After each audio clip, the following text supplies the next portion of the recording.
Chapter 1331. Although Yang San was muddle-headed, his eyesight was not bad. After playing so many games, he knew that the youth in front of him did not win because of luck, but because he really had some skills. In addition, when the big man spoke, the two people did not dare to say a word and ran away. Although the pressure in that moment did not hit him, he could still clearly feel the terror of the other party. At this time, his heart was in a mess, and cold sweat appeared on his forehead. He lifted his sleeve to wipe the sweat, picked up the tea and drank a few mouthfuls, and said, "I'll go and relieve myself. I'll come back and talk." As he spoke, he stood up and hurried out. "Do you think he'll escape by going to the toilet?" Feng Jiu asked with a smile as he held his chin and looked at Xianyuan Mose. Xianyuan Mose took a sip of tea and said calmly, "He won't be able to escape." Yes, he won't be able to escape. Yang San was sure that he wanted to escape by going to the toilet. He felt that if he continued to gamble, he would end up like the two people. After playing for so long, he could more or less figure out the two people's strength. They were definitely not people he could provoke. It was better to run away.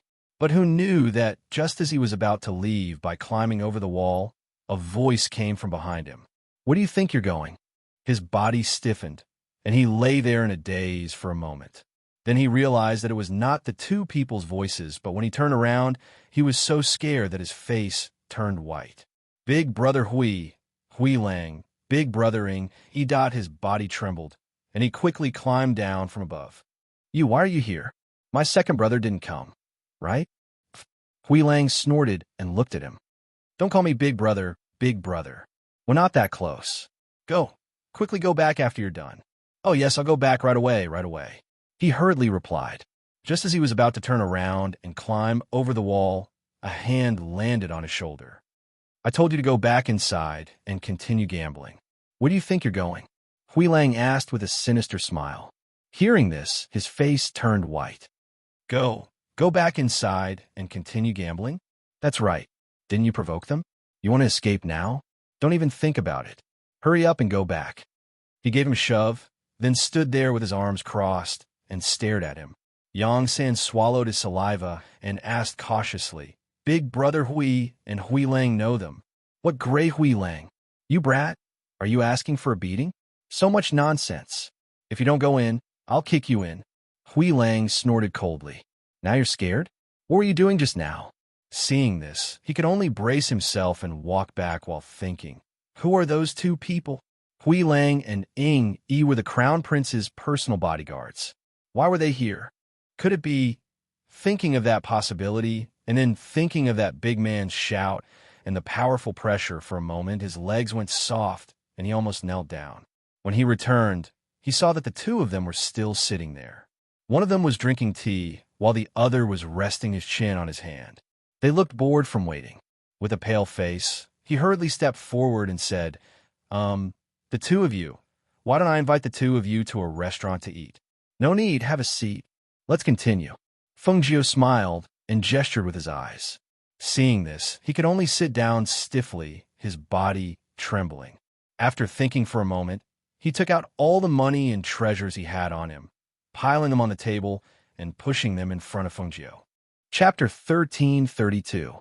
"Look at me, my body isn't feeling well. Can you let me go back first?" He looked at Feng Jiu anxiously, feeling a bit uneasy. Feng Jiu looked at the pile of treasures on the table and felt a bit dazzled. She looked at him again and saw that he really didn't have the courage.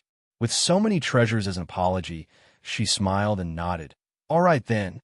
Since you know you're wrong, I'll be magnanimous and not bicker with you. I'll accept these things. You can go." Yes. Thank you, young master. Thank you, young master." He was overjoyed when he heard this and quickly stood up. He cupped his hands in thanks and left in a hurry. Only the two of them were left, sitting at the table. Xianyuan Mose saw her greedy look as she held the treasures and smiled. He couldn't help but find it funny. "You like these things that much?" She looked as if she wanted to kiss them a few times. He didn't see her with such an infatuated and excited gaze. Who wouldn't like such dazzling and beautiful things? As she spoke, she took out a Chinquan pouch and put it away. She said, "I made a lot of money today. If I knew there was such a good place in the Imperial City, I wouldn't have stayed in the manor all day." There are even more treasures in the manor's treasury. Why aren't you interested in taking a look? They're all in the manor. What's there to see? These are different. Look, other people's things become ours. This kind of feeling makes people excited. She put away the Chinkawin pouch and said, "Let's go outside and play a few more rounds?" "All right, whatever you like." He knew her gambling skills were good, so he let her be. The two of them went next door to play. Most of the time, it was Feng Jiu playing while Xianyuan Mo's watched from the side. In less than an hour, they changed tables several times. Finally, they won a lot and prepared to leave with satisfaction. The people in the casino had their eyes on Feng Jiu since she never lost a bet. Thus, the people above asked, "Who are those two people? They seem to be outsiders. It's the first time they came to our casino." They were brought by Yang Sangongzi. However, Yang Sangongzi and the others lost everything and left. "Oh, you're quite capable." As the middle-aged man spoke, his gaze swept past the boy and landed on the burly man. He frowned slightly. "Do you want me to go down?" A tall and thin man with bright eyes asked. "No need." The middle-aged man shook his head. "I can't see through these two people, but they give me a very dangerous feeling. It's better not to act rashly to avoid unnecessary trouble for the casino." The tall and thin man was slightly surprised. He glanced at the two and nodded. "Yes." As soon as he finished speaking, he saw that the two people had already walked out. A few people in the casino looked at each other and followed after them. "They've left, but there are still a few tails following behind them," the tall and skinny man said. "Get someone to follow them from afar." "Don't do anything," the middle-aged man ordered. "Yes," the tall and thin man replied and left with the other three, secretly following behind those people. After leaving the casino, Xianyuan Mo's and Feng Jiu felt a few tails following behind them. However, they didn't care. They didn't care about those people. Even if they wanted to attack, they didn't need to. "Let's go watch the sunset." Feng Jiu looked at him and said, "Okay." Chapter 1333. Therefore, the two of them went out of the city together. When they were out of the city, the gamblers behind them also dashed out. When they were about to follow them, they were stopped by Ying, Yi, and Hui Lang. "Where do you want to go?" Hui Lang took out his long sword and stared at the gamblers who were full of killing intent. These people should be casual cultivators who mingled in the casino. They thought they had targeted a fat sheep. "Umph. Two people come to die. I'll fulfill your wish." One of them stared at Hui Lang with gloomy eyes like a poisonous snake. The next moment, he took out his long sword and went straight to Hui Lang. "Stop us from getting rich. You're courting death." The other gamblers also shouted. Their spiritual power surged, and Meng and Zhao Ying surrounded them. In their view, there were 5 of them, and the other side only had 2 people. If they dared to block their way, they were definitely courting death. Yingyi's face was cold. He flicked the sword at his waist, and, at the same time, a black figure flashed out. His long sword carried a fierce, murderous aura, and he took the life of the person who rushed to the front. "Ah!" The sword's shadow flashed, and a trace of scarlet blood instantly oozed out from the neck of a gambler. The man's eyes widened in disbelief, and he stared in front of him. His body stiffened, and he fell down with a muffled groan. "Hiss! What a fast sword!" The other gamblers gasped. They saw the sword's shadow flash out, and they didn't see how he took the life of a gambler. They couldn't help but be shocked, but they didn't retreat. Instead, they gritted their teeth and rushed forward. "Kill him!" Yingyi's figure flashed past the dead gambler and attacked the second gambler. When the two swords collided, there was a sonorous sound, and a trace of sparks burst out. The fierce sword chi surged around, and the murderous intent was terrifying. On the other side, Hui Lang saw that Yi was slow, but he killed a gambler first. When he heard those people exclaiming that Yi's sword was so fast, he was immediately dissatisfied. He shouted, "My sword is not slow. I'll let you taste my power." Swish! Sir Chi flowed out like a stream. His unexpected attack was not aimed at the person in front of him, but at the person beside him. Although that person was prepared, he did not expect Hui Lang's sword to attack him instead of the opponent in front of him. By the time he reacted, it was already too late to block.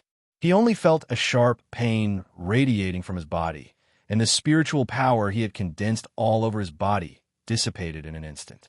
Looking down, there was a bloody hole in his dantian, and the golden core in his body had been shattered. Bang! He couldn't even scream. It was as if his breath was stuck in his throat. His body stiffened and fell forward. His body twitched a few times before he stopped breathing. Bang! The moment the sword chi killed that person, Huilang's palm struck out towards the opponent in front of him. A palm strike that contained a strong airflow struck out and instantly sent him flying several meters away, causing him to spit out a mouthful of blood. Pooh! The man stared in horror at Huilang, whose entire body was emanating a murderous aura. He spat out a mouthful of blood that splashed all over his body. Suppressing the serious injuries in his body, he turned around and fled. You want to leave? Wait for your grandpa wolf to agree. Huilang snorted. He aimed the long sword in his hand at the man's back and patted the hilt of the sword with his other hand. The long sword pierced through the man's body with a whoosh. Chapter 1334. They didn't dare to join in the fun to see what was going on. Only cultivators who were confident in their own strength would dare to be curious about such things. It was best for them to hurry into the city and avoid trouble. And in the shadows, the tall and thin man from the casino who was watching this scene had a slight change in expression. Perhaps others might not recognize those two, but to him, a native of the imperial city, it was impossible for him not to recognize those two. Beside Crown Prince Xianyuan, other than the second young master of the Yang family who was the steward of the residence, there were also two guards who followed him closely. Those were the shadow guarding Yi, and the other was the guard called Huilang. It was reported that Ing Yi was the head of the shadow guards, and Huilang was the captain of the guards. Both of them were extremely skilled and were loyal and devoted. They were deeply trusted by Crown Prince Xianyuan Mos. It could be said that wherever he went, he would bring these two with him. And now, these two people had appeared here to stop those gamblers. This made him uncontrollably shocked, and he tried to guess who the bearded man and the youth from before were. He carefully glanced in front of him and saw the corpses of those gamblers lying on the ground. The thick smell of blood permeated the air, and the murderous aura was even more frightening. At that moment, he gestured, and the few of them quietly retreated, quickly returning. They couldn't follow them anymore. If they did, he was sure that they would end up like those people. 5 people, I killed 3. Huilang said proudly, his tone boasting. Ing Yi glanced at him and couldn't be bothered to argue with him. He only said, those people left. As he said that, he glanced at the place where those people were originally hiding. They were from the casino. They probably just wanted to investigate the identities of Master and the Ghost Doctor. If they left, then they left. There's no need to bother with them. Huilang said casually, wiping the sword in his hand and putting it away. Take care of the corpses on the ground. Ing Yi said, we still have to deal with them? Grey Wolf glared. If we kill them, do we still have to find a hole to bury them? Hearing this, Ing Yi looked at him with a strange expression before taking out a bottle of something and pouring it on those people. Sizzling sounds could be heard, and soon, all of the corpses on the ground were corroded, leaving only their clothes and blood on the ground. Didn't you say that the corpse-dissolving water is gone? Where did you get it? Give me some. Huilang stretched out his hand and begged. I had the Ghost Doctor concoct it. As he spoke, he handed over 2 bottles to him. Use it sparingly. Huilang's eyes lit up when he heard that it was Fengjia's. Just as he was about to ask her to give him some when he went back, he remembered that she was leaving in 2 days. He couldn't help but sigh. She's leaving in 2 days. I don't know when I'll see her again. Hearing this, Ing Yi said, Master should be the one worrying. What are you worrying about? Huilang muttered, Do you think I'm like you? After being together for so long, I also have feelings for the Ghost Doctor. I won't be willing to let her leave. I'll tell Master about this. After taking care of the corpses, he turned and walked back. Chapter 1335. Seeing him walk away without looking back, he quickly chased after him and shouted, Hey, Ing Yi, I'm talking to you. Did you hear me? At the same time, in the casino, The tall and skinny man told the middle-aged man what he had seen. The middle-aged man couldn't help but be secretly shocked. Fortunately, I didn't let you guys mess around. Otherwise, the consequences would be unimaginable. Thinking of that possibility, he couldn't help but be secretly afraid. As the manager of the casino, any decision could affect the survival of the casino. Because of this, he was used to thinking twice before doing anything and looking at the bigger picture. It was also because of this that the casino's position in the Imperial City was solidifying day by day. Today, if he had let his subordinates deal with those two people for the sake of that small profit, the consequences could be imagined. Master, could this bearded man be? The tall and skinny man guessed, looking at him and asking. And it should be him. Otherwise, Ing Yi and Hui Lang wouldn't have appeared there. The middle-aged man said, lightly exhaling. Hearing this, the tall and skinny man was secretly shocked, feeling that he had walked on the edge of life and death. That was close. Compared to the bustling city, Chaoyang Mountain was exceptionally tranquil and beautiful.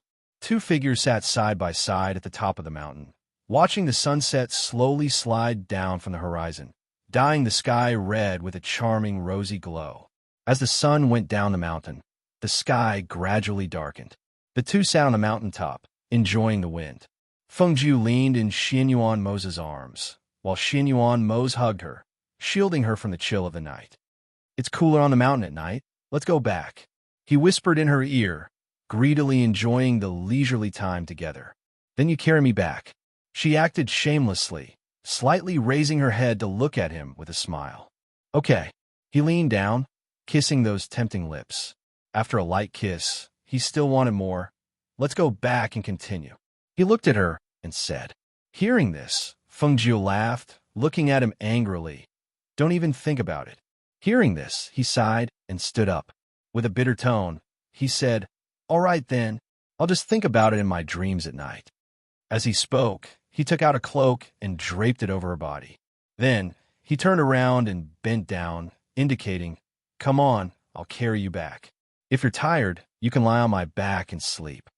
Seeing this, her eyes lit up, and she jumped onto his back. After lying on top of him, she wrapped her arms around his neck and clamped her legs around his waist. Okay, let's go. His broad shoulders were stiff and taut, but it gave people a sense of security and reliability. She laid on his back and felt the warmth of his body passing into her body. In this night, it was exceptionally comfortable and warm. Hold me tight. He put his hands behind his back and held her legs, walking down the mountain. His steps were not fast or slow, and he was not in a hurry to fly back. Instead, he carried Fengju down the mountain step by step, chatting with her. If you're cold, wrap the cloak tightly. Don't let the wind in. You can also curl up in the cloak and sleep. His steps were steady as he spoke. Chapter 1336. Feeling her eyelids getting heavier, she pressed her face against his neck and fell into a deep sleep. Xianyuan Mose, who was walking slowly, felt her warm breath on his neck. He couldn't help but pause in his steps. He turned his head slightly and glanced at her. Seeing that she had already fallen asleep, he didn't say anything and continued walking slowly. He walked very slowly and steadily, as if he was carrying the entire world on his back. He was careful not to wake her up. As for the woman who was sleeping soundly on his back, she also fell asleep peacefully. With him by her side, she never had to worry about anything else. Hui Lang, who was waiting outside the residence, saw that the sky had darkened and the two still hadn't returned. He couldn't help but feel a little worried.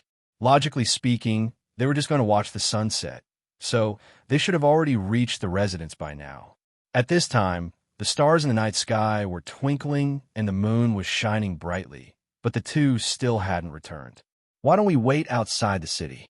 Hui Lang looked at Ing Yi beside him and said, With master strength and the ghost doctor's strength, even ghosts and serpents would have to take a detour. Ing Yi crossed his arms in front of him and leaned against the door. That's true. Hui Lang nodded. With their strength, anyone who met them would have to turn around and leave. Only those who didn't have eyes would choose to attack them. You're back. Ing Yi's voice sounded. Where? Grey Wolf hurriedly turned his head to look and saw his master's familiar figure slowly walking out of the night with a person on his back. Seeing this, he hurriedly ran forward. "Moss!" Just as he was about to speak, he was stopped by a look. Seeing this, he glanced at the sleeping ghost doctor. She was sleeping soundly on his master's back, so he lowered his voice and asked, "Master, do you want me to bring the ghost doctor in?" He saw that his master's feet were covered in thick mud. It was obvious that he had walked back. If he had walked back from Churyong Mountain, the journey wouldn't have been short. It was quite tiring to carry a person like this all the time, who knew that his good intentions would only be met with a cold gaze from his master. "Go get someone to prepare water for a bath." As he spoke, he walked past him. Hui Lang scratched his head and looked at Yi. "Did I say something wrong again?" Yi glanced at him and turned to enter the residence. At the same time, he said, "Why are you being so attentive to the ghost doctor?" Hui Lang was stunned. He opened his mouth, but couldn't say anything for a long time. He only had good intentions. How was he trying to curry favor for no reason? As soon as they entered the residence, Feng Jiu, who was sleeping on Xianyuan Mo's back, woke up. When she opened her eyes in a daze, she saw that they were already inside the residence. She couldn't help but be startled. "We're here. We're home. I'll take you to the room to sleep." Xianyuan Mo slightly tilted his head to look at her, his lips revealing a doting smile. "Put me down, put me down." She struggled to jump down. When she saw the thick layer of mud beside his boots, she couldn't help but blink. She then looked at the sky and asked, "You didn't come back on your sword?" "The wind is too strong when I come back on my sword." As he spoke, he rubbed his sore arms. "You idiot." She glared at him and said with heartache, "Then you could have told me to get up. How tiring would it be to walk back from there?" As she spoke, she patted her head. "It's all my fault. If I didn't let you carry me, it would have been better." "Idiot." Xianyuan Mo's laughed as he held her hand. "If I couldn't carry you, how would I dare to marry you?" Chapter 1337. How are they two different things? Carrying you on my back means that you are my responsibility. I have to bring you home. All right, let's not talk about it anymore. I'll have someone prepare a bath. You just woke up, so you should slowly take a bath. I'll go take a bath first. He held her hand and walked step by step towards the main courtyard. Feng Jiu turned her head to look at him. Hearing his words and seeing him tightly holding her hand, her heart couldn't help but tremble. She didn't say anything, only tightly holding his hand and following him to the main courtyard. When they arrived at the main courtyard, the two of them first ate a few pieces of pastries to fill their stomachs before going into their own rooms to take a bath. Feng Jiu didn't soak for long. After soaking for a while, she got up, put on her casual clothes, and walked out of the room, heading towards Xianyuan Mo's room. The hidden guards in the courtyard had already been evacuated 10 meters away. Yi and Hui Lang were also guarding the courtyard. As for the servant girls, they had already been sent back to their rooms. Thus, she stealthily pushed open the door and entered. Inside the bathtub, Xianyuan Mo, who was resting against the wall, already knew that she had come. Thus, he closed his eyes and pretended to be asleep, waiting to see what she wanted to do. Feng Jiu, who had softly walked in, poked her head out. When she saw the naked figure behind the screen with his hands on the edge of the bathtub, lying on his back with his eyes closed, she couldn't help but gulp. She couldn't move her eyes away. There was no movement for a while, but he could feel that woman's gaze was like a wolf sizing up his body. This made Xianyuan Mo feel a bit nervous, even his body tensed up. He felt like even the bathtub couldn't block her hot gaze. His heart felt strange. This woman, she clearly didn't want to look, but liked to hide on the side and watch. It was fine if she just watched, but watching for a while should be enough, right? Was she addicted to watching? If she was addicted to watching, why didn't she know how to use her hands? What was the use of just watching without any tricks? "You're not going to come up and touch me?" He suddenly opened his eyes, staring at her with a teasing gaze. Feng Jiu chuckled and poked her head out. Her eyes sparkled as she looked at him and said, "Didn't you carry me back? I thought that I should repay you, so I came over." Hearing this, he raised his eyebrows and a dark light flashed in his eyes. "Repay me? How are you going to repay me?" Although his tone was steady, it was difficult to conceal the fluctuations in his voice. "I'll wait for you on the bed." As she spoke, she turned and left. Xinyuan Mose's heart instantly heated up when he heard those seductive words. Even his lower abdomen faintly surged with an impulse, and his breathing became slightly rough because of it. This woman's guts have grown big. He took a deep breath and slowly exhaled, calming the impulse and fire in his heart. He couldn't help but imagine the scene that was about to unfold. Thinking of the sexy and hot scene that he couldn't refuse, his ears couldn't help but turn slightly red. He could feel the heat in his ears. He rubbed his red and hot ears, then scooped up a handful of water and patted his thumping heart. He felt that the corners of his lips had unconsciously revealed an expectant smile. His face stiffened, and he shyly tightened his face, trying to maintain his usual appearance. No, he was a bit colder than usual. He eased up a step, then stood up from the water with a splash. After wiping the water off his body, he put on his bathrobe and tied the belt, then walked into the room. Chapter 1338. When he walked out, Fengzhou's eyes moved and a look of admiration flashed in her eyes. A handsome man coming out of the bath was just like this. She saw that his naked body was only covered by a loose bathrobe. The belt of the bathrobe was tied around the waist, perfectly covering his body to prevent it from leaking out. His lower body only revealed his strong and slender calves. Looking at the slightly curly leg hair on his calves, she blinked her eyes and moved up again. Her gaze fell on his upper body that faintly revealed his 8-pack abs. Sparkling and translucent water dripped down from his hair and onto his chest, making him look even more attractive than delicious food. Looking up, his rolling throat, firm chin, slightly pursed sexy thin lips, handsome and outstanding face, and bottomless black eyes all exuded the masculine charm of a mature man. "Come over here." She sat on the bed and patted the spot on the bed beside her, indicating for him to come over. Seeing this, a certain proud and shy man glanced at her. Suppressing the anticipation in his heart, he looked away with red ears and coughed softly. A low and hoarse voice came out of his mouth. This doesn't seem good. Although he wanted to, it was indeed not good for her. After all, they were not married yet. "No, come." She smiled and narrowed her eyes. "Hurry up, don't dawdle." Hearing this, he glanced at her. "Are you serious?" "Of course, do you think I'm teasing you?" She raised her eyebrows, and a smirk appeared on her lips. But he frowned and said with anticipation and nervousness, "It's my first time, and I don't have much experience. I'm worried that you won't be satisfied." "It's okay. I'll make you satisfied." She resisted the urge to laugh and hooked her finger at him. Hearing this, even his face turned red. Only then did he walk forward stiffly. Because he was too nervous and expectant, even his mind was dizzy. He did not dare to believe the scene in front of him, until he sat down beside her with a stiff body. For a moment, he did not know what to do. "Lie down on the bed." She stood up and gestured. Seeing this, he didn't ask any more questions. He lay down on the bed with his back facing her. He was puzzled. What was she doing? Thus, he tilted his head slightly to look at her. He saw her climb onto the bed and sit on his arm. He felt her weight pressing down on him and her soft body. He felt his blood rush to his head, and he quickly lay back on the pillow and closed his eyes. However, he opened them the next moment because he found that his senses were more sensitive after he closed his eyes, and his mind couldn't stop moving. Fine. This was the nature of men.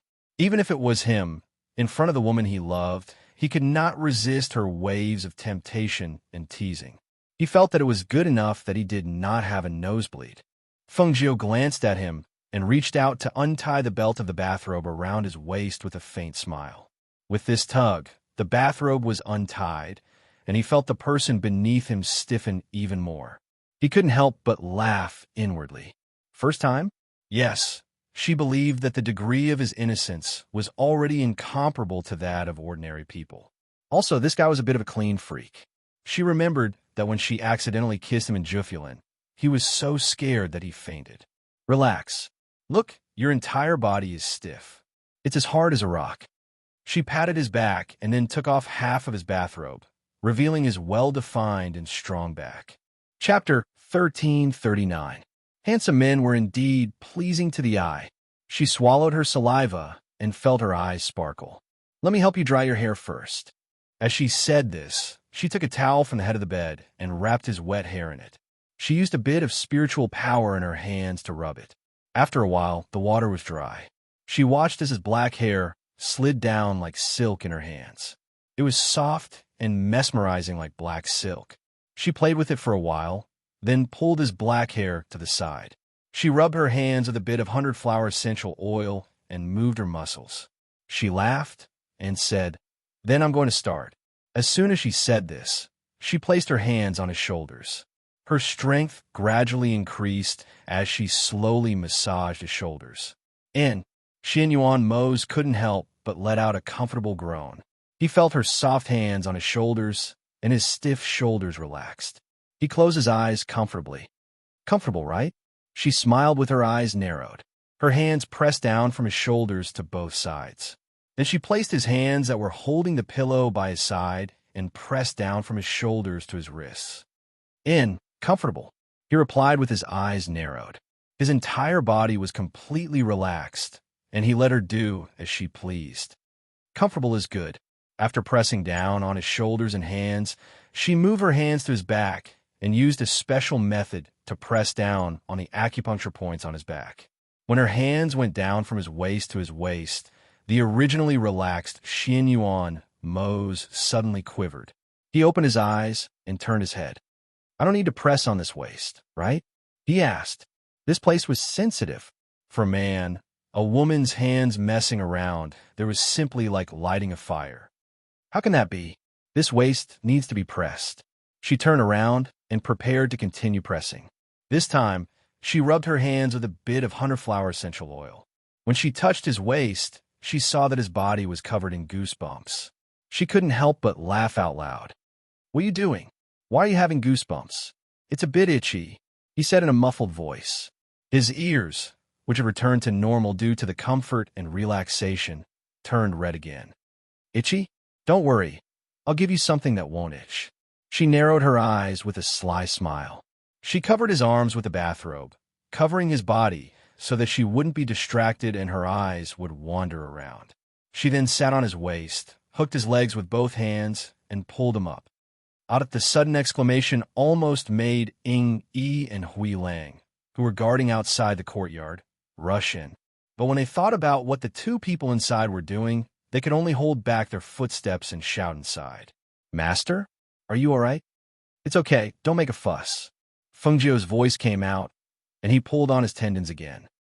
All of the charming and dreamy atmosphere was shattered at this moment. The scene that was previously filled with a warm and ambiguous atmosphere was now replaced by sweat on the forehead of Xian Yuan Mose, who was groaning on the bed due to the strain. It hurt. It really hurt too much. When she pulled on his legs, the tendons in his legs seemed to be stretched, making it impossible for him not to cry out. What's more, her movements were so sudden. This sudden change in style made him stare blankly. After a while, when he heard the giggles behind him, he realized that he had misunderstood again. Chapter 1340. About half an hour later, he lay on the bed and looked at the woman who had jumped off the bed. He took a deep breath and slowly said, "Next time, if you want to massage me, just say it directly." Feng Jiu chuckled. "I didn't say anything else. You're the one who's thinking the wrong way." Xian Yuan Mose's face was embarrassed. He looked away and didn't look at her again, but he muttered in his heart, "You said it so ambiguously. How could he not think the wrong way? Well, it's getting late. I have to go back and rest." She smiled and walked out, saying, "If it weren't for the fact that you carried me back, I wouldn't have massaged you. Your body is as hard as a rock. My hands are sore from massaging you." Opening the door, she saw Hui Lang and Ying Yi standing outside the room. When they saw her come out, they quickly stepped back. She glanced at the two and asked, "What have you two been whispering about?" "Hee, nothing. We're just curious. What are you doing inside?" Hui Lang smiled, but couldn't help but ask. Feng Jiu hooked up the corners of her mouth, revealing a sly smile. She lowered her voice and said, "Your master is inside. You'll know when you go in." Saying this, she walked past the two into the room. Seeing her go back to her room, Hui Lang glanced at his master's room. He was curious and wanted to take a step forward, but was stopped by Ying Yi. "You really want to go in?" He glanced at him. Ghost Doctor is tricking you. How many times have you been tricked by her? Why can't you learn to be smarter? It seems that the two of them aren't doing that, so I'll go in and see my master, Hui Lang said matter-of-factly. He poked his head inside and called out, Master? Master, get out! A loud shout rang out, accompanied by a wave of pressure. The two of them were startled and quickly retreated. Hui Lang scratched his head and said with some doubt, Could it be that my master has been suppressed for too long? You see, his temper isn't very good. It's a bit like that. What's it like? Ingy walked out, ignoring him. If he was with Hui Lang, he would be unlucky as well. It was better to keep a distance. Xin Yuan Mose, who was in the room, originally thought that he wouldn't be able to sleep.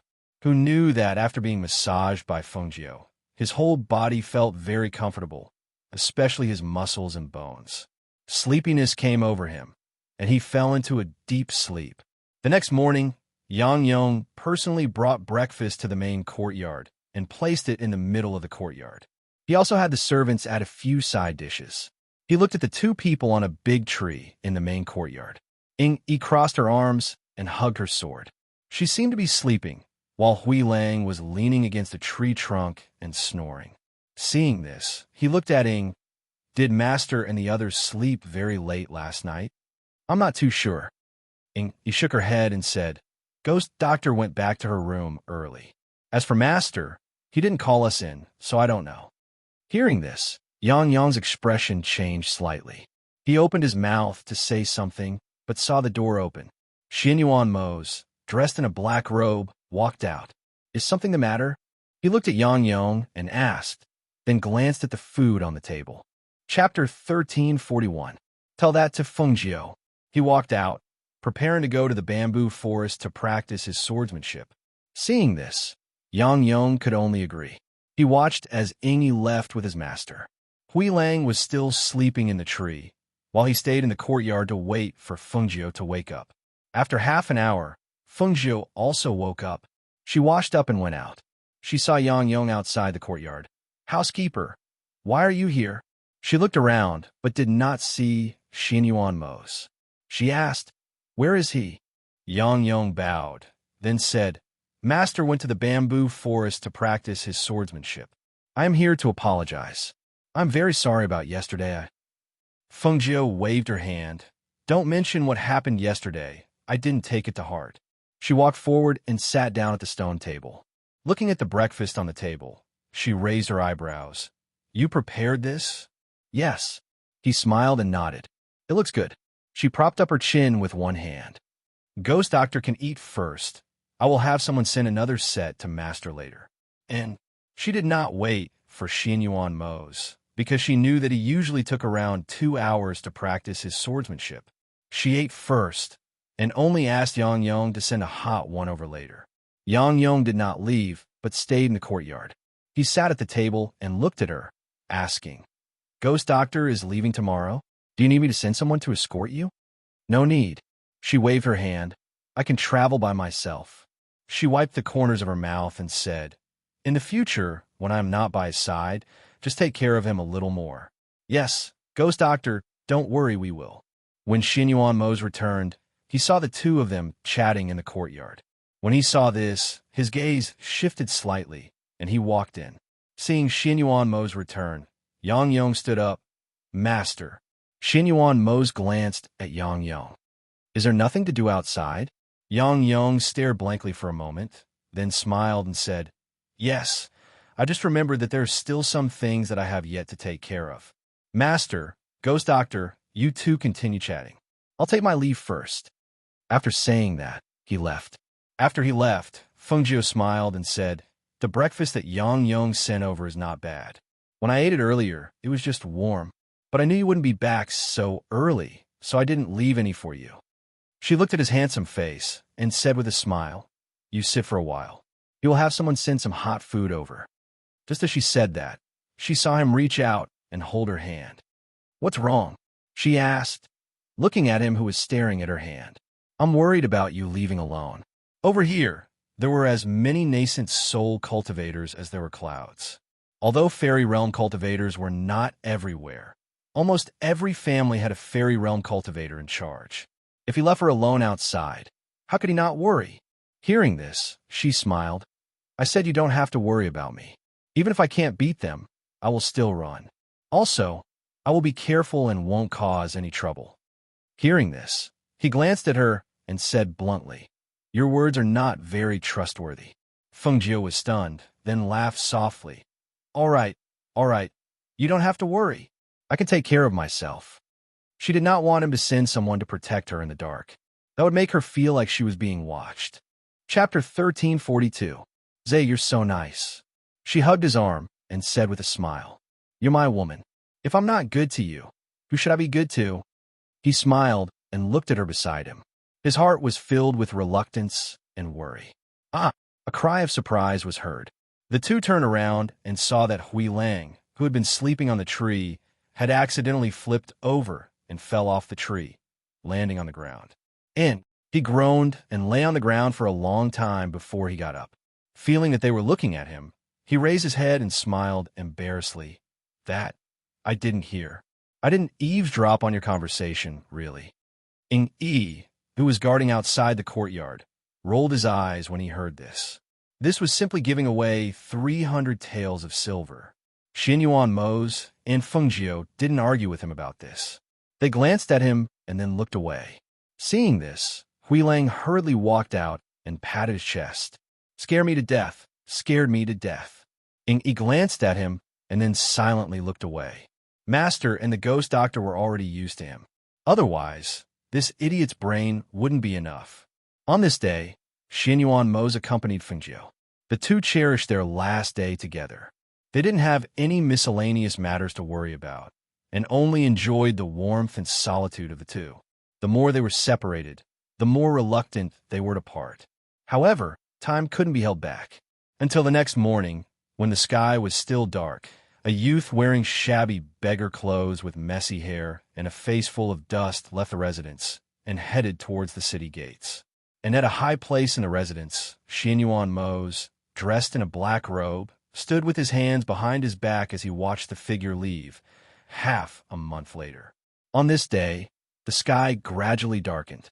Feng Jiu walked on a small path with a green foxtail in her mouth. She looked around as she walked.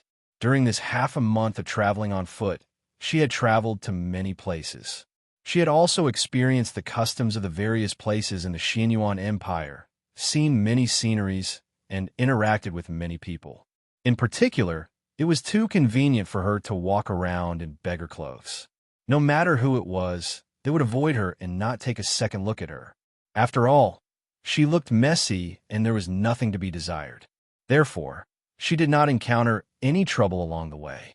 Looking ahead, he seemed to see a small town in the distance. He was delighted.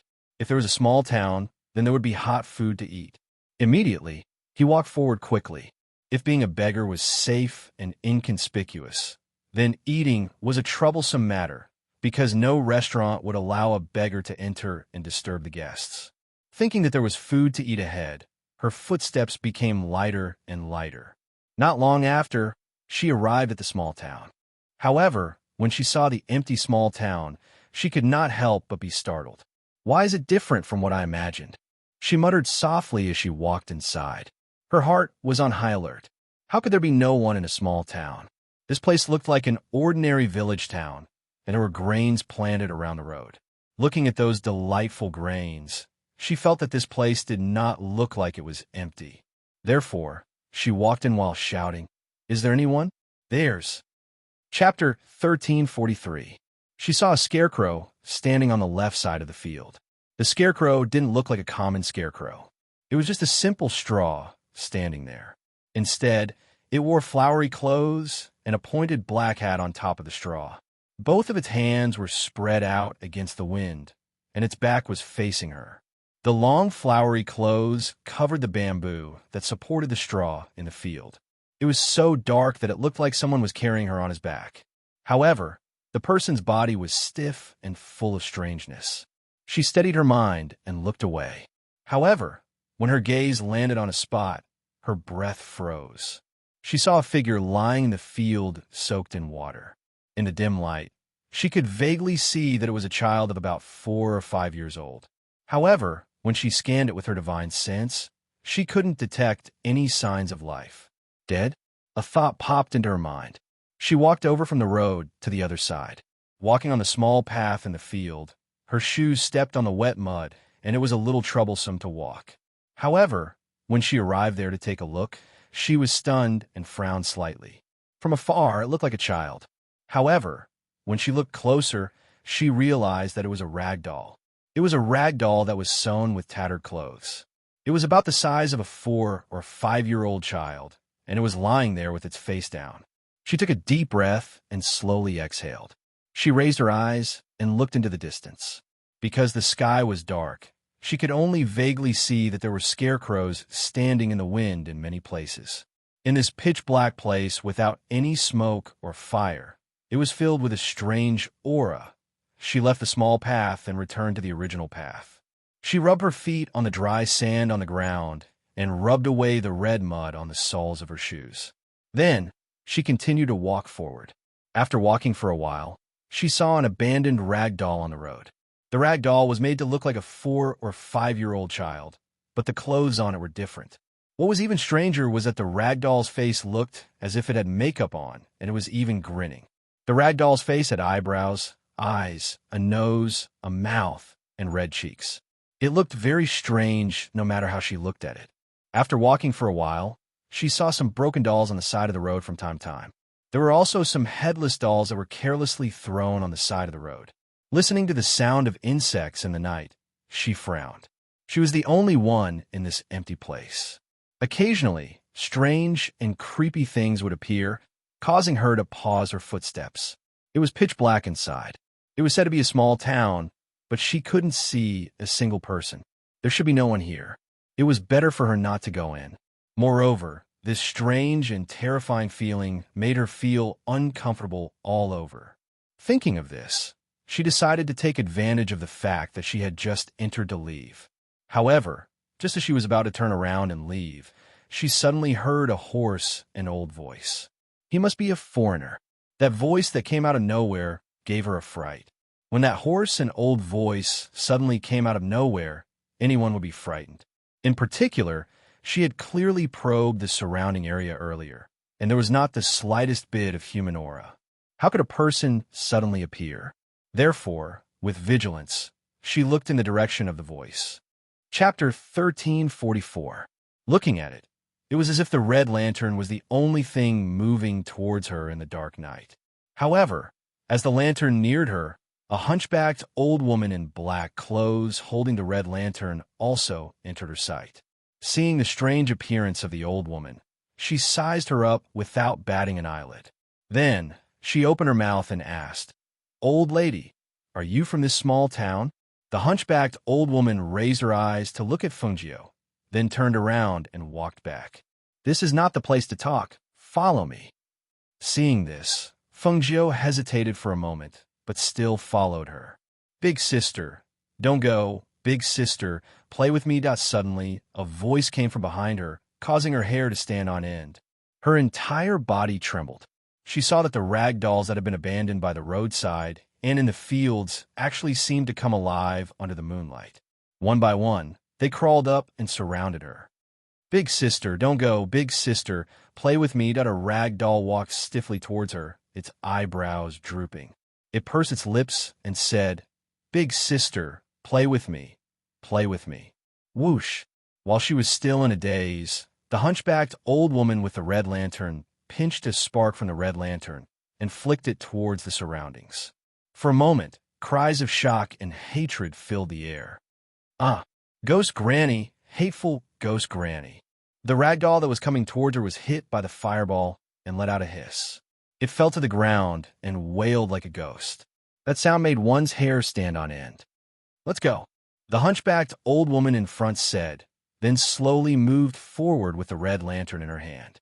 Fungio calmed himself down, glanced at the figure, and followed her until they arrived at a place that looked like an ancestral hall. "Sit anywhere," the hunchbacked old woman said, then hung the lantern up and went to the back. Not long after, she came back with 2 pancakes and handed them to Fungio. "Thank you." As she spoke, she took one of the pieces but did not eat it. Instead, she asked, "Elder, why is this place so strange?" Yes, strange. From the moment she entered this place, she had not sensed any Inchi. It did not seem like a place where lonely souls wandered around. However, those dolls just now seemed to have come alive as if they had been possessed by ghosts. However, she clearly did not sense any ghosts. Since there were no ghosts, then what were they? That's a wraith. As the hunchbacked old woman spoke, she took a bite of the biscuit and said, "Wraiths aren't ghosts, but they're similar to ghosts. The difference is that ghosts are of the Een attribute and like the cold and gloomy, while wraiths like to attach themselves to people with heavy grievances." Hearing this, Feng Jiu was slightly startled. He lowered his head and glanced at himself. With a strange expression, he said, "I have resentment on me? There shouldn't be any, right? How could there be resentment on her body?" The hunchbacked old woman glanced at her and said in a hoarse and old voice, "If you had resentment on you, you wouldn't have been able to walk in here. You wouldn't have lived to see me. Then what's the reason? Those wraiths actually asked me to play with them." Just thinking about the scene just now made her hair stand on end. It was too strange. Chapter 1345. You have a pure spiritual aura. The old woman looked at Feng Jiu. "You're not a beggar, are you? A beggar would definitely not have such a pure spiritual aura." Hearing this, Feng Jiu's expression changed slightly. He glanced at the old woman and nodded. "Yes, I'm outside alone. It's safer to change into a beggar's outfit. Sister, sister, play with me. Sister, play with me." The childlike voice came from outside again. That voice carried traces of crying faintly. However, compared to the pitch black outside, in this ancestral hall with lanterns and candlelight, that voice was much less terrifying. She looked outside and asked, "Why can't they come in?" This place did not look special. So why did those resentful spirits not dare to come in? Because they're afraid that I'll refine them, so they don't dare to come in. The hunchbacked old woman said as she continued to eat the biscuit. Hearing this, Feng Jiu was startled. "Refine them? How?" The old woman raised her dark eyes and looked at her. Instead of answering, she asked, "Do you know where the resentful spirits come from?" "I don't know." She shook her head honestly. She really did not know. She only knew that there were ghosts. Who knew that there were these things called resentful spirits? They did not have any ghost aura at all. Who knew where they came from? Ghosts are the souls of people after they die. They are called ghosts, but vengeful spirits are spiritual beings born from resentment. To put it bluntly, they are just like some treasured swords that have sword spirits. They are born from the sword and are the guardian spirits of the sword. However, vengeful spirits are far inferior to spiritual beings like sword spirits because they have resentment. Feng Jiu listened. She said a lot, but still did not tell her why the resentful spirits were afraid that she would refine them. Just as she was thinking about it, she stood up and slowly walked outside after finishing the pancakes. Seeing this, she also followed. She saw many cloth dolls standing or squatting outside. Even the scarecrows had come. They surrounded and shouted outside, not far away. She was very surprised to see this. What made her even more surprised was that a black shadow flashed in front of her. The hunchbacked old woman reached out and grabbed a cloth doll. She guided it with one hand, as if she was pulling something away. Granny Ghost is so scary. The rag dolls and scarecrows that were originally surrounding the old woman cried out in alarm and quickly dispersed. Not a single one of them was left behind, leaving only the ball of cloth that was struggling in the old woman's hand. Just as she was astonished by the change in the scene, she saw that within a few breaths, the old woman's hand seemed to be guiding something as she pulled out a ball of light from the rag doll and pinched it in her hand. That feeling to her was as casual as pinching a rag. Help! Ghost Granny is so scary. That ball of light that looked like cotton candy jumped around. It wanted to escape, but couldn't. It was pinched flat in his hand and walked back. Was that ball of light a vengeful spirit? She was slightly startled and found it hard to believe. Those that were related to the word spirit were indeed much better looking than those that were related to ghosts. At the very least, this ball of light was pleasing to the eye. Moreover, this old woman was really powerful. She was actually able to grab the vengeful spirit and pull it out with just one move. Chapter 1346. The hunchbacked old woman rubbed her hands together and crushed the ball of light formed by the vengeful spirit into a ball before stuffing it into her mouth. She smacked her lips and swallowed it just like that. She opened her mouth wide in disbelief. She ate it? She thought in a daze. The hunchbacked old woman's body, which originally had no spiritual power surging, emitted wisps of hot smoke at this moment. The heat from her body was like an open stove, and even she, who was standing at the side, could feel the heat emanating from her body. She rubbed her stomach with her hand, and a surge of spiritual power condensed in her palm. After about half an hour, she burped, and the heat on her body gradually dissipated. Then, she opened her mouth and spat out a fist-sized ball of light. This is that she looked at the ball of light, which had shrunk by nearly half, in surprise. This was the resentful spirit. Although the resentful spirit from before was also a ball of light, that ball of light was stained with traces of black aura. However, the ball of light in front of her was snow white, without any trace of black aura. Could this be the refinement she was talking about? Chirp! The fist-sized ball of light in the hunchbacked old woman's hand gradually condensed and took shape. It rolled around like a cotton flower and let out a chirp. Then, a small baby-like face emerged from the snow-white ball of light. Chirp, chirp. She stared blankly at the little thing that was as white as a cotton flower. It was actually blinking its clear eyes and chirping at her like a little beast. She couldn't help but be stunned. This is a vengeful spirit. This is a resentful spirit that has been refined. A resentful spirit without resentment is no longer a resentful spirit. The old woman placed the flower-like ball of light in Fengjiu's hand. If it's not a resentful spirit, then what is it? She looked at the ball of light in her hand. It was actually a solid object and not just a ball of light. The snow-white thing in her hand was just like what she had seen. It was as soft as a cotton flower. When she rubbed it, it actually turned into a ball. Even that little face was rubbed into it. However, when that little thing was tossed aside, that little face popped out again. That little face was so cute that she simply could not bear to part with it. Yuanling. The old woman walked in slowly and said, "The spirit of the primordial beginning is a pure spirit that is not tainted by any evil or resentment. It is called the primordial spirit." Primordial spirit?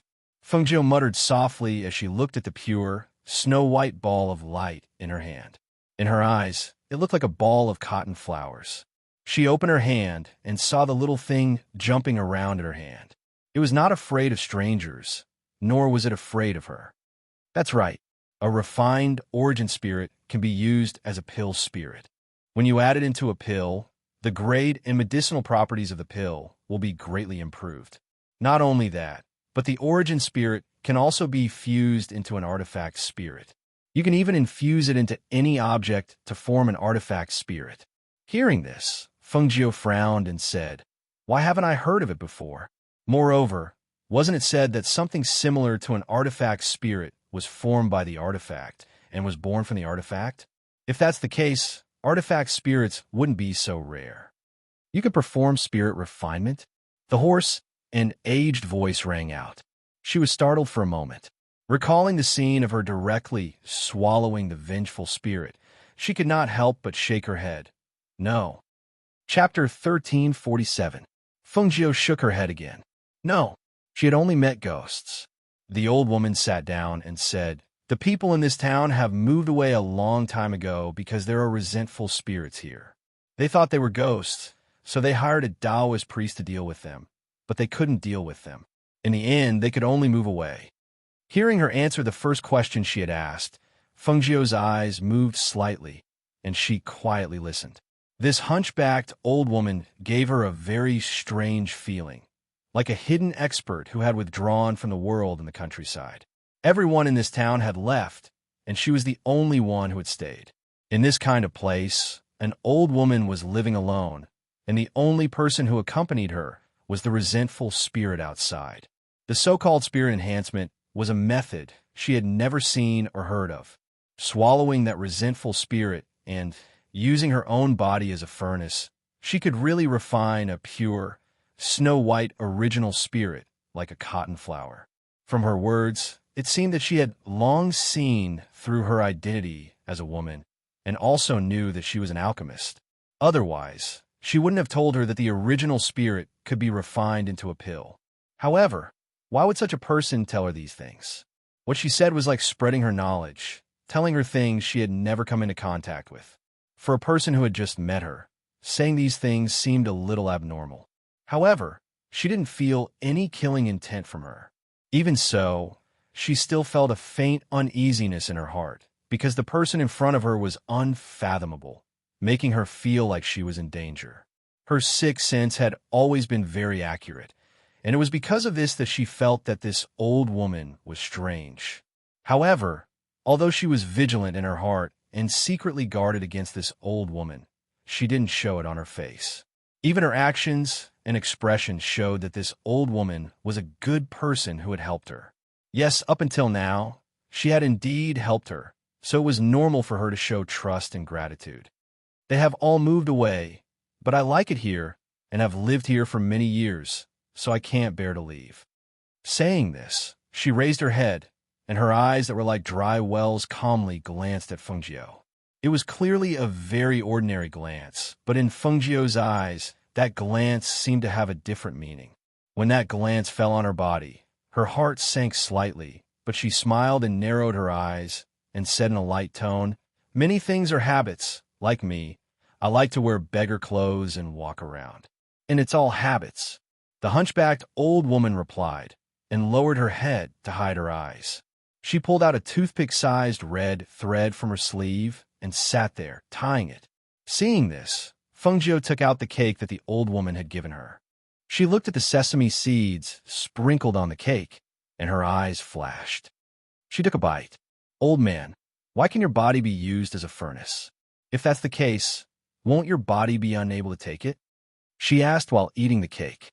She raised her head to look at Fengjiu and said slowly in an old voice, "No, because my body is a furnace." "Then what about this original soul?" She pointed at the little thing that was as white as a cotton flower on her shoulder. "This little thing is like this? It seems to like me?" Chapter 1348. Fengjiu lowered her eyes, hiding the light that flashed through her eyes. Because her aura was clean. This was not the first time the old woman had said this. "Old woman, how is this resentful spirit formed?" Her voice was soft and slow, with a trace of curiosity. "It is formed by gathering the essence of heaven and earth. The first resentful spirit formed is a primordial spirit. It has no fixed residence and drifts everywhere. After it swallows resentment, it becomes a resentful spirit." Her old and hoarse voice paused, looking at Fengjiu. "Little girl, do you have anything else to ask?"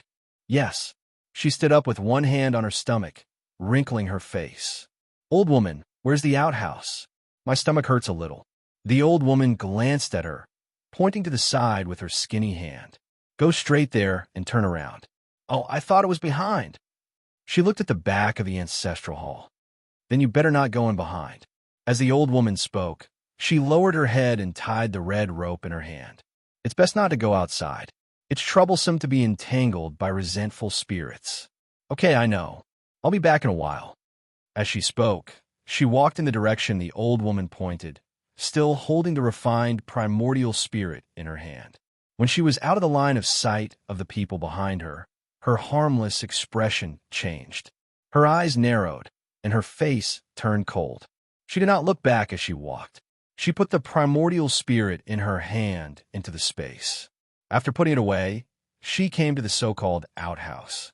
She crossed the outhouse and quickly rushed out of the town under the cover of the night. This place was dangerous. That old woman was even more dangerous.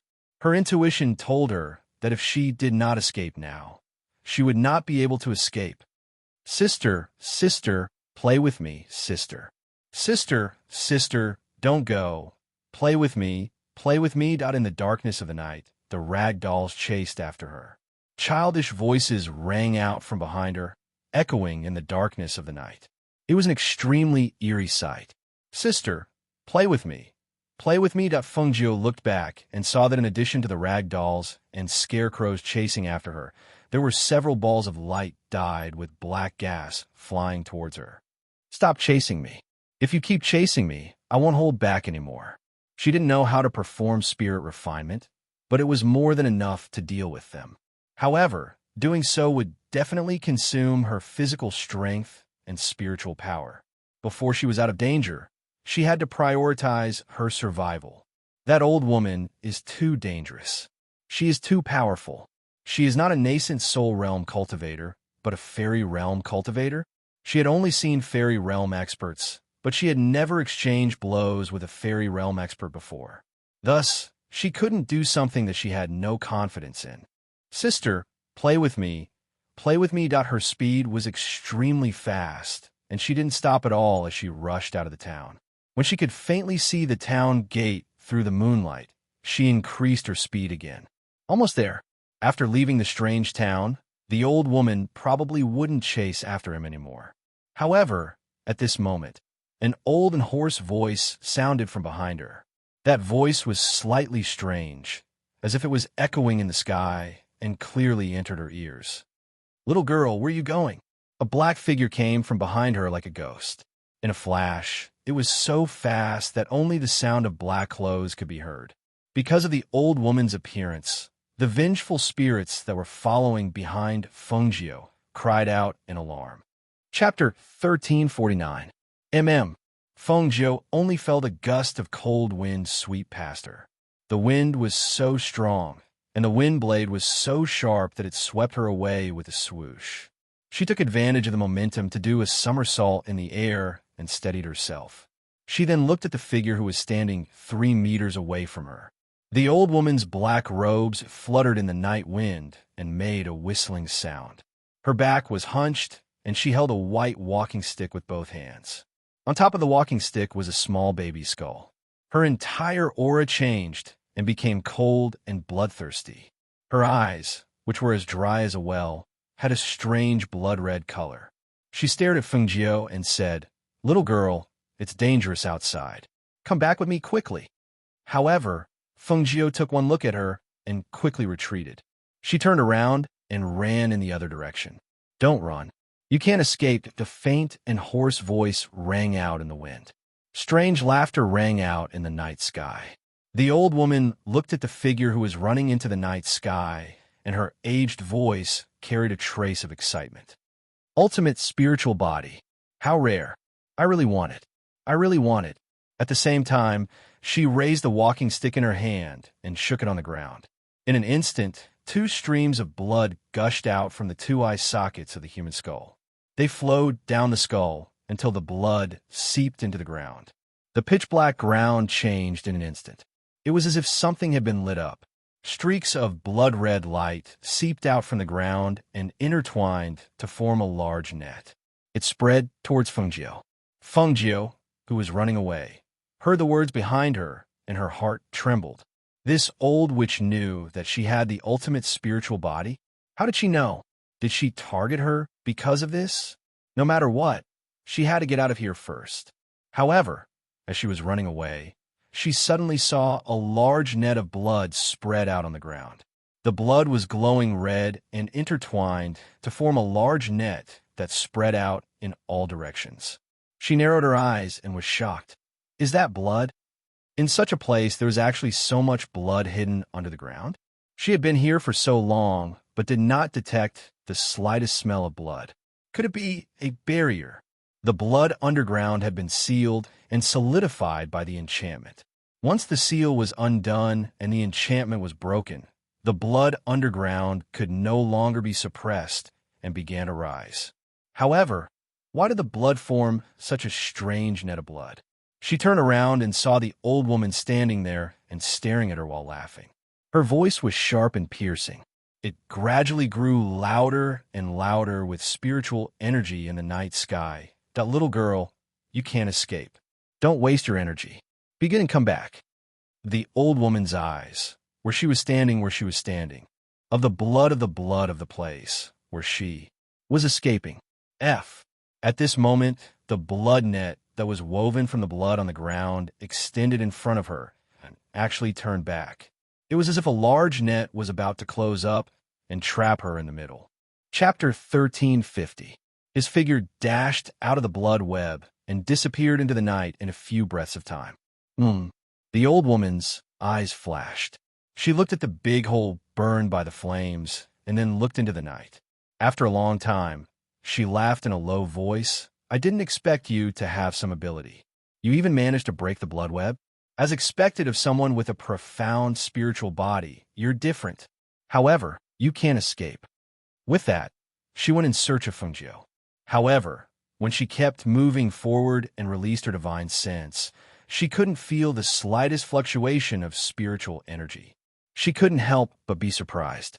Disappeared? Did you hide? Do you want to play hide-and-seek with this old woman? Her hoarse voice spread out in the night and drifted in all directions along with the night wind.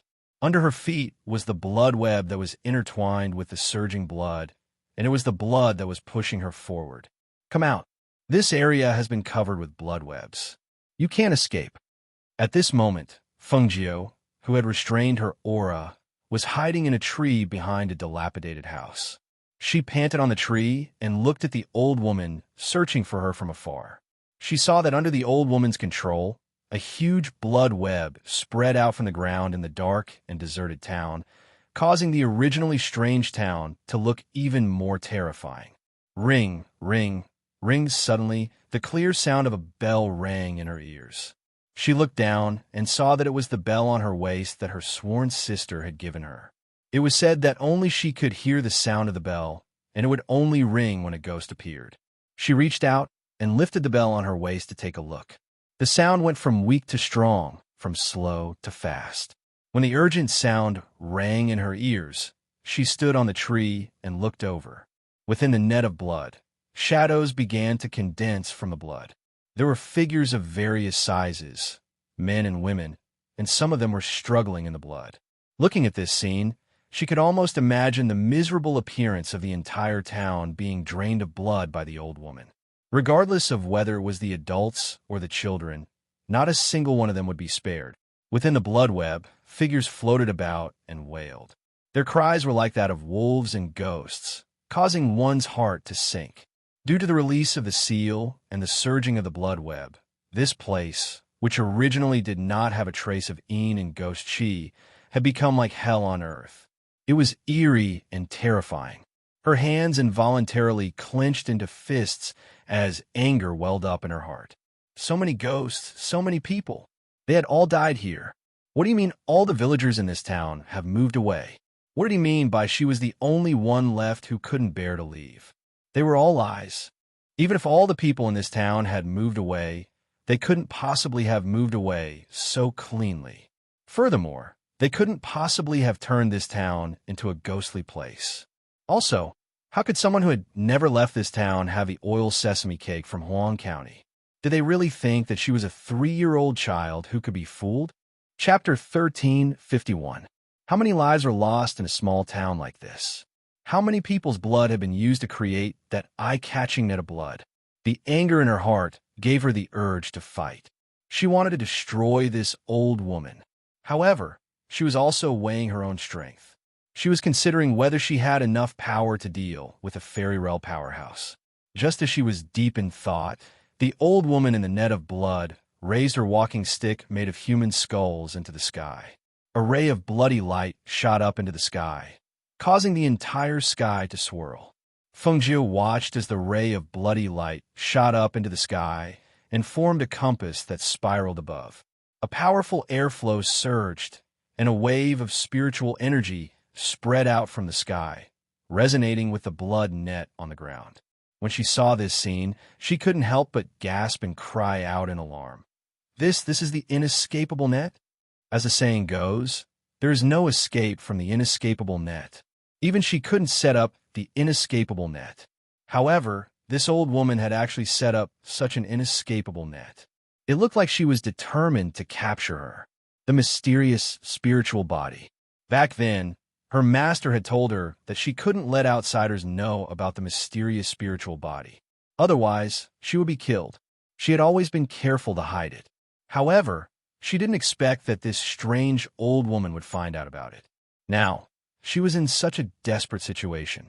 She didn't have 100% confidence that she could defeat her opponent and leave this place alive. She had no one to call for help and nowhere to run.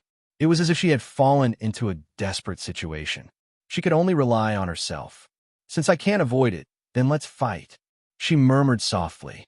Although she could hide in the space, it wasn't a wise move to do so under such circumstances. If she made a mistake, even the space would be exposed. Moreover, even if she hid in the space, she still couldn't leave this small town. After thinking about it again and again, the only thing she could do was to risk it all. However, how was she going to break the inescapable net? She furrowed her brows as she pondered. She looked at the bloody net and then at the inescapable net that was spinning in the sky. A powerful aura filled the air. If it wasn't for her ancient aura, it would be difficult for her to even walk in this place. The inescapable net is a trap. Since that's the case, I can only start with that old woman. She stared at the figure in the distance. At this moment, the old woman seemed to have noticed her and looked in her direction. "Little girl, didn't I say that you wouldn't be able to escape? Come on, quick, let me have a good look." The old woman chuckled softly. Her hoarse and sharp voice rang through the air. Even though they were separated by a great distance, the voice seemed to echo in Fengjiu's ears. "Since I can't escape, let's fight." Her clear and cold voice was filled with sharpness. She tapped the ground with the tip of her foot and leaped into the air. She no longer suppressed her might and aura and released it completely. As soon as the aura of a nascent soul stage powerhouse spread out, an intimidating ancient pressure also surged out from her body. As the two auras surged and merged, the aura that she exuded changed in an instant. Her aura and pressure were not inferior to the aura of a fairy realm powerhouse and the strong smell of blood on the old woman's body. Chapter 1352. Whoosh, whoosh. A powerful airflow whistled through the wind. The sharp sound was like a sharp blade, bringing with it a penetrating chill. In the next moment, a green light appeared in Fengjiu's hand. The azure-tipped sword, which was suffused with a cold light, slashed down from the sky with a biting cold sword aura. The aggressive slash had the power to destroy the heavens and earth. This was because she knew that when dealing with someone stronger than her, a battle of attrition was not advisable. Only by ending the battle quickly would she have a chance to win. Seeing the biting cold sword aura slashing down, the murderous aura was unable to be dodged. Thus, the old woman condensed her spiritual energy and poured it into the skull cane in her hand. Then, she faced the incoming sword aura. In an instant, the airflow from the old woman's skull cane swept up the blood on the ground and turned into a blood pillar that rushed up. Bang! Boom! A green light collided with the blood pillar. The blood pillar seemed to have dissolved the biting cold sword chi of the azure-edged sword and prevented the sword chi from attacking. However, after a rumbling sound, when the blood chi was smashed back to the ground, the green sword pierced through the blood chi like a hot knife through butter and attacked the old woman again with a speed that was too late to cover one's ears. Whoosh! Seeing the sudden attack of the sword aura, the old woman's expression changed. She hurriedly retreated, wanting to avoid it. Who knew that the green sword aura was so swift and fierce that it was already in front of her in the blink of an eye. She was shocked and quickly used the skull cane in her hand to block, but bang. The human-headed walking stick collided with the terrifying sword chi, and with a bang, it shattered into pieces and scattered all over the ground. Hiss! The green light flashed in front of the old woman's eyes, causing her to be unable to open them. She only felt a sharp pain in her arm and blood seeping out of her face. A shrill and hoarse scream rang out in the night. The voice was filled with unwillingness, resentment, and disbelief. The voice reached into the night sky and spread far, far away in the night. Ah! Granny Ghost screamed. So scary when the vengeful spirits hiding in the dolls and scarecrows heard the mournful scream, they couldn't help but tremble and cry out in fear. Granny Ghost is going to die. Granny Ghost's resentment is very great. It's that big sister. I want to go take a look." One of the dolls jumped and excitedly jumped in the direction of the battle. The doll that was missing its left leg and right arm jumped on the blood net's grid and moved forward in the night sky. At the place where the battle took place, the old woman was holding her severed arm. She raised her head and looked at Feng Jiu's sword that was glowing with green light. She chuckled softly. "Azure-tipped sword? Good, really good item. No wonder it was able to break through the blood pillar and cut through her blood qi." It was actually the ancient divine sword Qing Feng. The ancient sword, azure-tipped sword, had disappeared for many years. Even the people of the 8 great empires didn't know where it ended up.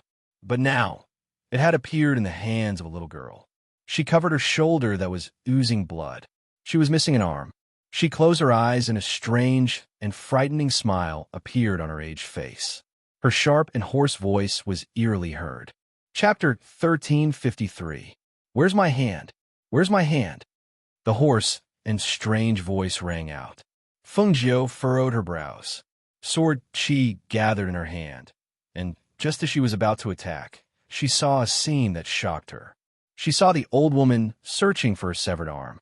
When she saw her severed arm, she stretched out her hand and sucked the severed arm toward her.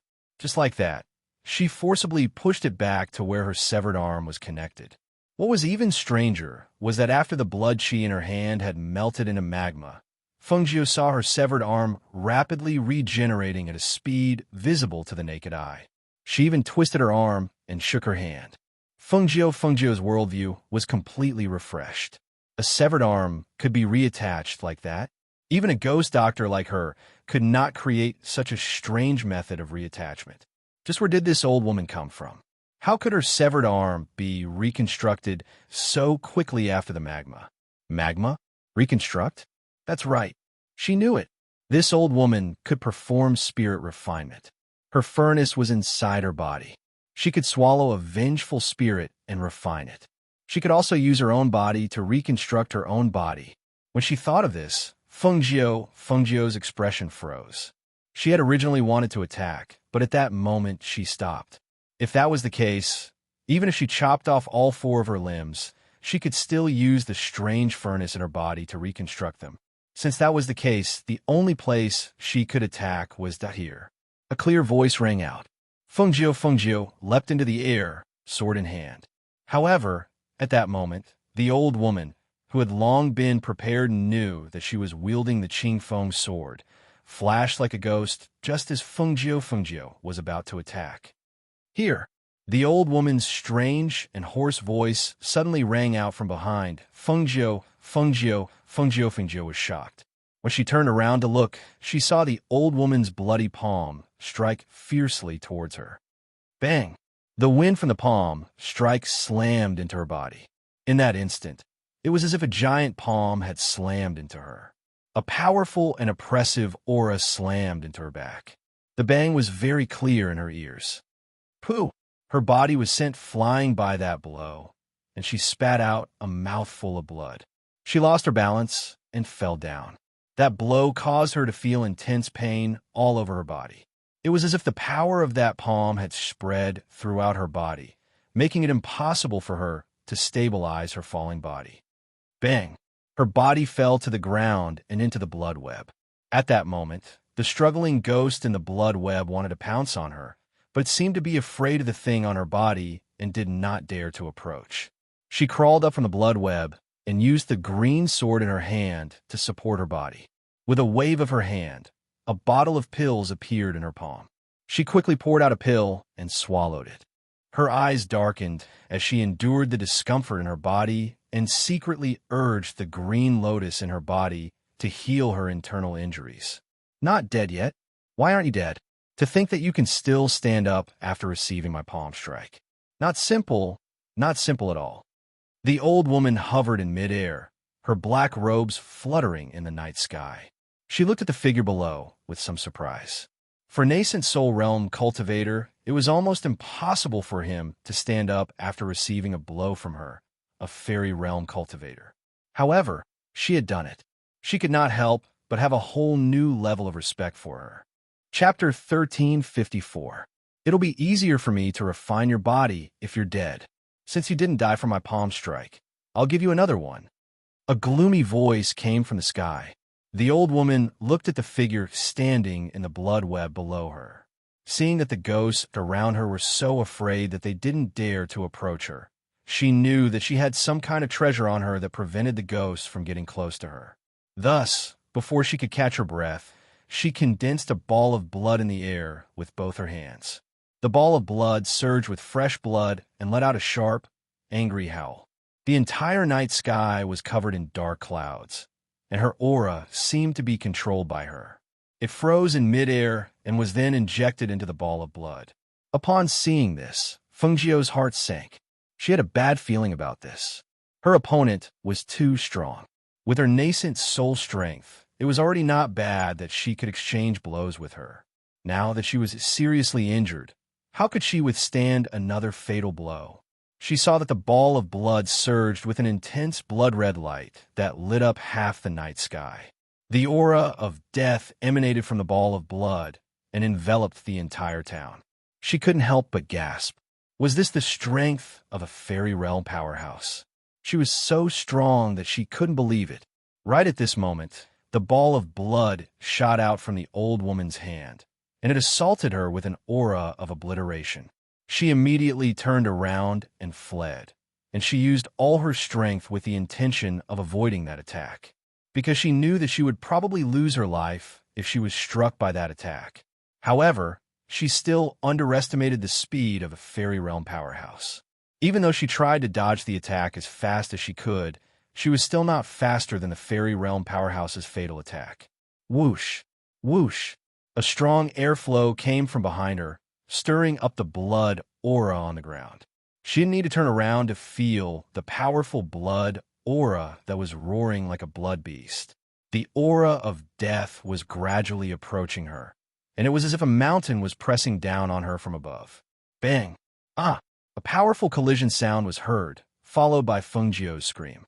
Then, several rays of light suddenly shot out from her body. Bang! She flew dozens of meters away and fell to the ground like a broken rag doll. She couldn't move at all. She lay on her back on the ground, blood flowing from the corner of her mouth. All the bones in her body seemed to have been broken, and she couldn't muster any strength. Crack! Crack! Several cracking sounds came from her body. Hearing those sounds, she moved her fingers and tried to stand up again because the old woman's fatal attack seemed to have been blocked by some treasure on her body. Otherwise, she wouldn't just be lying there with broken bones and unable to move. She would have died in one blow. However, just as she moved her finger, the black figure came to her side and stared at her as if he was staring at something strange. He's not dead yet. The old woman's gaze swept around strangely and landed on the broken things beside her. Her eyes suddenly lit up. So it was these things that saved your life. Little girl, your life is really tough. You didn't die 3 or 4 times. Unfortunately, when I, Ghost Granny, want people dead, no one has ever been able to leave alive from my hands. Seeing the murderous intent in the old woman's eyes and hearing her sinister voice, the immobile Fengjiu experienced for the first time the helplessness and unwillingness before death. Chapter 1355. She could not accept this. The life-saving treasure that they had given her could help her block a fatal attack, but facing this old woman who was determined to kill her, no amount of treasure would be enough. In this strange town where there was no one around, who could save her? Who could come and save her? Strength. She still needed strength. If she had been a little stronger, if she had been a fairy realm expert, then she would not have lost so miserably at the hands of this old woman. If I break your neck, I'll damage your body. It's too ugly, too ugly. The old woman gestured with her hands, as if she was thinking about how best to kill her. However, when she saw that Fengjiu, who was lying on the ground, was not frightened at all, she could not help but laugh sinisterly. Little girl, you're about to die. Aren't you afraid? Afraid?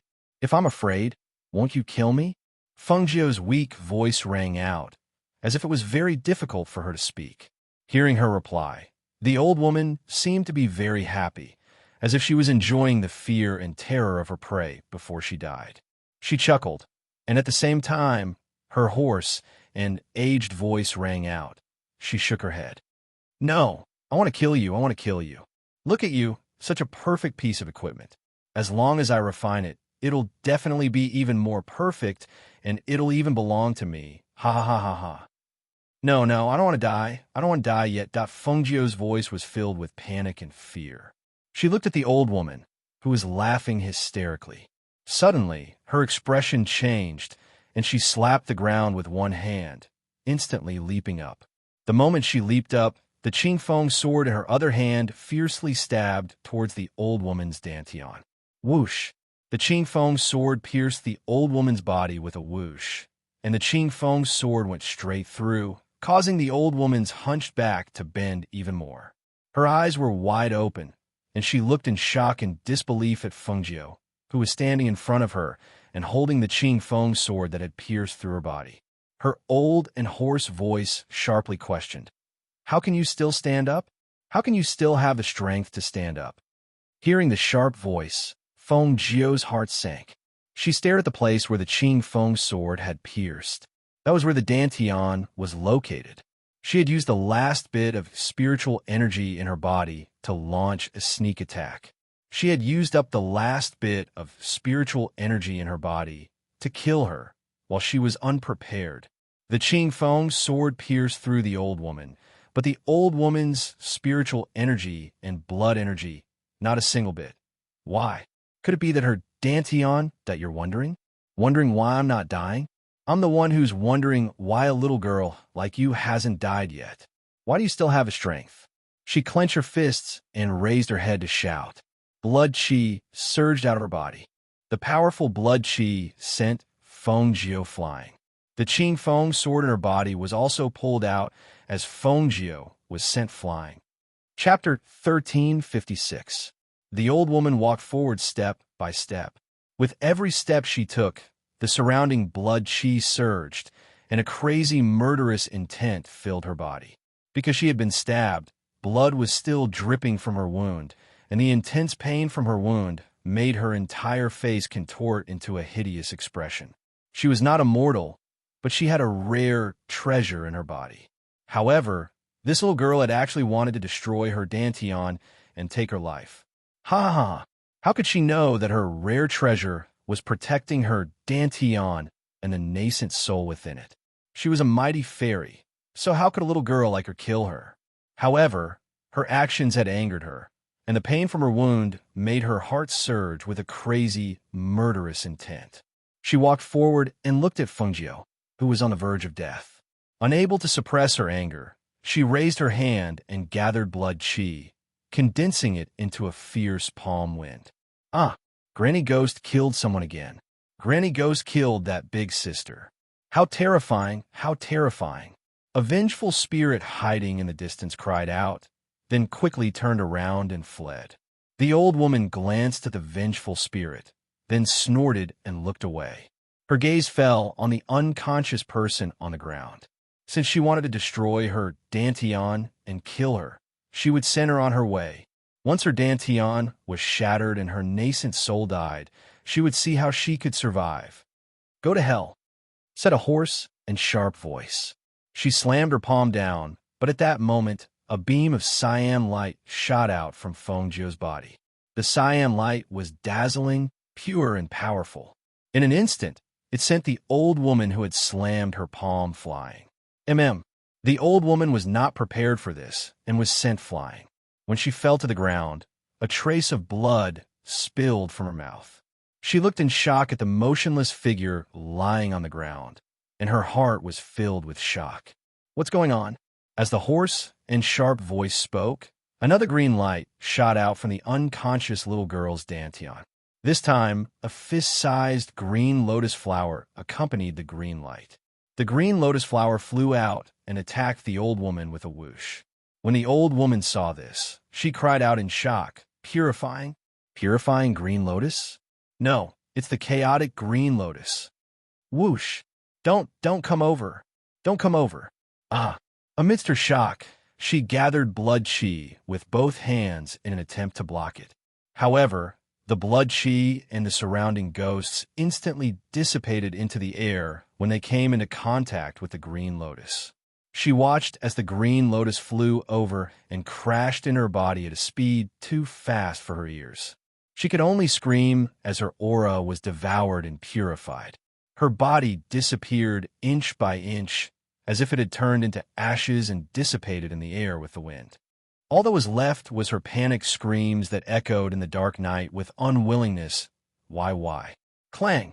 A small gray cauldron fell out of the burnt old woman's body and was brought to Fengjiu's side by the green lotus. Then, a green lotus petal fell from the green lotus. When the petal fell to the ground, it turned into countless green light spots, purifying the bloody ground bit by bit. Chapter 1357. Early in the morning, when the first ray of sunlight shone on the earth, the warm sunlight caused Fengjiu's fingers to twitch slightly. Her divine sense gradually awakened, and when she recalled the scene before she fainted, she abruptly opened her eyes and leaped up. "Ah!" she exclaimed in surprise. After she leaped up, she noticed the injuries on her body. Even her broken bones had been repaired. There was not a single wound on her entire body. That's strange. Why are my injuries all healed? She was a little astonished. She looked around her, but the old woman's figure was already nowhere to be seen. Beside her, a small dusty cauldron was quietly lying there. She picked it up and was slightly startled. This is the ancient divine cauldron, the Shin-known cauldron? Even though the cauldron was covered in dust, she could still make out the small words on the cauldron. She stood up, patted her clothes, and glanced at the surroundings. Not only was the old woman gone, even the blood energy in the surroundings had vanished without a trace.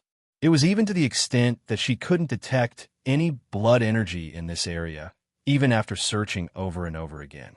Although she was a little confused, she did not think too much about it.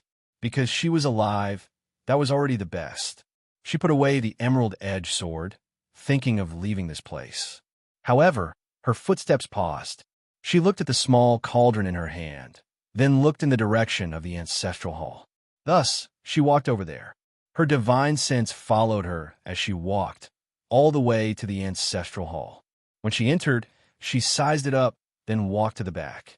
When she reached the back, she could not help but be slightly startled. She saw that there were more than 10 corpses piled up in the open backyard. The dead people were all dressed in black, dressed as guards. From the degree of rigidity of their corpses, they should have died the day before she arrived here. However, other than these corpses dressed as guards, she did not see the corpses of the people these guards were protecting. Her gaze swept around and landed on a large vat in the corner. It was a large water vat with a lid on top. What made her notice was that she seemed to feel a trace of sealing power. Thus, she stepped forward and released a wisp of spiritual energy from her hand. While unlocking the seal, she also used the force to push open the lid. There was no movement inside, so she walked forward to take a look. She saw a young man in brocade clothes, about 17 or 18 years old. His face was pale, and he was unconscious. His breathing was weak, as if he would die at any moment. She didn't expect that there would be a living person hidden inside. She was slightly surprised and flicked a stream of air between her fingers. With a clang and a cracking sound, the large vat cracked and shattered into pieces on the ground. The person inside also tumbled out. She dragged the young man to the side and checked his pulse. Then, she took out a pill and stuffed it into his mouth.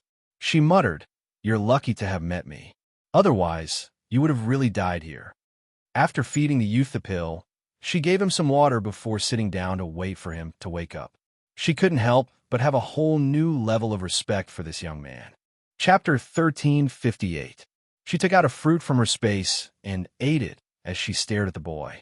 From time to time, she would raise her head to look at the sky. It wasn't until around 7 in the morning that the boy on the ground slowly woke up. Don't kill me, don't kill me." As soon as the boy woke up, he cried out in alarm. He rolled and crawled to the side, his pale face unable to hide the horror and fear. "Who killed you?" Fengjiu yawned and asked, "Since you're awake, I'm leaving." She didn't want to stay in this damned place any longer. At this time, the boy saw that the person sitting in front of him was a little beggar in tattered clothes. Looking at the little beggar with messy hair and a face covered in dust, he couldn't help but sigh softly. He looked around and saw that his guards were all dead. His eyes couldn't help but redden. Where's that old witch? Is she still here? Thinking of the previous scene, his heart trembled, and even his teeth trembled in disbelief. I didn't see her. I just passed by here and saw that the guards were all dead. I opened the water tank and saw that you were alive, so I saved you. Fengjiu patted her clothes and stretched. I'm leaving. There's nothing to eat in this place, and there's not even a shadow of a person. As she spoke, she walked out. Don't you wait for me. The boy was shocked and quickly followed. Fengjiu didn't stop. It wasn't until she was out of the town that she secretly breathed a sigh of relief. She glanced back and sighed in her heart. I almost lost my life here. Little beggar, thank you for saving me. The boy jogged to Fengjiu's side and said. Fengjiu walked forward and said, I'm not interested in verbal thanks. If you want to thank me, do something practical. Then take me home. When we get home, I'll have someone to thank you. I can also treat you to a good meal. He thought that this little beggar looked thin and small, so he usually didn't eat enough. Fengjiu glanced at him and asked, Where's your home? If it was on the way, then it was on the way. If it wasn't, then she couldn't be bothered. It's the Danyang city near the Danyang sect. The boy said, Danyang? Okay then, I'll take you with me. But remember to thank me with a lot of money.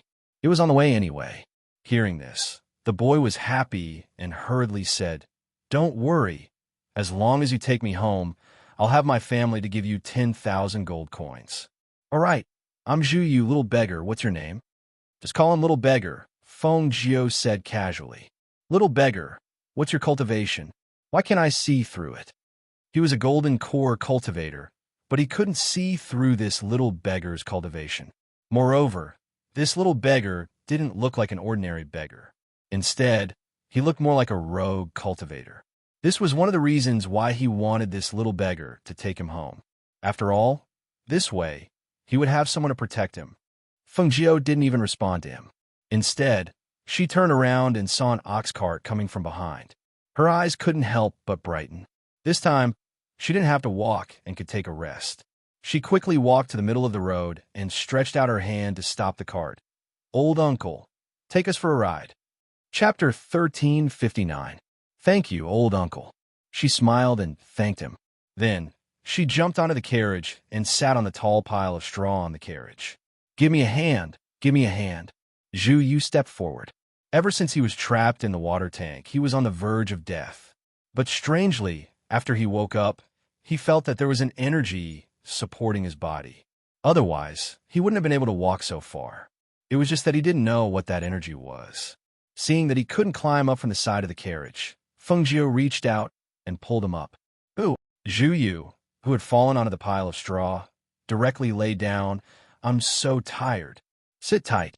The old man who was driving the ox cart shouted. Only then did he continue to drive the ox cart forward. Little beggar, are you also going to Danyang City? Zhu Yu lay on his back and looked at the blue sky and white clouds in the sky. Yes. Fengjiu sat cross-legged with one hand supporting her chin and narrowed her eyes. Why are you going to Danyang City?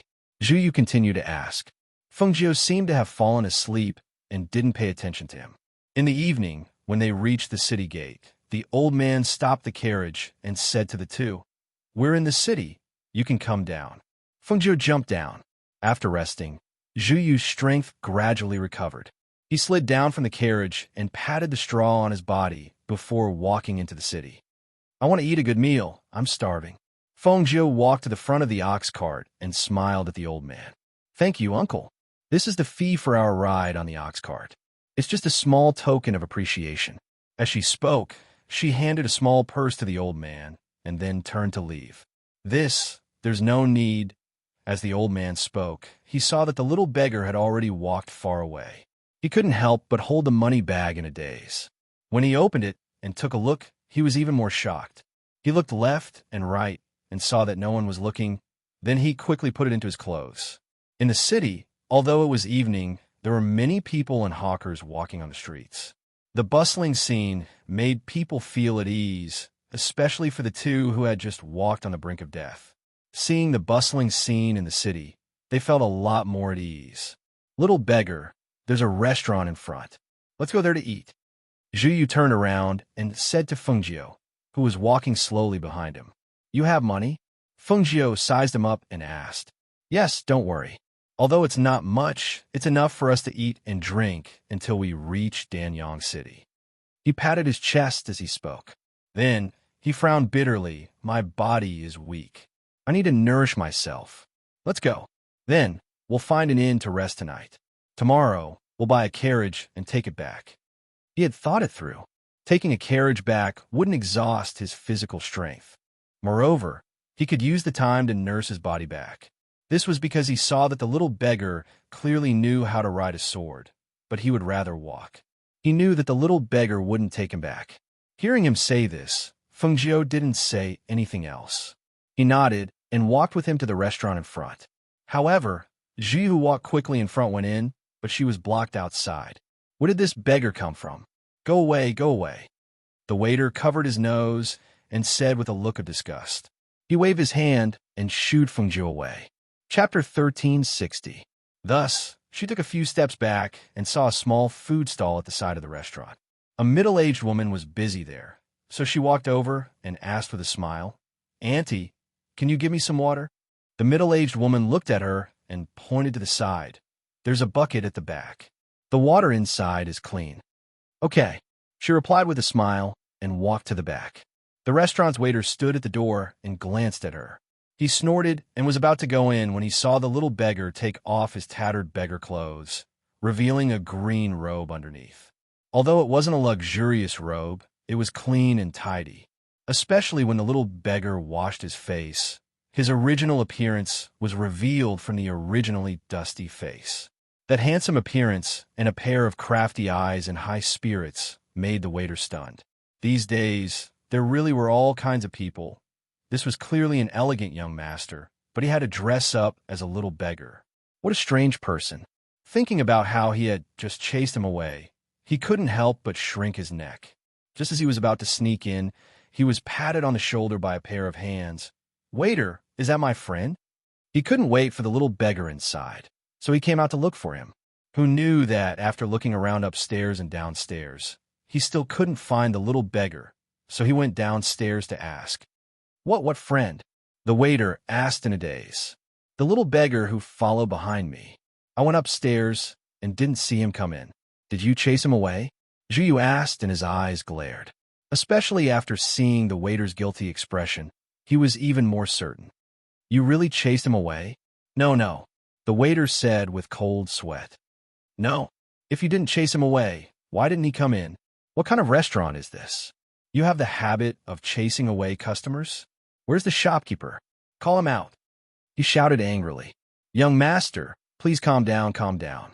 The shopkeeper walked out and said with a smile. Calm down? You, a waiter, chased my friend away. How do you expect me to calm down? Zhu Yu raised his voice and glared at the shopkeeper with a pair of eyes filled with anger. The shopkeeper hesitated for a moment before shouting at the waiter beside him. Hurry up and apologize to this young master. Forget it. I won't accept a verbal apology. He was learning from the little beggar. Hearing this, the manager was startled. After thinking for a while, he said, Then I'll give you our restaurant's signature suckling pig as an apology. Young master is magnanimous. Please don't be calculative. When Zhu Yu heard this, he didn't say anything. He grabbed the waiter's collar and asked, Where's my friend? Where did you go? This young master is over there. The waiter pointed at the person washing his face behind the stall. Zhu Yu looked over and saw a handsome young man dressed in green. He immediately kicked the waiter and said, My friend is a little beggar. The waiter had a long face and hurriedly said, It's him. It's really him. He took off the beggar's clothes he was wearing outside and washed his face. I saw it from here. It's true. I'm not lying. Hearing this, Zhu Yu was stunned. He stared at the young man in green again, and the corner of his mouth couldn't help but twitch. Chapter 1361. Zhu Yu, what are you doing standing there? Come over here to eat. This stall also has a lot of delicious food. Fengjiu walked out from behind the stall and sat down at the small table. She smiled at the middle-aged woman and said, "Auntie, give me a portion of everything." The middle-aged woman saw that the little beggar seemed like a different person after washing his face and changing his clothes. She couldn't help but stare blankly for a moment. She then smiled and said, "Okay, then drink a cup of tea first." She then busied herself and gave him a portion of everything on the stall. When Zhu Yu saw this, he was about to step out when his footsteps suddenly stopped. He turned around and said to the shopkeeper, "You said you would give me a roasted suckling pig. You must keep your word. Send it to the stall over there." As he spoke, he quickly walked toward the stall. The shopkeeper was helpless and could only order people to prepare a roasted suckling pig. However, just as he turned around, he heard a loud bang behind him and a muffled groan. He quickly turned around to look. He saw the young master in embroidered clothes fall to the ground. Because he fell down the stairs, his forehead directly hit the ground. A trace of blood flowed out and dyed the front of the restaurant red. Zhu Yu. Fengjiu didn't expect that Zhu Yu would fall and bleed after just drinking a mouthful of tea. She quickly walked towards him and wanted to help him up. Who knew to get out of the way? Fengjiu frowned and looked at the 4 guards in front of her. Zhu Yu, what a coincidence. A man in embroidered clothes walked forward and looked at the bleeding Zhu Yu. He smiled proudly and arrogantly. "How can you be so careless? How can you fall when you're just walking?" Zhu Yu sat up from the ground and covered his bleeding forehead with one hand. He felt the world spinning in front of him. The injury on his forehead made him, who was already weak, unable to recover for a while. He only heard a familiar voice coming from above him. "Liao, it's you." He raised his head and saw that the person standing in front of him was actually his sworn enemy, Liao. For a moment, his face turned ugly. "I haven't seen you for so long, but you're still so small. How'd he fall down?" He was clearly walking towards the stall when a gust of wind hit him, causing him to lose his balance and fall forward. Otherwise, no matter how weak his body was, it was impossible for him to walk until he fell. He stood up from the ground, but at that moment, Liao raised his foot and kicked him back to the ground. "Yes." Zhu Yu groaned and fell back to the ground. He glared at the person standing in front of him and his guards. "What do you want?" "Nothing much, but don't you always bring guards with you when you go out?" This time, there was only that little beggar with black hair following him. "TSK, Zhu Yu, you finally managed to fall into my hands. Tell me, how about I let you crawl under my crotch? Or should I beat you up?" Fengjiu, who was blocked, glanced at the 4 guards in front of her. When she heard the brocade-robed man's words, her finger moved slightly, and a silver needle silently shot out. "Ah!"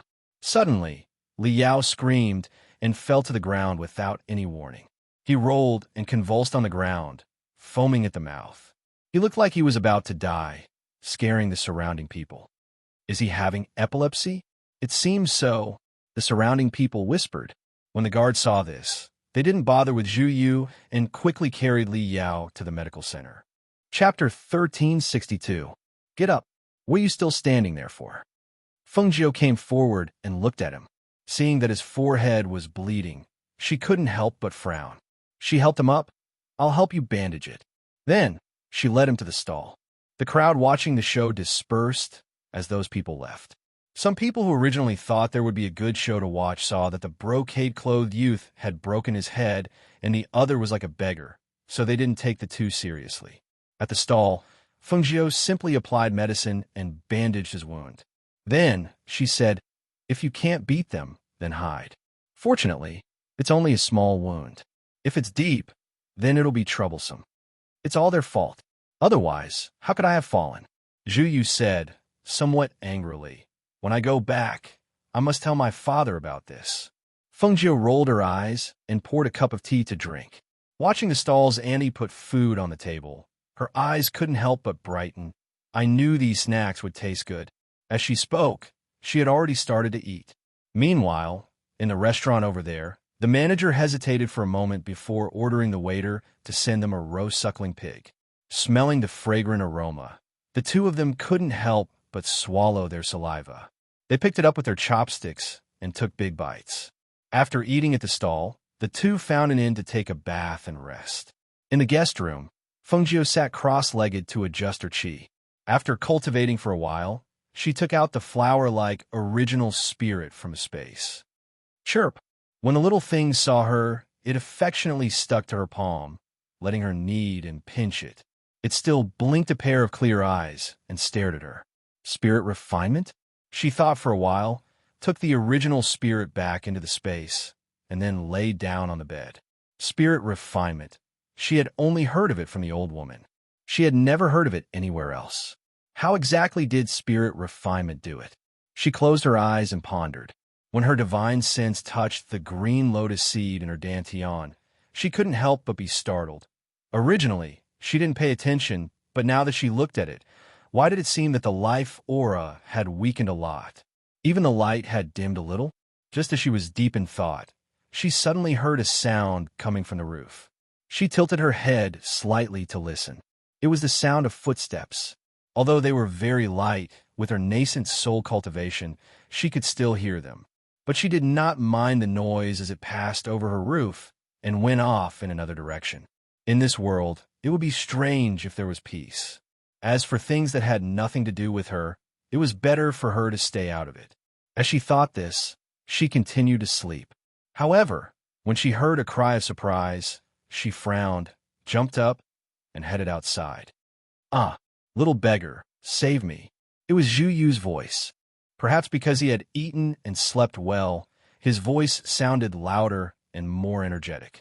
However, his current situation was not very good. He was being carried out by two black-clothed men and was about to step onto the roof and leave. "Don't catch me. You sure have a lot of troubles." Fengjiu's voice appeared in the night.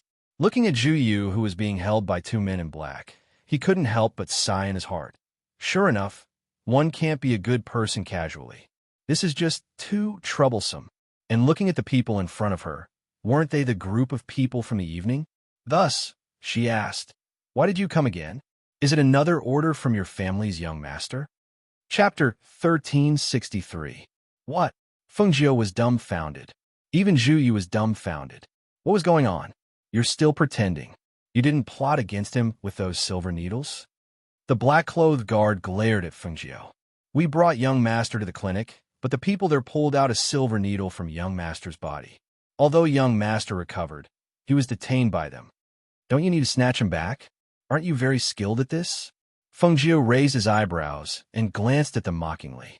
If they had the time to kidnap people, why didn't they think of bringing their master out? It was really strange. What did being detained have to do with her? She didn't ask anyone to detain him.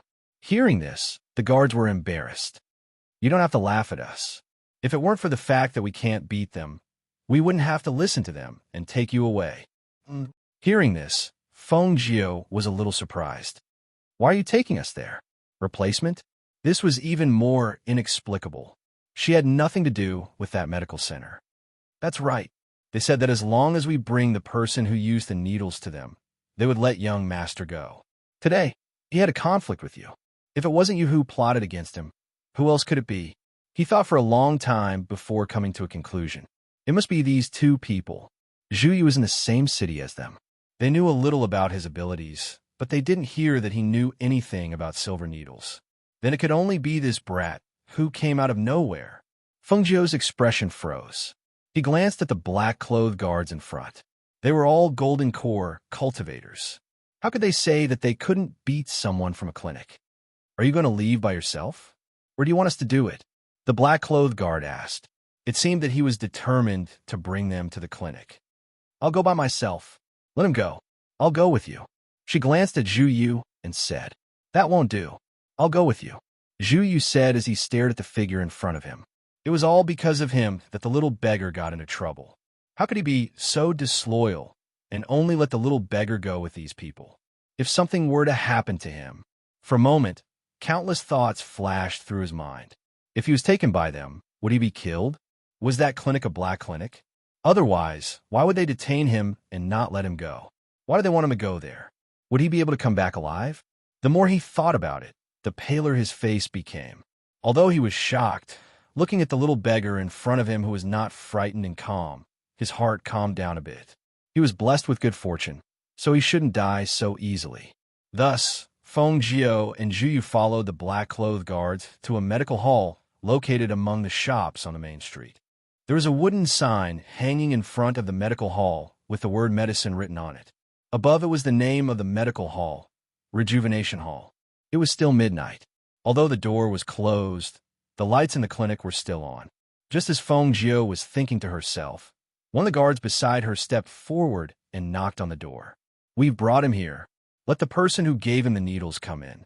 An old voice came from inside. When that voice came out, the black-robed guards outside trembled imperceptibly. "Go in."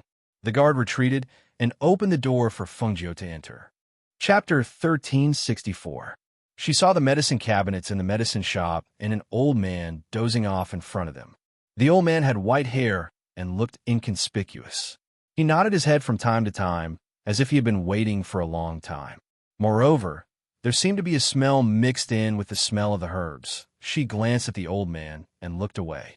Even if the people inside did not come out, she could feel that there were a few extraordinary auras hidden inside.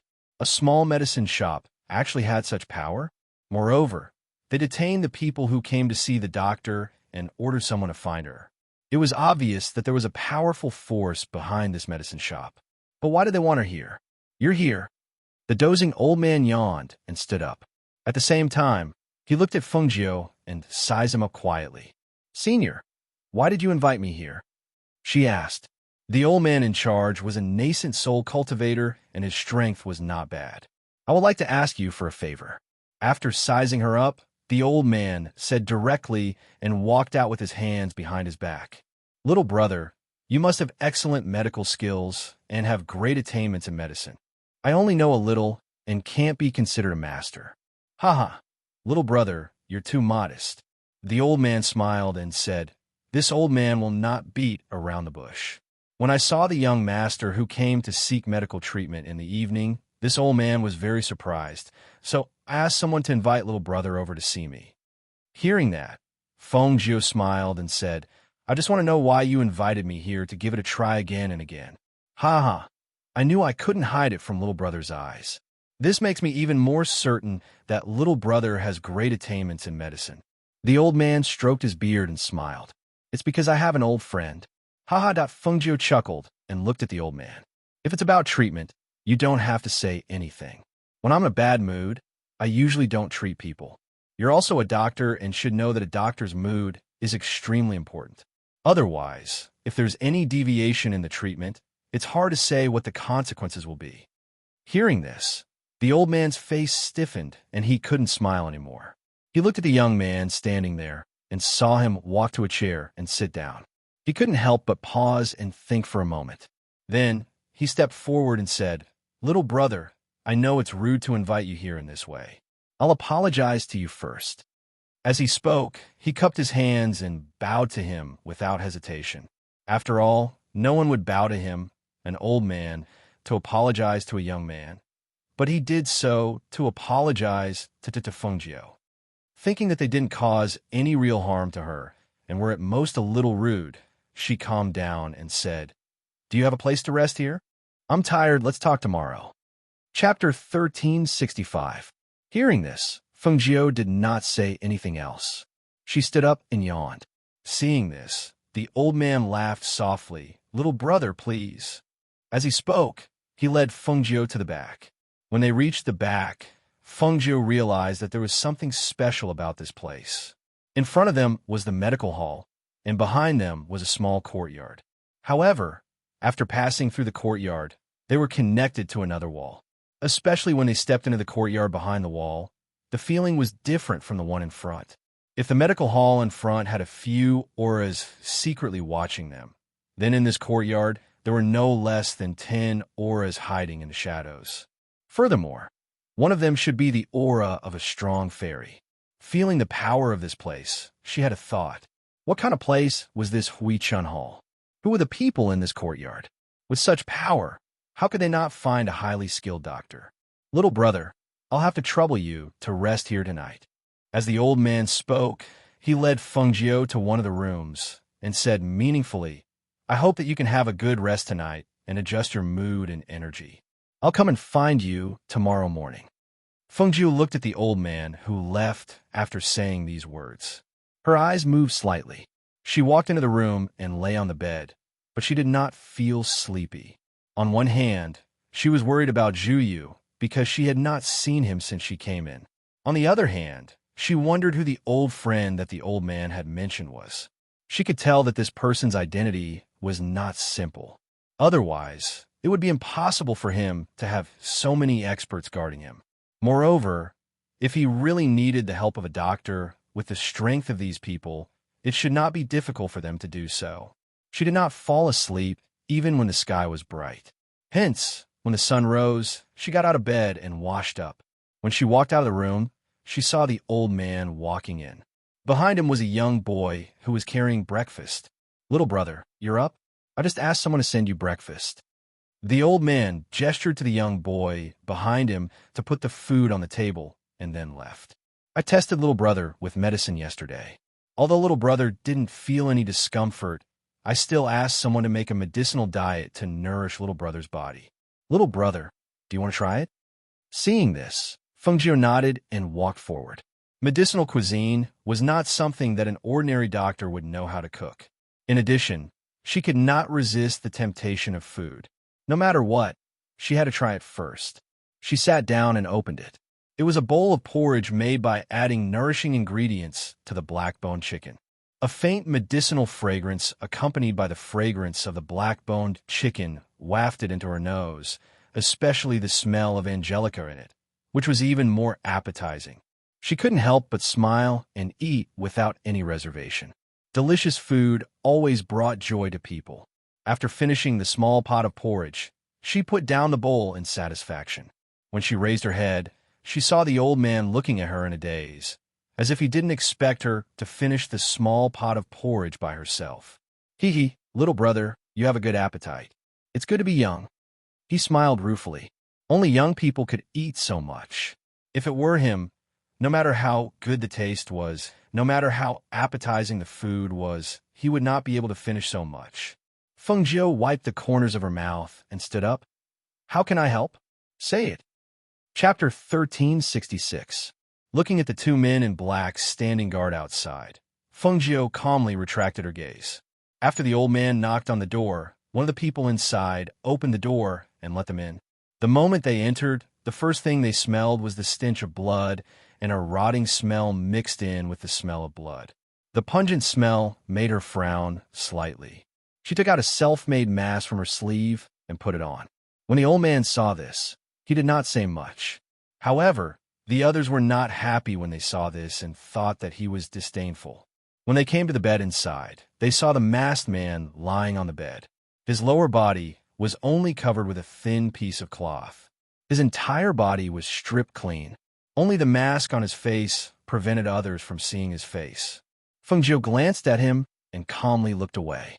The corners of her mouth twitched slightly. Although she was a doctor and had seen many naked people, those she had seen in the past were definitely dead. However, among the naked bodies of living men, she had only seen the body of Uncle Xinyuan Mo's. Right now, there was one lying here. Although he was half dead, he was still alive, wasn't he? She simply didn't know where to look. "Little brother, look, this is the wound." As the old man spoke, he gestured for Fengjiu to look at the wound next to the man's heart. The wound was not big, but it had begun to fester and worsen. The area around the wound had turned black and turned purple, forming a purplish black and red color. "The patient has been unconscious for a day. I have checked the wound. I'm afraid that we have to operate on him. However, the wound is near the heart. I'm not confident that I can operate on him because it is too dangerous for me to operate on him alone.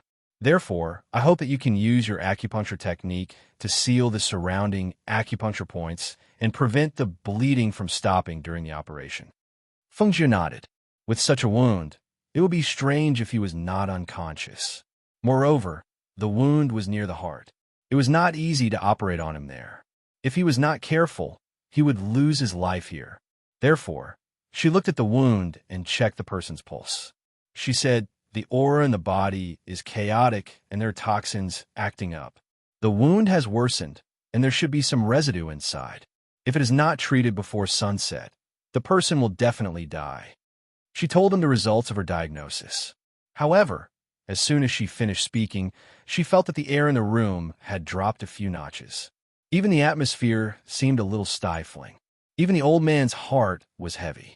I know we don't have much time left. Little brother, get ready to be my assistant. Help me from the side. At this moment, the old man did not think that Fengjiu's medical skills were better than his.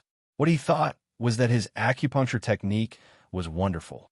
If he used it to treat the old man, he might be able to reduce the risk of death. That was why he asked someone to find Fengjiu. The old man, who was already nervous, felt his heart sink even more after hearing Feng Ix's words. Sweat began to form on his forehead. That's right. If he delayed any longer, he would definitely die. While they were busy washing their hands and preparing the tools, Fengjiu just stood to the side and watched after washing his hands. He watched as two guards came over. Under the old man's orders, they carried the person on the bed to a treatment bed. Chapter 1367. At the same time, Fengjiu silently averted her gaze. She thought, don't look at indecent things. She had no interest in looking at the naked body of a stranger. In her opinion, none of them could compare to Xianyuan Mo's sexy and firm figure. When she thought of a certain person, she could not help but think of some indecent images, so much so that she fell into a trance for a moment, until the old man's voice sounded. Little brother, come over quickly. What are you still standing there for? Oh, I'm coming. Fengjiu came back to her senses and hurriedly walked out of the room. She saw that the masked man had covered himself with that piece of cloth again and was lying there. She walked up to the old man's side and asked, Are we starting? Yes, we can't wait any longer. Come, let me tell you. As the old man spoke, he told Fengjiu when to insert the needle, how to insert the needle, and what to do in case of an accident.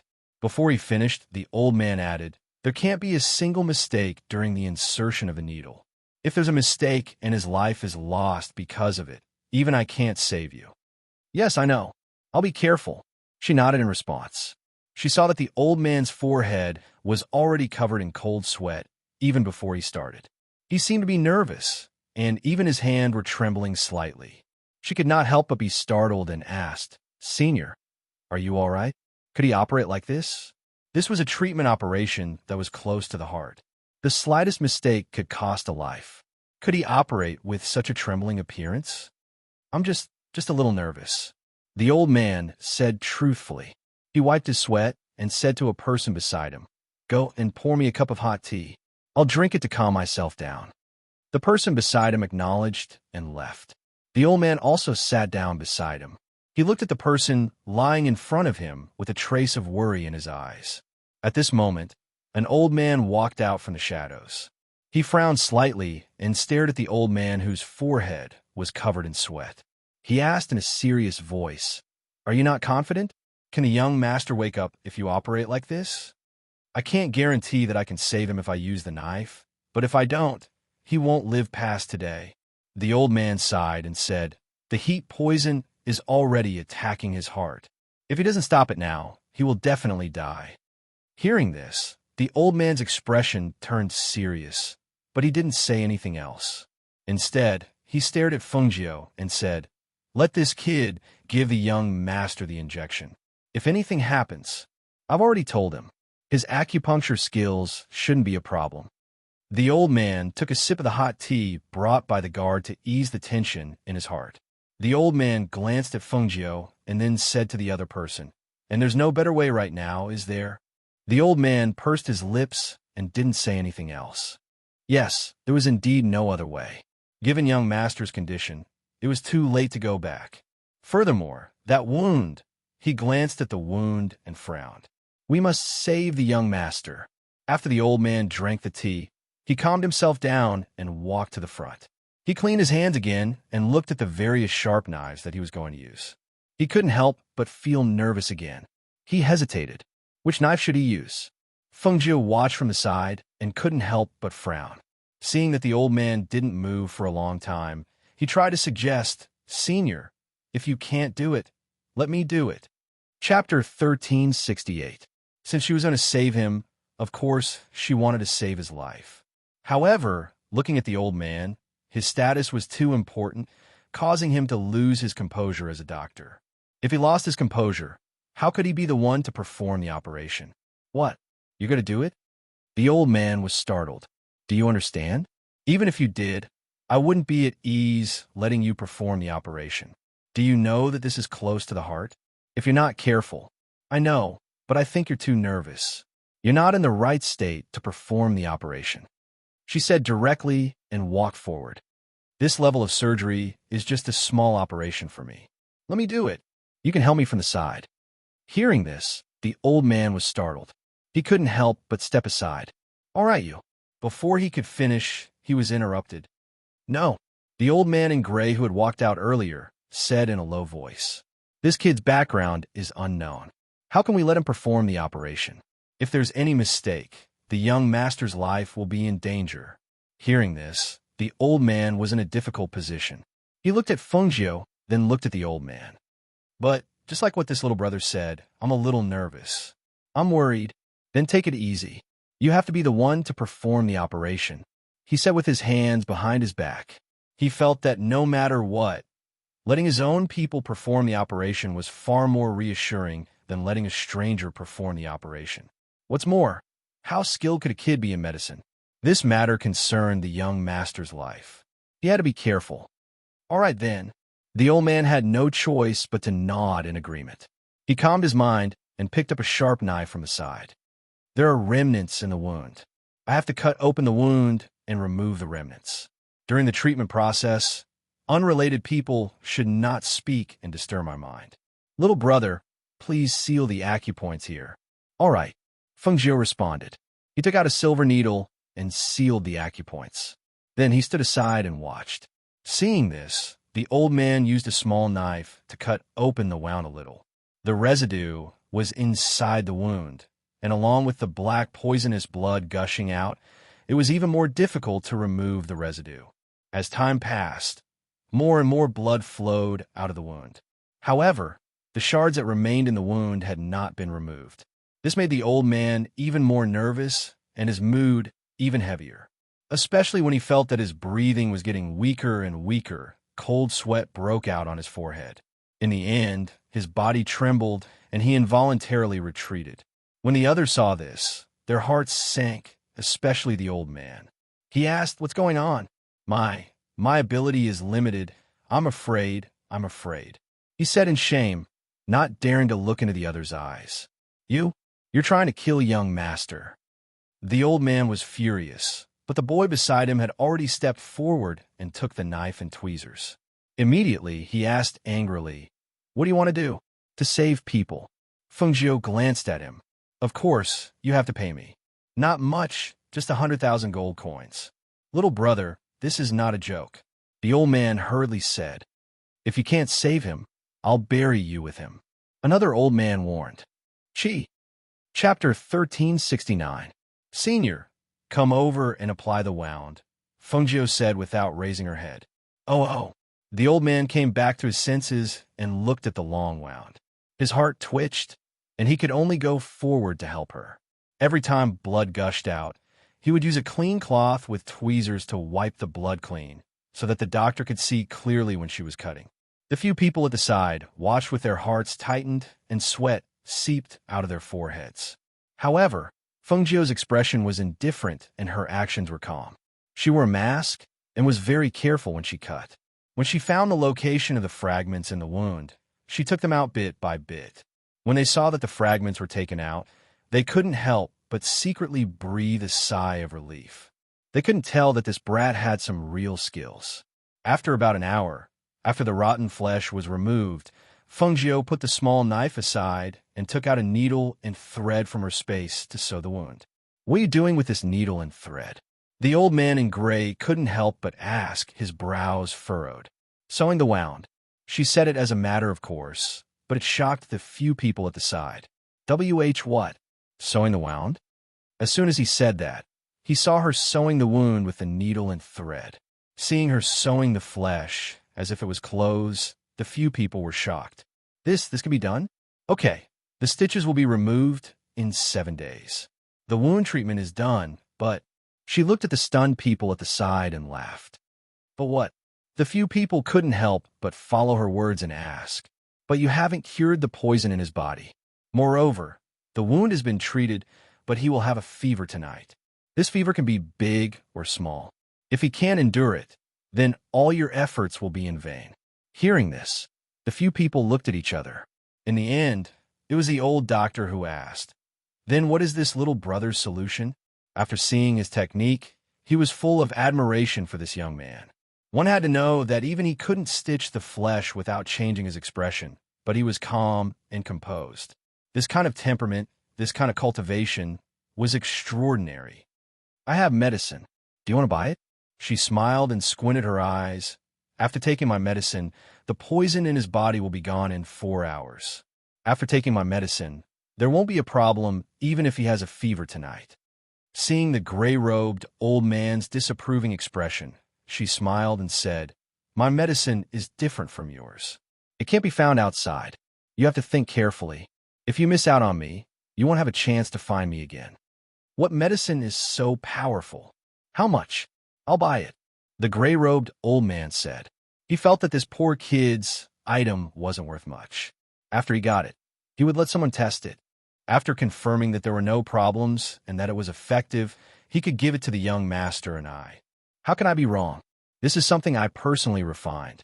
Could it be that my medical skills are not enough to prove that my medicine is very effective? Feng Jiu raised his eyebrows and glanced at him. Chapter 1370. Seeing this, the old man's face darkened as he said to Feng Jiu, "Where's the medicine? Give it to me." "I gave you the money and the goods at the same time." Feng Jiu had already walked to the side to wash his hands, and the unconscious person had already been pushed into the inner room. "Little brother, let's talk outside," the old doctor said as he invited Feng Jiu outside. Thus, other than a few people who stayed in the room to guard, the few of them went outside to sit by the stone table. The servants served the tea and then left. "Little brother, the stitches you just sewed. You can remove it after 7 days." Feng Jiu took off her mask and put it away. Then she took a sip of tea. "Then what about the medicine you mentioned? Can you let me take a look?" the old doctor asked. Feng Jiu thought for a while and nodded. "That's fine too." She took out 2 bottles from her sleeves and placed them on the table. Looking at the special transparent bottles and the liquid inside, the old doctor was slightly surprised. His heart skipped a beat as he opened it and took a sniff. With one sniff, his eyes lit up. "This is good stuff. Little brother, do you have more of these?" When the old man saw this, he took the bottles and looked at them suspiciously. With one look, his expression changed slightly as he asked in surprise, "Did you really make these? Didn't you want to buy them? Here it is." She pointed at the 2 bottles of medicine and said, "Give me the money. Also, where's my friend? Your friend has been taken care of by our people." The old man in gray said slowly, "We can give you the money, but you can't leave yet." "What?" Feng Jiu raised her eyebrows and raised her voice. "My young master hasn't woken up yet. How can you leave? What if he doesn't wake up?" "Pfft. So you're saying that you want me to stay for a few more days?" She glanced at the 2 of them and said, "Little brother, how about this? You stay and take care of the young master. We won't let you work for nothing." The old doctor said as he looked at Feng Jiu and smiled, "Also, your medical skills are better than mine. If you can stay, we can rest assured. Didn't I say that he'll be fine? He'll wake up in 1 or 2 days at most. He'll take my medicine. He won't die." She rolled her eyes, speechless. She didn't plan to stay here for long. Moreover, if she stayed here for a few more days, she would definitely be delayed on the road. "You don't have the final say. Wait until my young master wakes up," the gray-robed old man said firmly. Seeing this, Feng Jiu's eyes flickered. He thought for a moment and said with a smile, "All right, then I'll stay. However, my friend is injured and weak. Help me hire a carriage and send him back first." Hearing this, the 2 looked at each other and nodded. Sure, as long as they could keep this brat, it would be fine. In any case, they only needed him, and the other one was dispensable. "All right, it's settled then. Next, pay me the money first." She pointed at the 2 bottles of liquid medicine. Hearing this, the old man in gray called out, and a middle-aged man appeared. He said to Feng Jiu, "Come with me." Feng Jiu shrugged and didn't care about being treated lightly. He got up and left with the middle-aged man. After he left, the two old men started talking. Is this kid's medical skills really better than yours? The old man in gray asked. Chapter 1371. At noon, in front of the clinic. Zhuyu, you go home first. Remember to pay me the money you owe me. I'll ask you for it when I come over. Fengju patted him on the shoulder and said with a smile. Then you're really not going? Is it really okay to stay here? Zhuyu asked worriedly. It's okay. The seniors here take good care of me. Besides, I'm also an idle person who travels everywhere. It's not a problem for me to stay here for 10 days or half a month. But your body hasn't recovered yet. You can take the carriage back and recuperate on the way back. All right then, you must be careful. Hearing Fengjiu's words, he could only leave first. After all, he couldn't afford to offend the people in this clinic. Even if he stayed, he wouldn't be of much help. Go. You don't have to worry about those people. They've already told you. They won't trouble you again. All right, then I'll go. After thanking him, he sat in the carriage and looked at the young man standing in front of the clinic. His eyes were fixed on his face, trying to remember his face in his mind. Even if he couldn't see him again in the future, he wouldn't forget. Little brother, are you relieved now? The old doctor said with a smile. Come, let's go in. I want to discuss with you the method you used to stitch up the wound. Thus, Fengjiu followed him in. After being pulled by the doctor for 2 hours, she said, I'm going back to rest. I'll go over again tonight. All right. Have a good rest. The old doctor said as he watched Fengjiu go back. Then he took a book and recorded the useful things that Fengjiu said. Back in the room, Fengjiu went to bed and had a good sleep. She didn't get up until evening and asked someone to prepare dinner. After eating, she saw that the sky wasn't dark yet.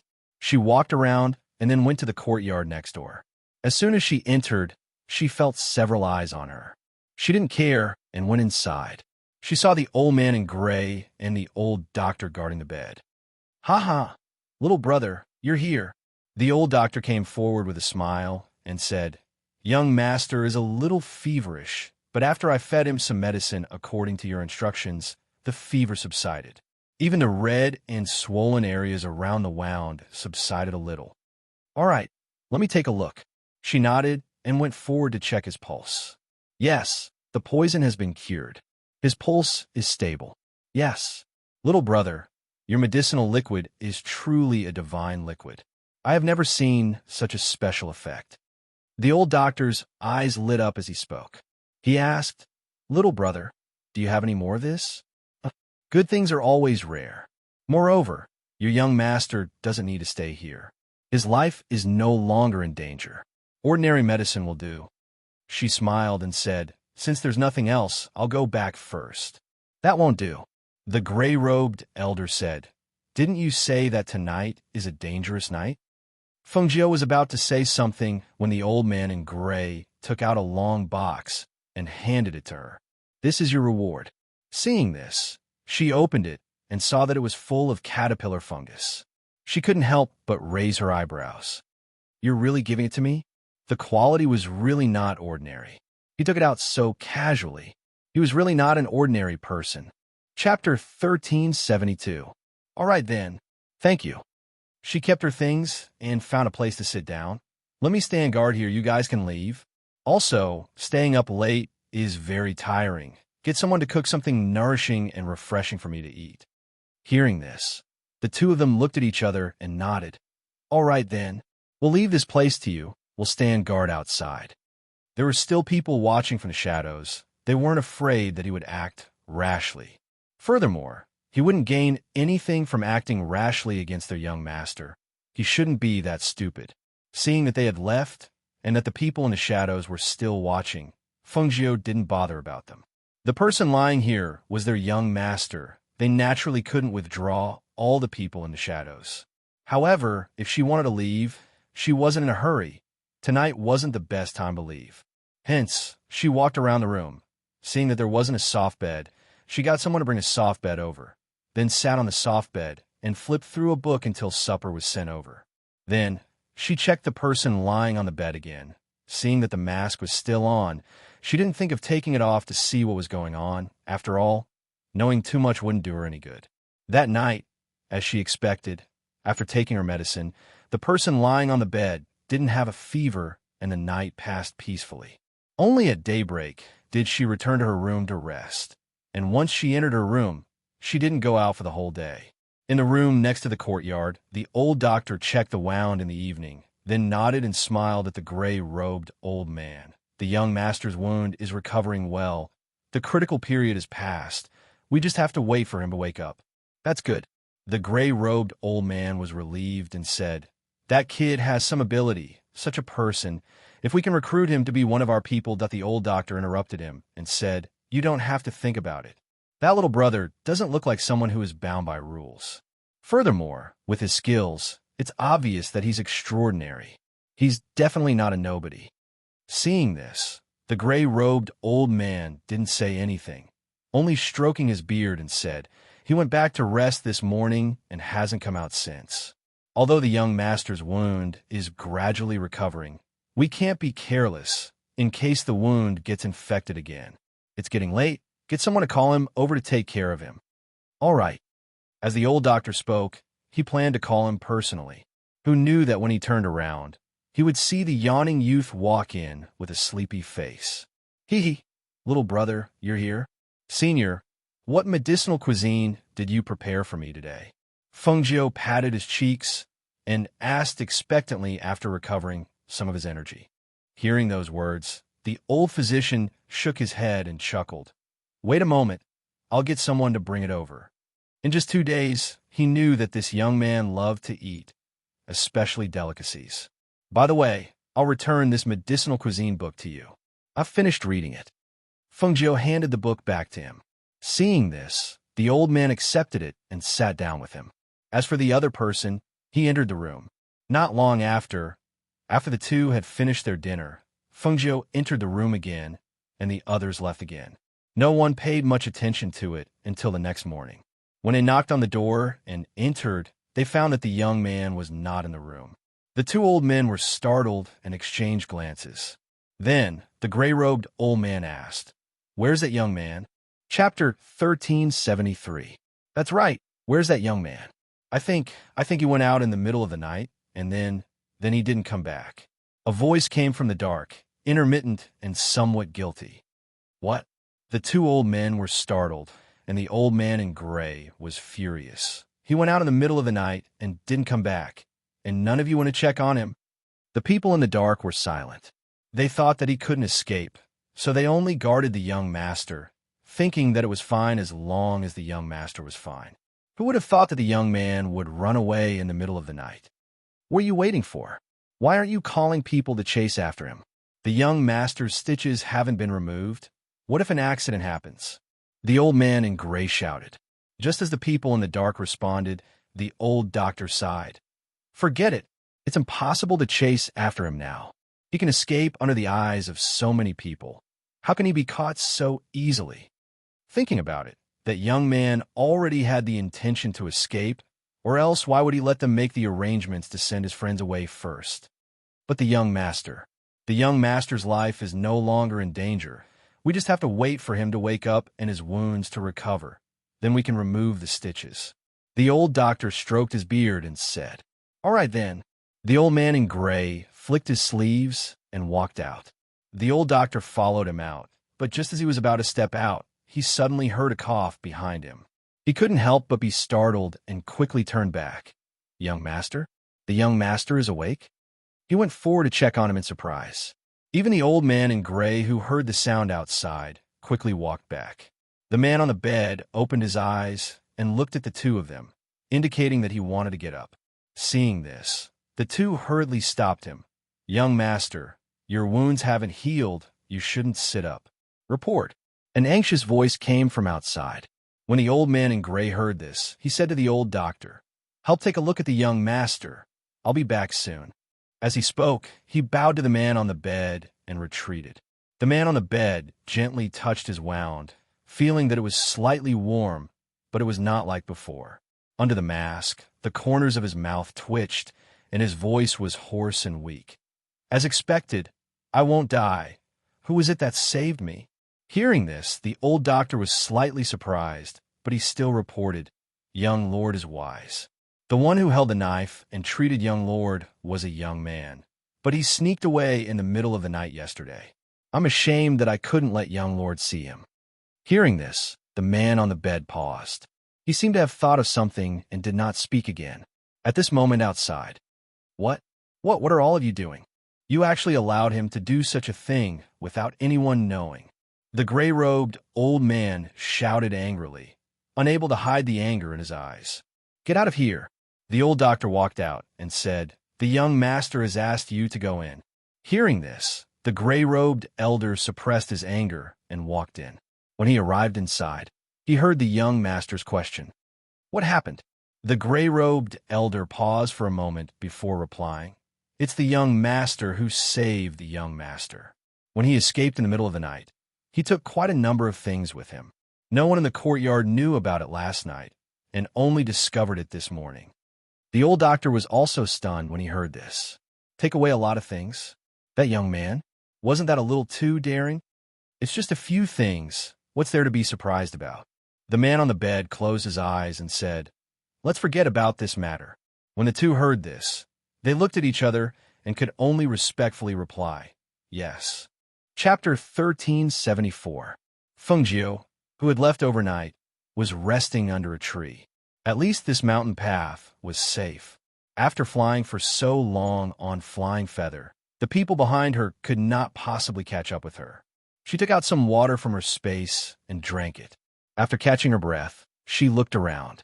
Seeing that this place was quiet and secluded with no one walking around, she leaped onto a big tree with lush leaves to rest.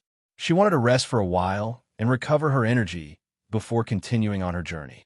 There were almost no pedestrians on the quiet mountain path. Occasionally, she could only hear the sound of leaves rustling in the wind.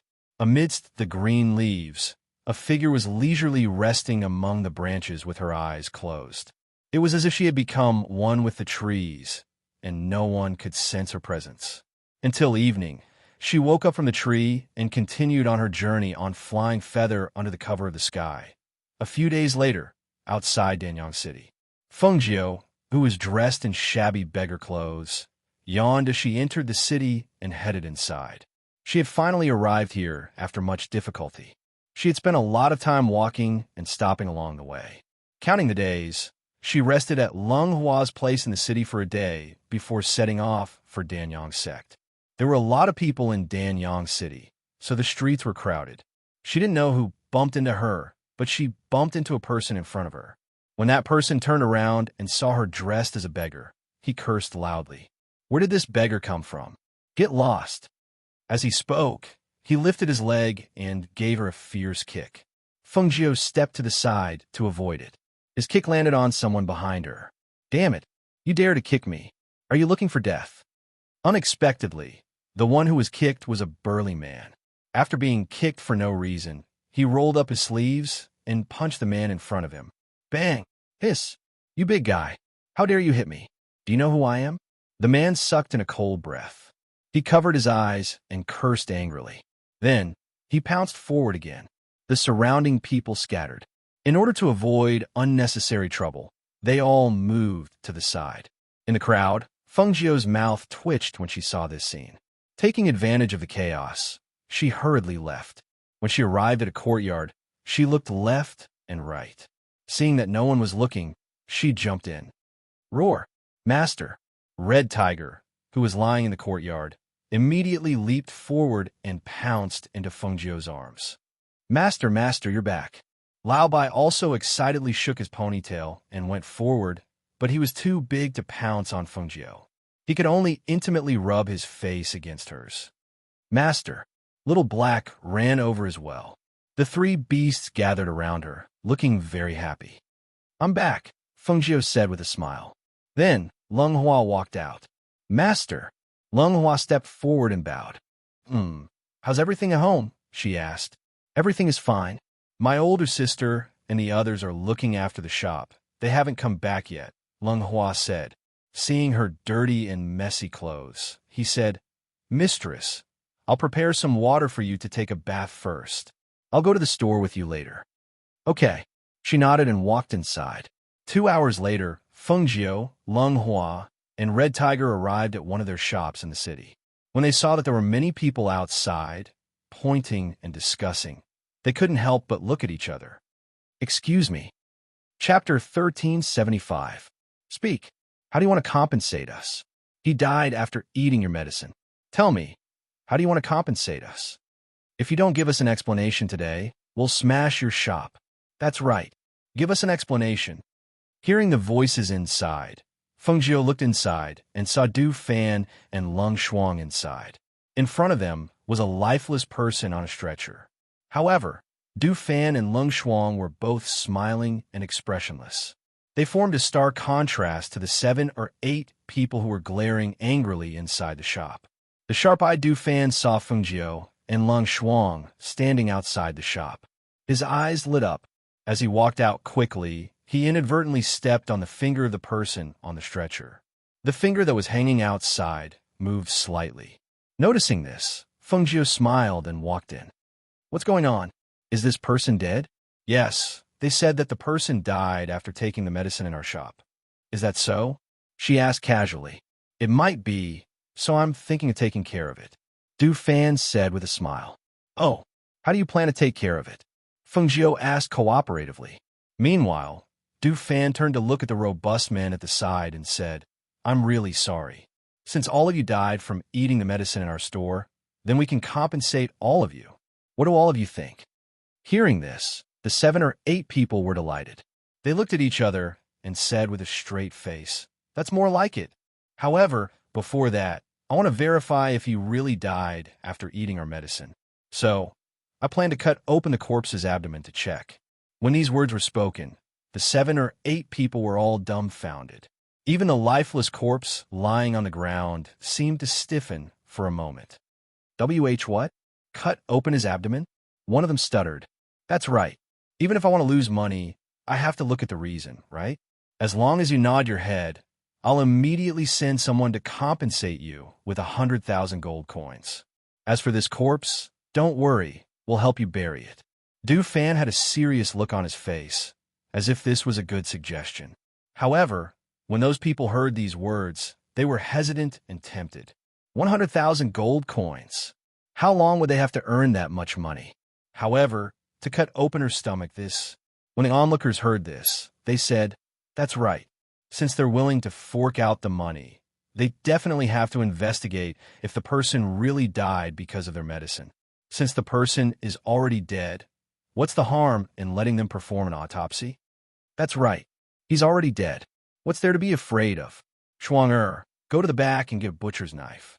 The longer one. Du Fan said to Lung Shuang. Hearing these words, the person on the ground started to sweat. Especially after hearing Du Fan's words, he felt a chill run down his spine. Suddenly, he jumped up and ran out. I don't want it anymore. I don't want it anymore. If I keep pretending, I'll lose my life. Chapter 1376. So if it was extortion, that's right. That person is clearly still alive. But when he was carried here, he really seemed to have stopped breathing. Something must have been done. That's true. The crowd dispersed as they discussed. Without any excitement to watch, it was quiet in front of the door. Only Feng Jiu and a few others were left. Mistress, come in. Du Fan said as he invited her in.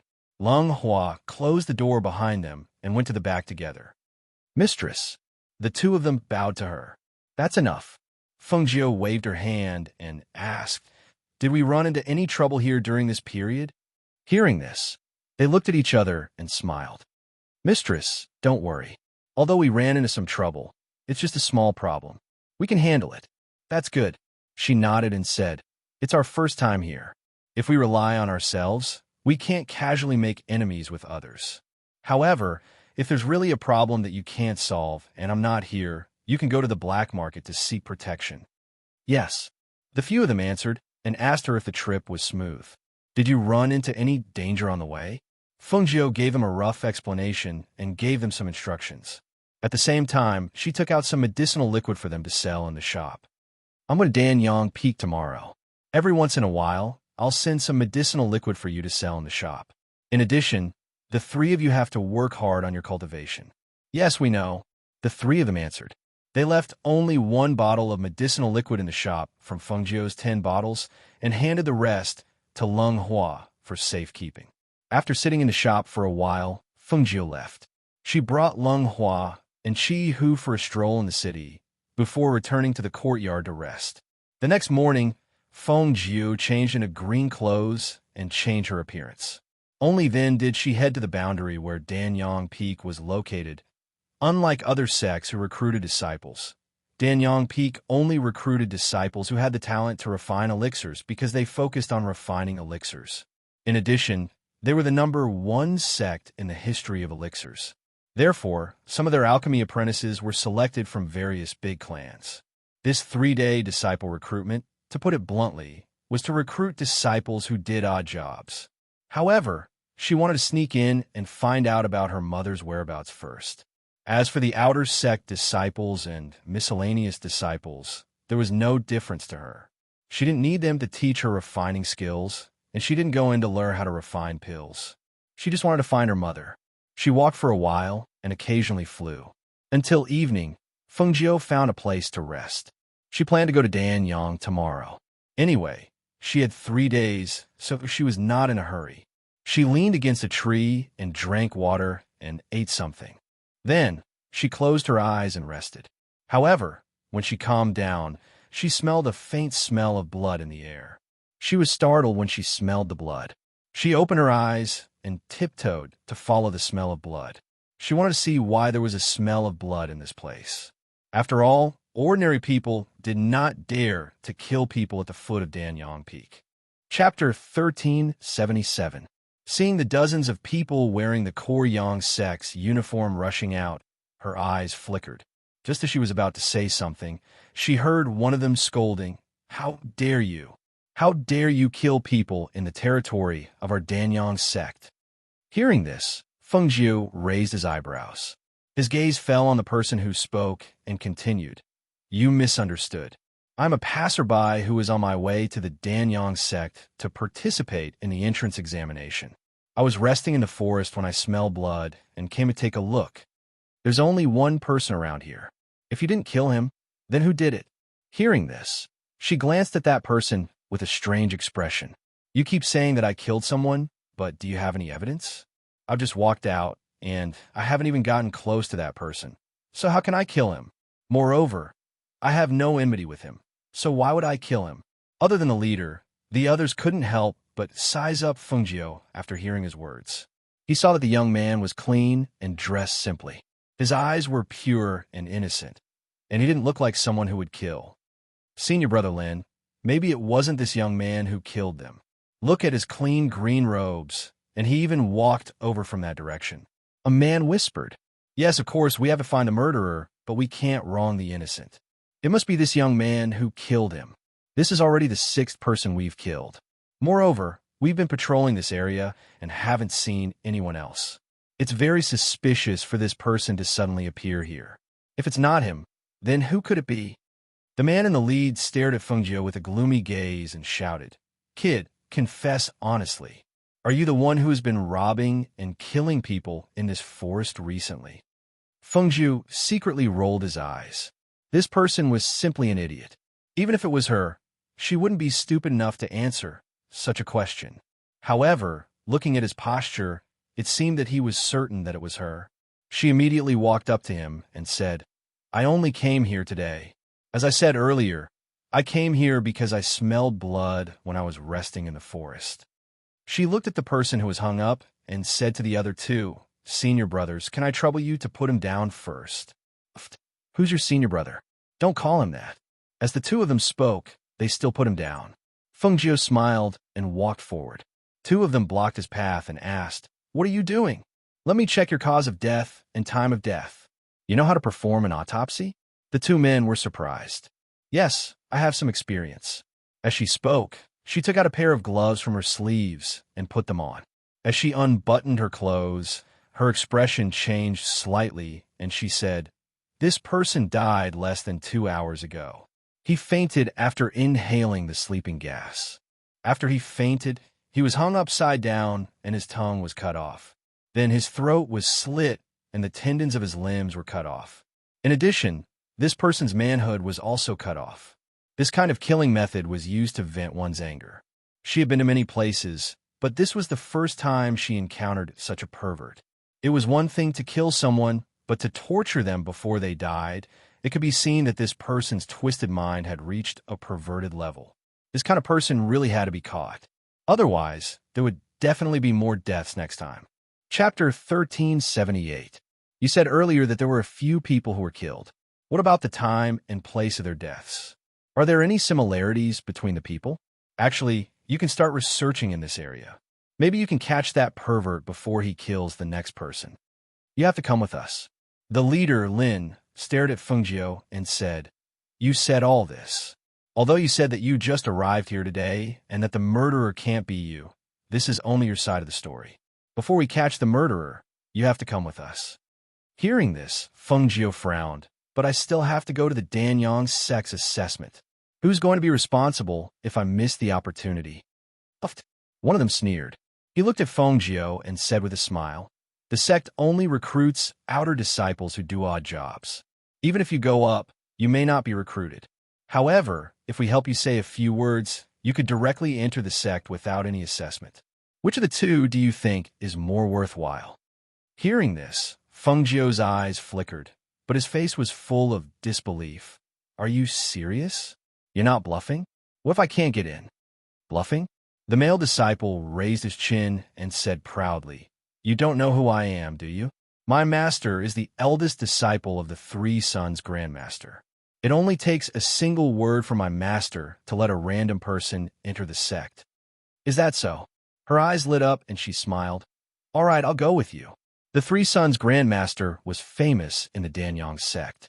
Her mother was his direct disciple. She should be doing well in the sect, right? Since this man's master was the eldest disciple of the Three Sons Grandmaster, he should know some news about her mother. Then, thinking of this, she smiled and went forward to salute. "Senior brother, how should I address you?" "My surname is Luo, and my name is Hung. You can call me Senior Brother Luo." He waved his hand and looked at her. "Yes, Senior Brother Luo. Please take care of me in the future." Then, she bowed to the others before following behind Luo Hung. Seeing this, the others didn't say anything.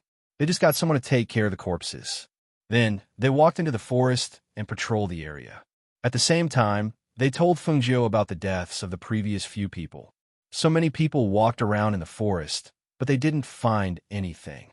Instead, they met some people from the alchemy sect courtyard, so they were warned to be careful. Then, everyone stopped. "How about this? Let's search in groups of 4. This way, we can search a larger area. If anything happens, just give us a shout." The man surnamed Lin, who was the leader, said as he divided everyone into small groups of 4. In the end, only Fengjiu and Luo Hong were left. They looked at each other and heard the voice of the man surnamed Lin. "It just so happens that only the 2 of you are left. Since that's the case, the 2 of you can form your own team. You want to team up with him?" Luo Hong frowned and glanced at Fengjiu. "You're only at the middle stage of the Foundation establishment realm. If you encounter any danger, won't you implicate me?" Fengjiu grinned embarrassedly. "It's okay. If we can't beat them, we can run." Chapter 1379. All right. Let's go over there then." Luo Hong pointed in a direction and spoke to the others. Then, he and Fengjiu headed in the other direction. When they reached a place where no one was around, Fengjiu glanced at Luo Hong and asked, "Senior Brother Luo, I heard that Founder Three Sons has taken in a female disciple, right? Have you seen that female disciple before?" "Oh, you know about this as well?" Luo Hong glanced at Fengjiu and said, "Our martial aunt isn't from the 8 great empires. Although she has some talent in pill refinement, in a sect like the Danyang sect, she's nothing special. Founder Three Sons' last disciple. No matter what, her position in the sect shouldn't be low.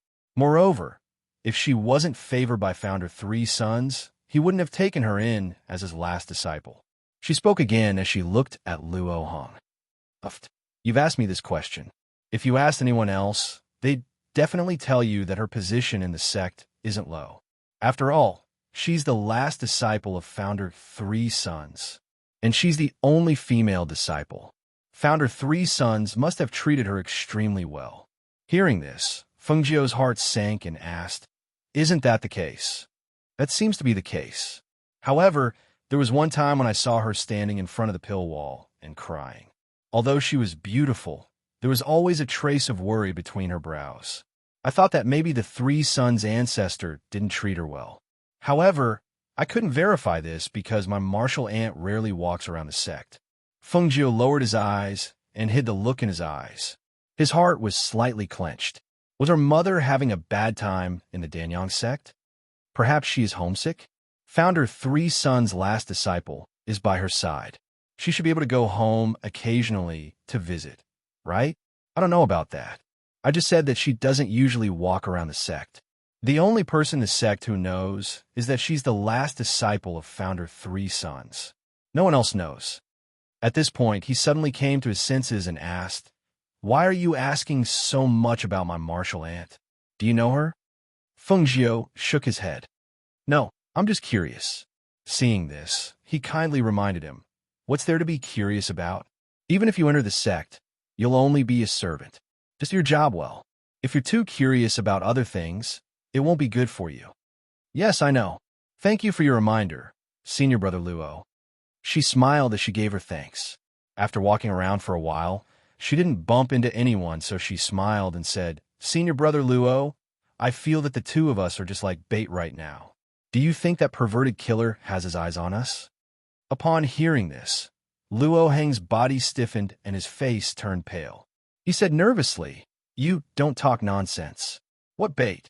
It sounds scary. I'm not bait.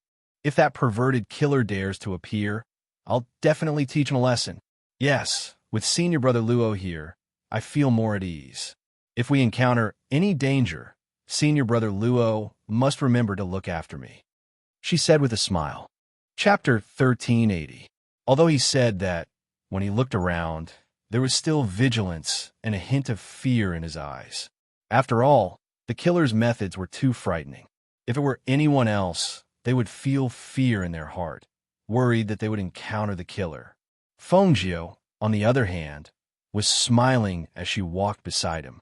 Compared to Luo Heng, who was timid and vigilant, she seemed to be more composed. He was still analyzing the situation in his heart. The assassin had specifically targeted the people of the Danyang sect. Moreover, he had severed the man's limbs, slit the man's throat, and cut off the man's genitals. "Hey, are you going to the Danyang sect?" Luo Heng shouted.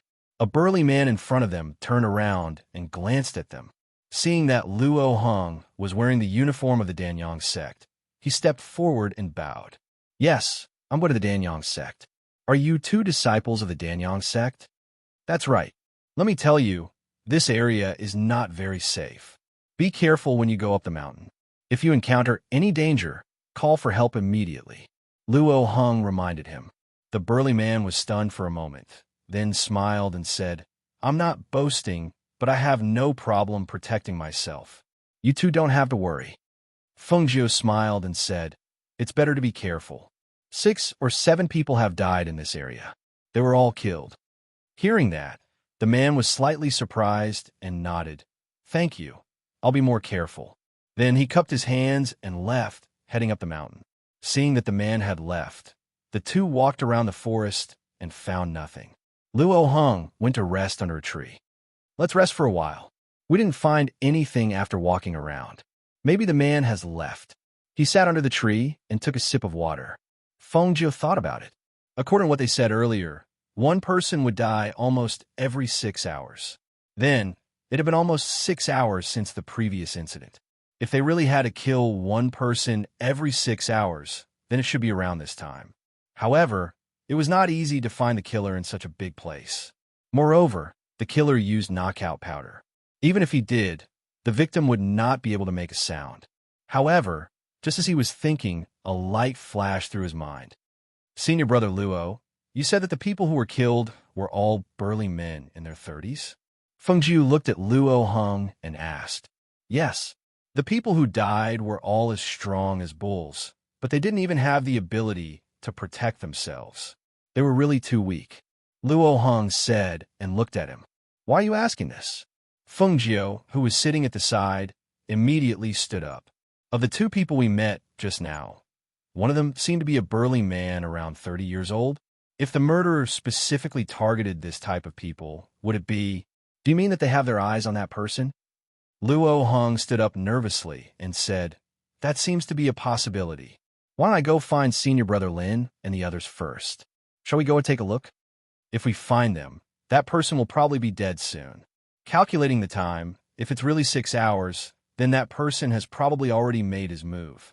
Quick, let's chase after them and take a look. As she spoke, she ran in the direction of the man who had gone up the mountain. Chapter 1381.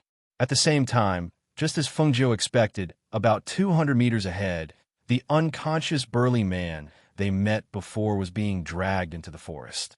His body rubbed against the ground, making a rustling sound.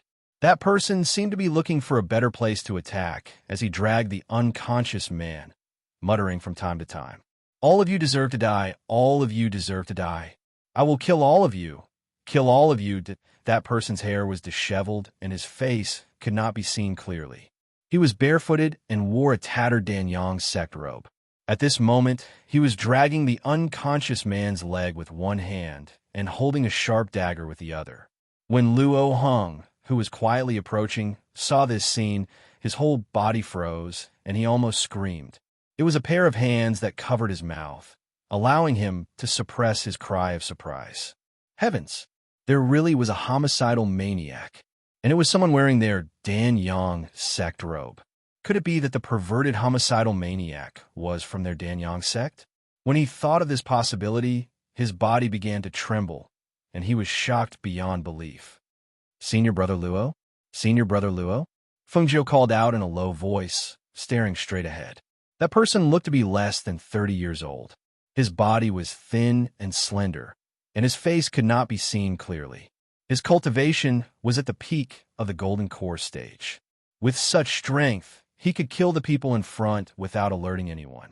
It could be imagined that this person also knew medicine. He used medicine to deal with those people, so he was able to kill without alerting anyone. Just like now, that burly man was being dragged like this. She was sure that if the two of them did not appear, it would not be long before that man would die without a doubt. Senior Brother Luo, catch him, Feng Jiu said in a low voice. Hearing this, Luo Heng's face turned pale and he stared at him with wide eyes. After removing Feng Jiu's hand, he lowered his voice and said angrily, You want to push me to my death? That person's methods were so cruel. Not only did he cut off my tongue, he also cut off my limbs. Most importantly, he even cut off my manhood. I don't want to die so miserably. How can that be? That person is also a golden core cultivator. You're also a golden core cultivator. You can definitely beat him. Think about it. Saving that person and capturing that killer demon is a great merit. The sect will definitely reward you. Moreover, it's not too late to find Senior Brother Lin and the others. Could it be that you're just going to watch the man who greeted us earlier be brutally killed right in front of you? But I don't have the guts. Senior Brother Luo Hong of the Danyang sect is here. Surrender now. Feng Jiu suddenly shouted and pulled Luo Hong to the front. Seeing this, his face paled a little, especially when the perverted killer who was dragging the unconscious man stopped and turned around to look at the two of them. That sinister and somewhat crazy gaze made him involuntarily shudder. You're trying to kill me, he said with a long face, his legs trembling. When he saw that person release the man and walk towards them, he was so scared that he could not even run. Quick, pull me away. My legs are weak. Chapter 1382. Luo Heng's face paled and he screamed, Not forward, back. He didn't want to die. As an early golden core cultivator, he was no match for a peak golden core cultivator. If he overestimated himself and went forward, he would only end up dead. Go to hell.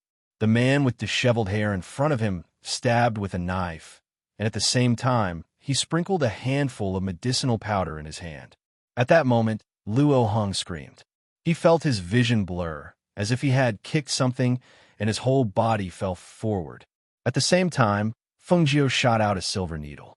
When the man sprinkled the medicinal powder, he didn't expect to be hit by this move. He groaned, and his sinister and crazy eyes instantly looked towards Fengjiu. Ah! Luo Heng, who was rushing forward, was suddenly pulled back by a force, avoiding the medicinal powder in front of him. He didn't know what happened, but his whole body fell directly on top of the man. Ah! Fengjiu also took the opportunity to roll down, and, after falling to the ground, he cried out in alarm. At this moment, Luo Heng realized that the man under him seemed to be motionless. He couldn't help but be startled. When he got up, he saw that the man's forehead had hit a sharp stone on the ground, and his head was bleeding. He had lost consciousness. It's him? He hurriedly took a few steps back and looked at the man's face in astonishment. Fengjiu rubbed his aching limbs and stood up and said, "Senior brother Luo, you're really amazing. You caught that man in one move, but shouldn't you tie him up first?" "Ah, did I catch him?" he asked blankly. "Didn't you?" She blinked, her face full of confusion. Yes, he was knocked to the ground by me. That's why he hit the stone and fainted. I caught him. I made the first contribution."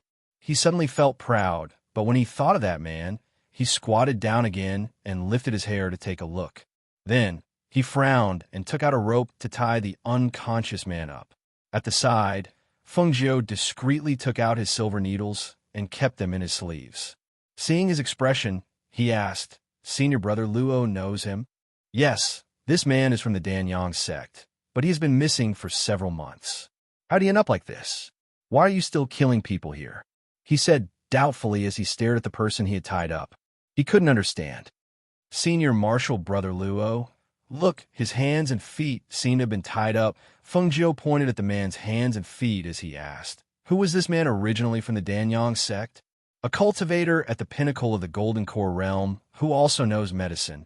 He shouldn't be an ordinary disciple, right? He's one of Patriarch Su Wuzi's people. I've seen him a few times, but then I heard." With that, he hesitated for a moment. Then he thought about how Meng Hao had killed people and couldn't help but feel shocked. "Heard what?" Fengjiu asked curiously. Luo Heng was also a person who couldn't keep his mouth shut. In addition, he had doubts in his heart and wanted to find someone to talk to. So he whispered, "If I tell you, you can't tell anyone." Yes. She hurriedly nodded. "Don't worry. I'll forget what I heard." Chapter 1383. Hearing this, Fengjiu's eyes flashed with surprise. It can't be, right? Thinking of this person's strange torture methods, she could not help but have goosebumps all over her body. Everyone would stir up trouble. Moreover, this perverted murderer's mind was so twisted that it might really be possible. No matter what, we have to capture this person and interrogate him properly. Luo Heng said as he looked at the unconscious person, "I'll go find Senior Brother Lin and tell them that we've captured the person." Then, just as he was speaking, he saw the person on the ground suddenly jump up and hit him fiercely. He was caught off guard and knocked down. "Ah!" He cried out in alarm and fell to the ground. Before he could regain his senses, he saw the person who was tied up suddenly exert force, and the aura of spiritual power on his body burst out. Bang! With a loud sound, the thick hemp rope broke. Once the hemp rope was broken, he took out a dagger from somewhere and stabbed it at Luo Heng in front of him, causing Luo Heng to scream in fear. "Ah!" At the same time, he instinctively dodged and rolled to Fengjiu's side. Fengjiu also recovered at this time. Seeing the person waving the dagger at her, she immediately tried to stop him and restrain him. However, once they exchanged blows, she found that his strength was unusually strong. The explosive power of his body was in contrast to his thin physique. Swoosh! The sharp blade sliced through the air, bringing with it a sharp gust of wind. The tip of the blade sliced through her sleeve, tearing a hole. She quickly retreated, only to see a pair of crazy eyes staring at her, filled with hatred and bloodthirsty, killing intent.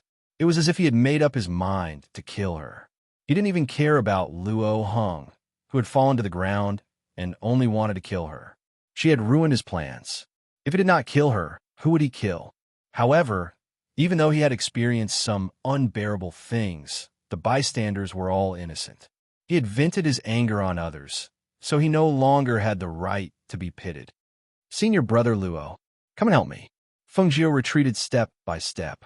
She had suppressed her strength to the level of foundation establishment because she did not want to provoke anyone. Naturally, it would be difficult for her to protect herself with her foundation establishment strength in the face of a murderous maniac at the peak of the golden elixir realm. Thus, she asked Luo Heng for help. Oh, wait here. I'll find someone to save you. Luo Heng's face was pale, and his legs were trembling. How could he think of saving Feng Jiu? He scrambled to his feet, holding onto a tree branch as he tried to escape to call for reinforcements. How could he imagine what would happen to Feng Jiu, who was only in the foundation establishment stage, if he left just like that? The corners of Feng Jiu's mouth twitched when she heard his words. In any case, this coward is still a golden core cultivator, yet he actually only wants to flee and not fight. Exactly which clan taught him such courage. Thus, she rolled her eyes and ran in the direction of Luo Heng, shouting, "Senior brother Luo? Don't chase me. Senior brother Luo, save me that unexpectedly."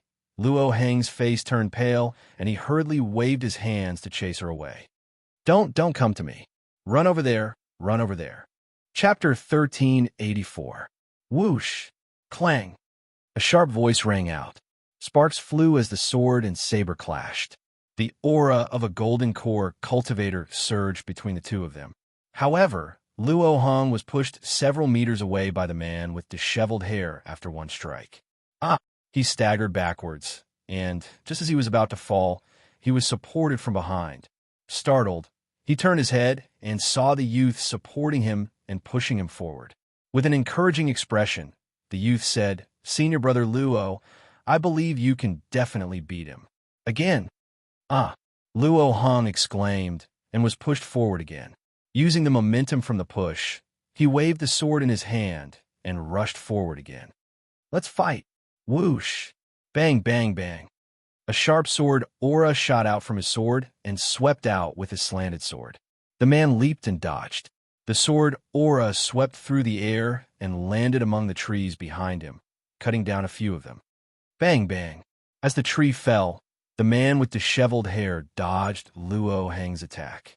His bloodthirsty eyes were filled with killing intent as he stared at Feng Nine. "I'm going to kill you. Kill you." Seeing this, Feng Jiu's fingers moved slightly, and several silver needles were sandwiched between her fingers, shining with cold light. She did not go forward but shouted to Luo Heng, "Senior brother Luo, go.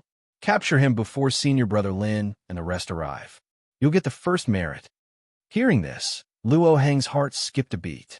Yes, this was the first merit. Now that they were fighting, the aura and pressure were surging. It would not be long before senior brother Lin and the rest arrive. If they arrived, how could he get the first merit? Thinking of this, he used all his strength to rush forward.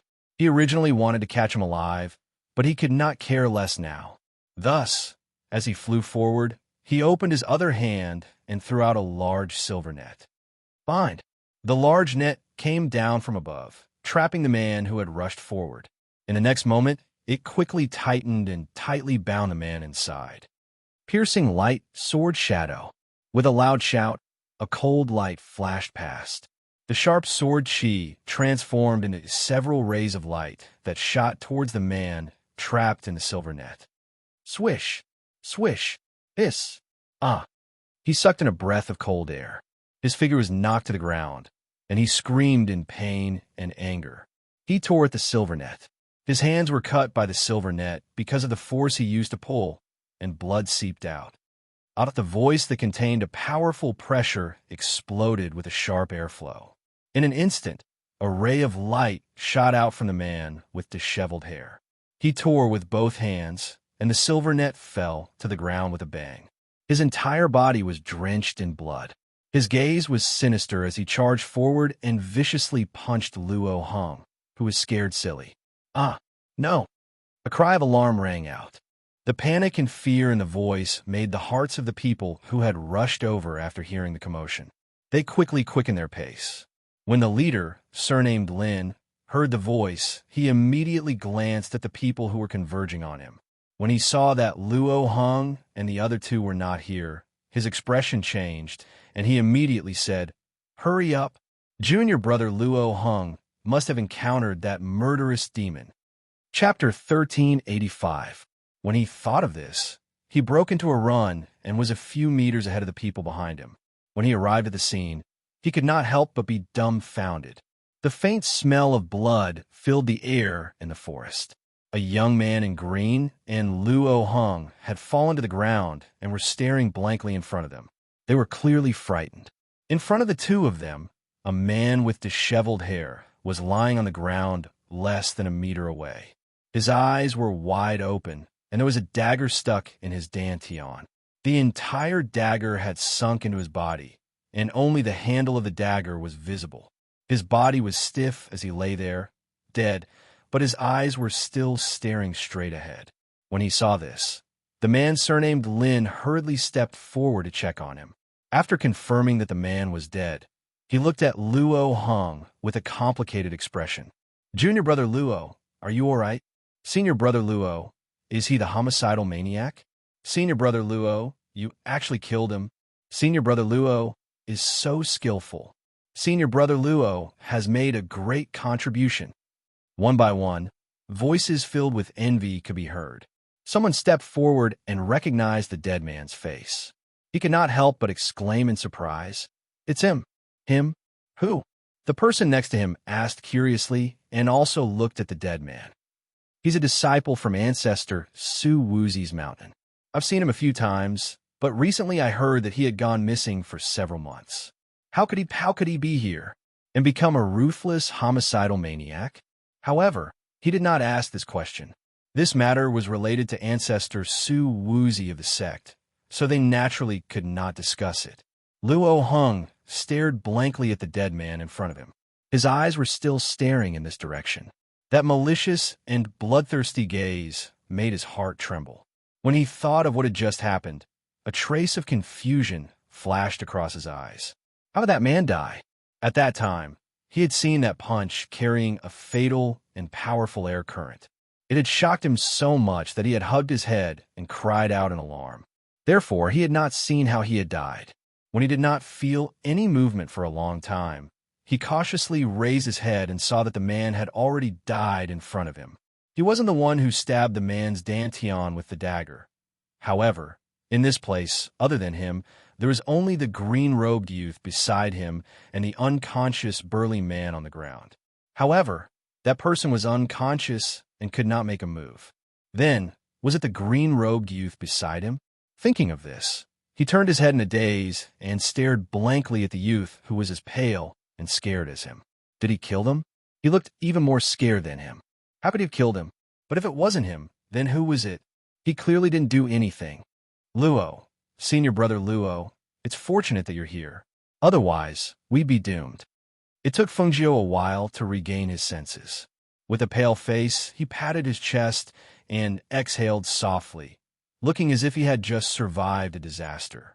This, just as he was about to ask, he heard the green-robed youth hold his hand and say, "Senior brother Luo, thank you for saving me. You've done a great service." Hearing this, his entire body quivered. That's right, that homicidal maniac was dead, and he had made a great contribution. Chapter 1386. That's right, I made the first contribution. His eyes were bright, and his face was full of excitement. The fear and panic from before had long disappeared. You don't know this, but we followed this psychopathic murderer here and saw him about to attack that burly man. That's right, that man is still over there. He's unconscious and must have been drugged. You should wake him up first. Luo Hung said proudly as he pointed at the burly man lying on the ground not far away. He continued, "Let me tell you, this psychopathic murderer is at the peak of the golden elixir realm. I spent a lot of effort to kill him. The process was extremely dangerous. During the fight, I was almost killed by him several times. Fortunately, I reacted quickly. Fengjiu was pushed to the back by the crowd. When she saw the disciples of the Danyang sect surrounding Luo Hung and asking questions, she could not help but smile.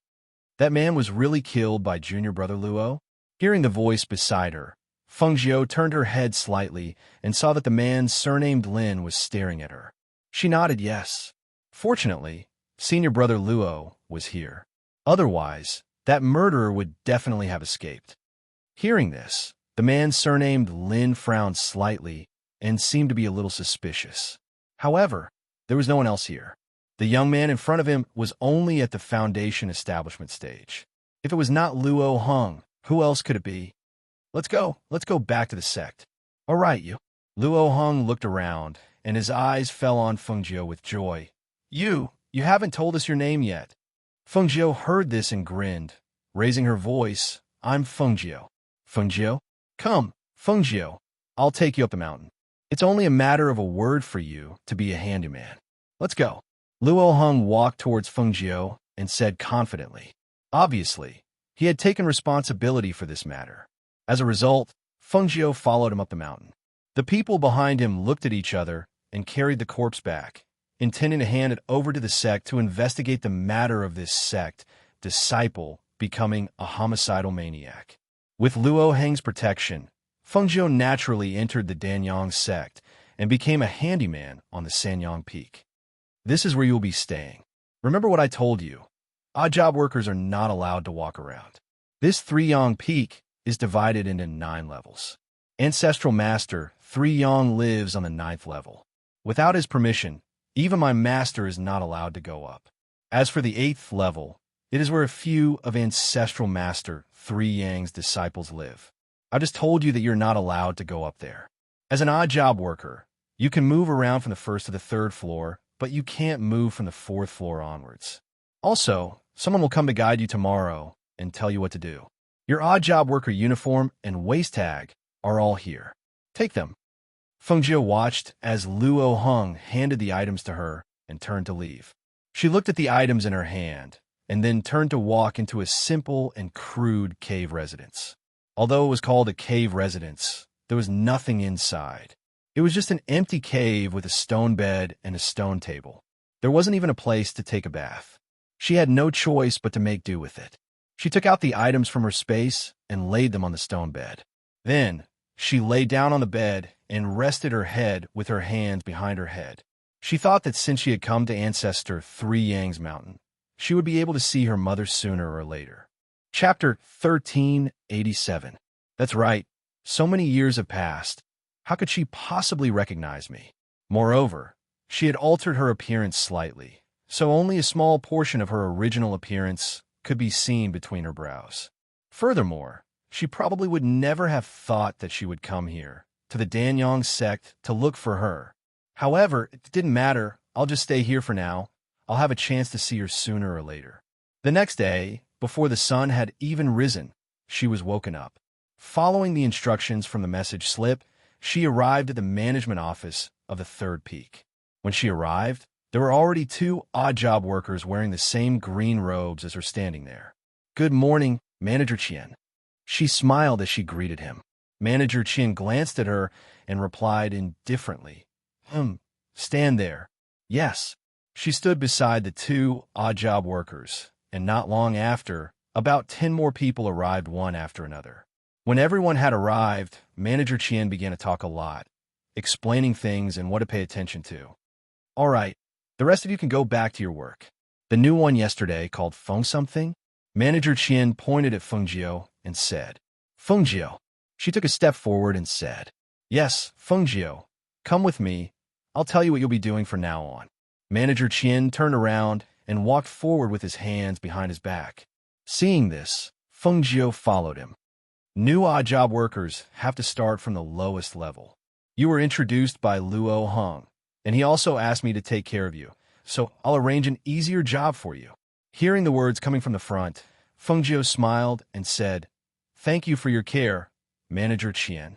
At Three Yang Peak, the back of the mountain is filled with herb fields, and there are specialized odd job workers taking care of it.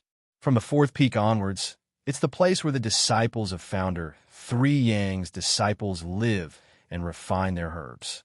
At Three Yang Peak, the spiritual herbs are stored at the 7th peak, and there are specialized people taking care of it. Hearing this, Fengjiu's eyes lit up. Could it be that he wanted her to deliver the spiritual herbs? However, the words that followed told her that she was thinking too much. Do you see that? That's the herb field. That field is planted with the commonly used red-tongued spirit leaf grass.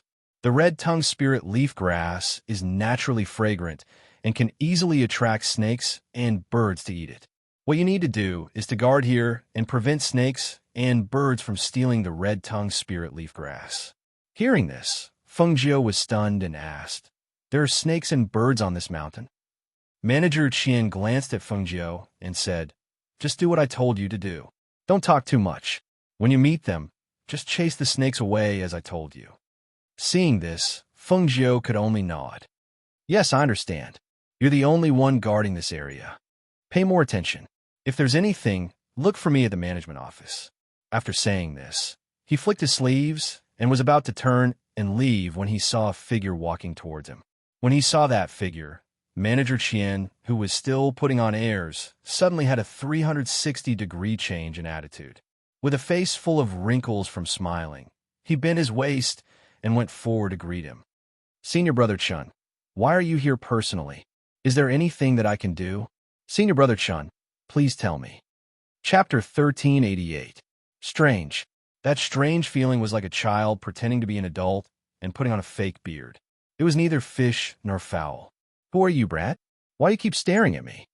That person's eyes widened as he stared at Feng Jiu and asked. Seeing this, Manager Qian hurriedly laughed and said, "Hee, Senior Marshal Brother Chun. He's a new, odd job worker. He just came up the mountain and is still in a daze. Don't lower yourself to his level." "Greetings, Senior Marshal Brother Chun. I just arrived." She stepped forward and bowed with a smile on her face. "A newly arrived odd job worker knows about me? It seems like my reputation in Three Yang Peak is so great that everyone knows about me." He suddenly had a proud look on his face. With one hand behind his back, he used the other to stroke his eye-catching handlebar mustache. Hearing this, Feng Jiu was startled and stared at him again. Why did she feel that this person's behavior was strange? Manager Qian had already called him Senior Marshal Brother Chun, and she had only followed suit. He actually had a proud look on his face, as if he was about to become famous. However, seeing this, she still smiled and said, "Senior Marshal Brother Chun is handsome and has an extraordinary bearing. Although I just entered the mountain yesterday, I haven't seen many people with Senior Marshal Brother Chen's celestial bearing." Manager Qian was a little dumbfounded when he heard this. The corner of his mouth twitched slightly as he looked at Feng Jiu with a strange expression. It was obvious that he didn't expect him to brag without a draft. Senior Marshal Brother Chen's eyes lit up when he heard this. His hand that was stroking his handlebar mustache paused slightly. He looked at Feng Jiu and nodded with satisfaction. "Not bad. You have a bright future." Hearing these words makes me burst with joy. Although the disciples of Three Yang Peak all know that I'm handsome and have an extraordinary bearing, very few people praise me in front of my face like you. Even Feng Jiu's mouth twitched when he heard this. He was indeed an idiot. She composed herself and said with a serious face, "That's because everyone respects Senior Brother Chun in their hearts.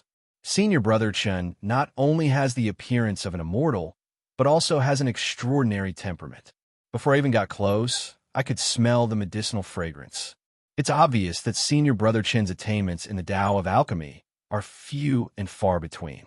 For a little servant disciple like me to be able to see such an extraordinary genius like Senior Brother Chun, it's really a blessing that I've cultivated for 3 lifetimes."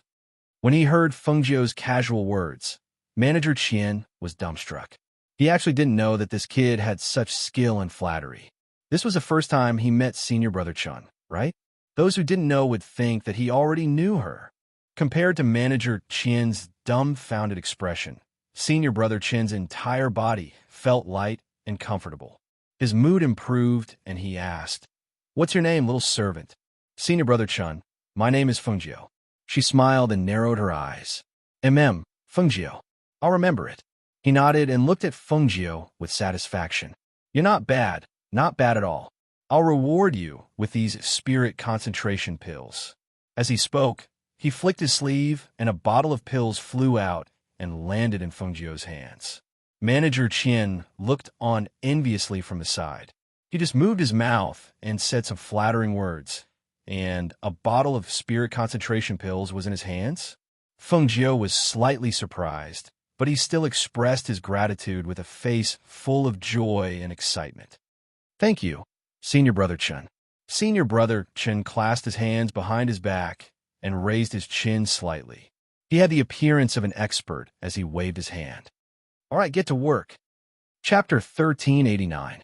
Seeing that Senior Marshal Brother Chen had left, Manager Qian was about to lecture Feng Jiu with a darkened face when he saw him stride forward and hand over the spirit concentration pill. Manager Qian, it's my first time here, and it's all thanks to Manager Qian's care. This spirit concentration pill was a gift from Senior Marshal Brother Chen, so I'll gift it to Manager Qian. Please accept my kind intentions. Hearing this, Manager Qian was startled. He glanced at Feng Jiu and saw that his face was sincere without any sign of reluctance. Only then did he nod his head in satisfaction. He was very pleased in his heart, but he still pretended to decline.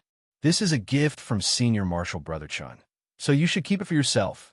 After all, this is a spirit concentration pill, and it's not cheap to buy. Hearing this, Feng Jiu said with a serious expression and admiration, I know that Manager Qian is an upright and plain-spoken person, cold on the outside but warm on the inside. I've just entered the mountain, and Manager Qian has taken care of me in many ways and even arranged these leisurely matters for me. I'm very grateful for Manager Qian's kindness, but I don't have much to offer, so Manager Qian must accept this spirit concentration pill. As she spoke, she placed the pill in his hand. Seeing his embarrassed expression, she put on a serious expression and held back her laughter. Ahem! Manager Qian was elated by Feng Jiu's words, and his mood soared. Especially when he saw Feng Jiu place the pill bottle in his hand. He coughed lightly and said with a forced expression, All right then, since you're so considerate, I'll accept it. Manager Qian, I want to ask, what kind of existence is this Senior Marshal Brother Chen in Three Yong Peak? Although she had been flattering him, she really knew nothing about this Senior Marshal Brother Chen.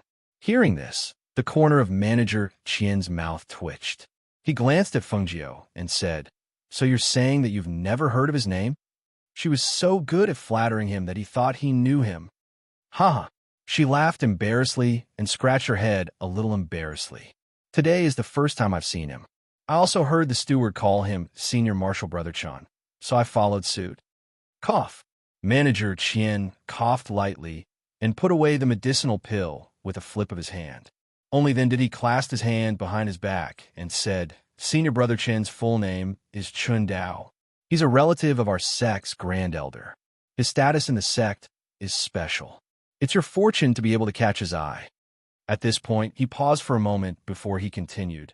He has a strange personality, and his behavior is unreasonable. Not many people in the Three Yong Peak are worthy of his attention. Moreover, his refining skills are quite outstanding.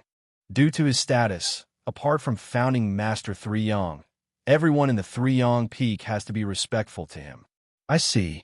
Thank you for your guidance, Manager Qian. She cupped her hands and said, I won't disturb Steward Qian any further. I'll go stand guard at the herb field. Manager Qian nodded and said, Go on. If there's anything you don't understand, you can ask me in the future. Since she had taken his things, she naturally had to take good care of him. Otherwise, it would be somewhat inexcusable. After he left, Feng Jiu narrowed her eyes and a smile appeared on her face. Only then did she walk towards the herb field. Chapter 1390. What's that? She was stunned for a moment as she saw the round thing scurrying around the spiritual herb field. She immediately rushed forward to take a look and saw that the thing with green feathers on its head was actually a chicken. A green feathered chicken? Is it a chicken? She was a little dumbfounded.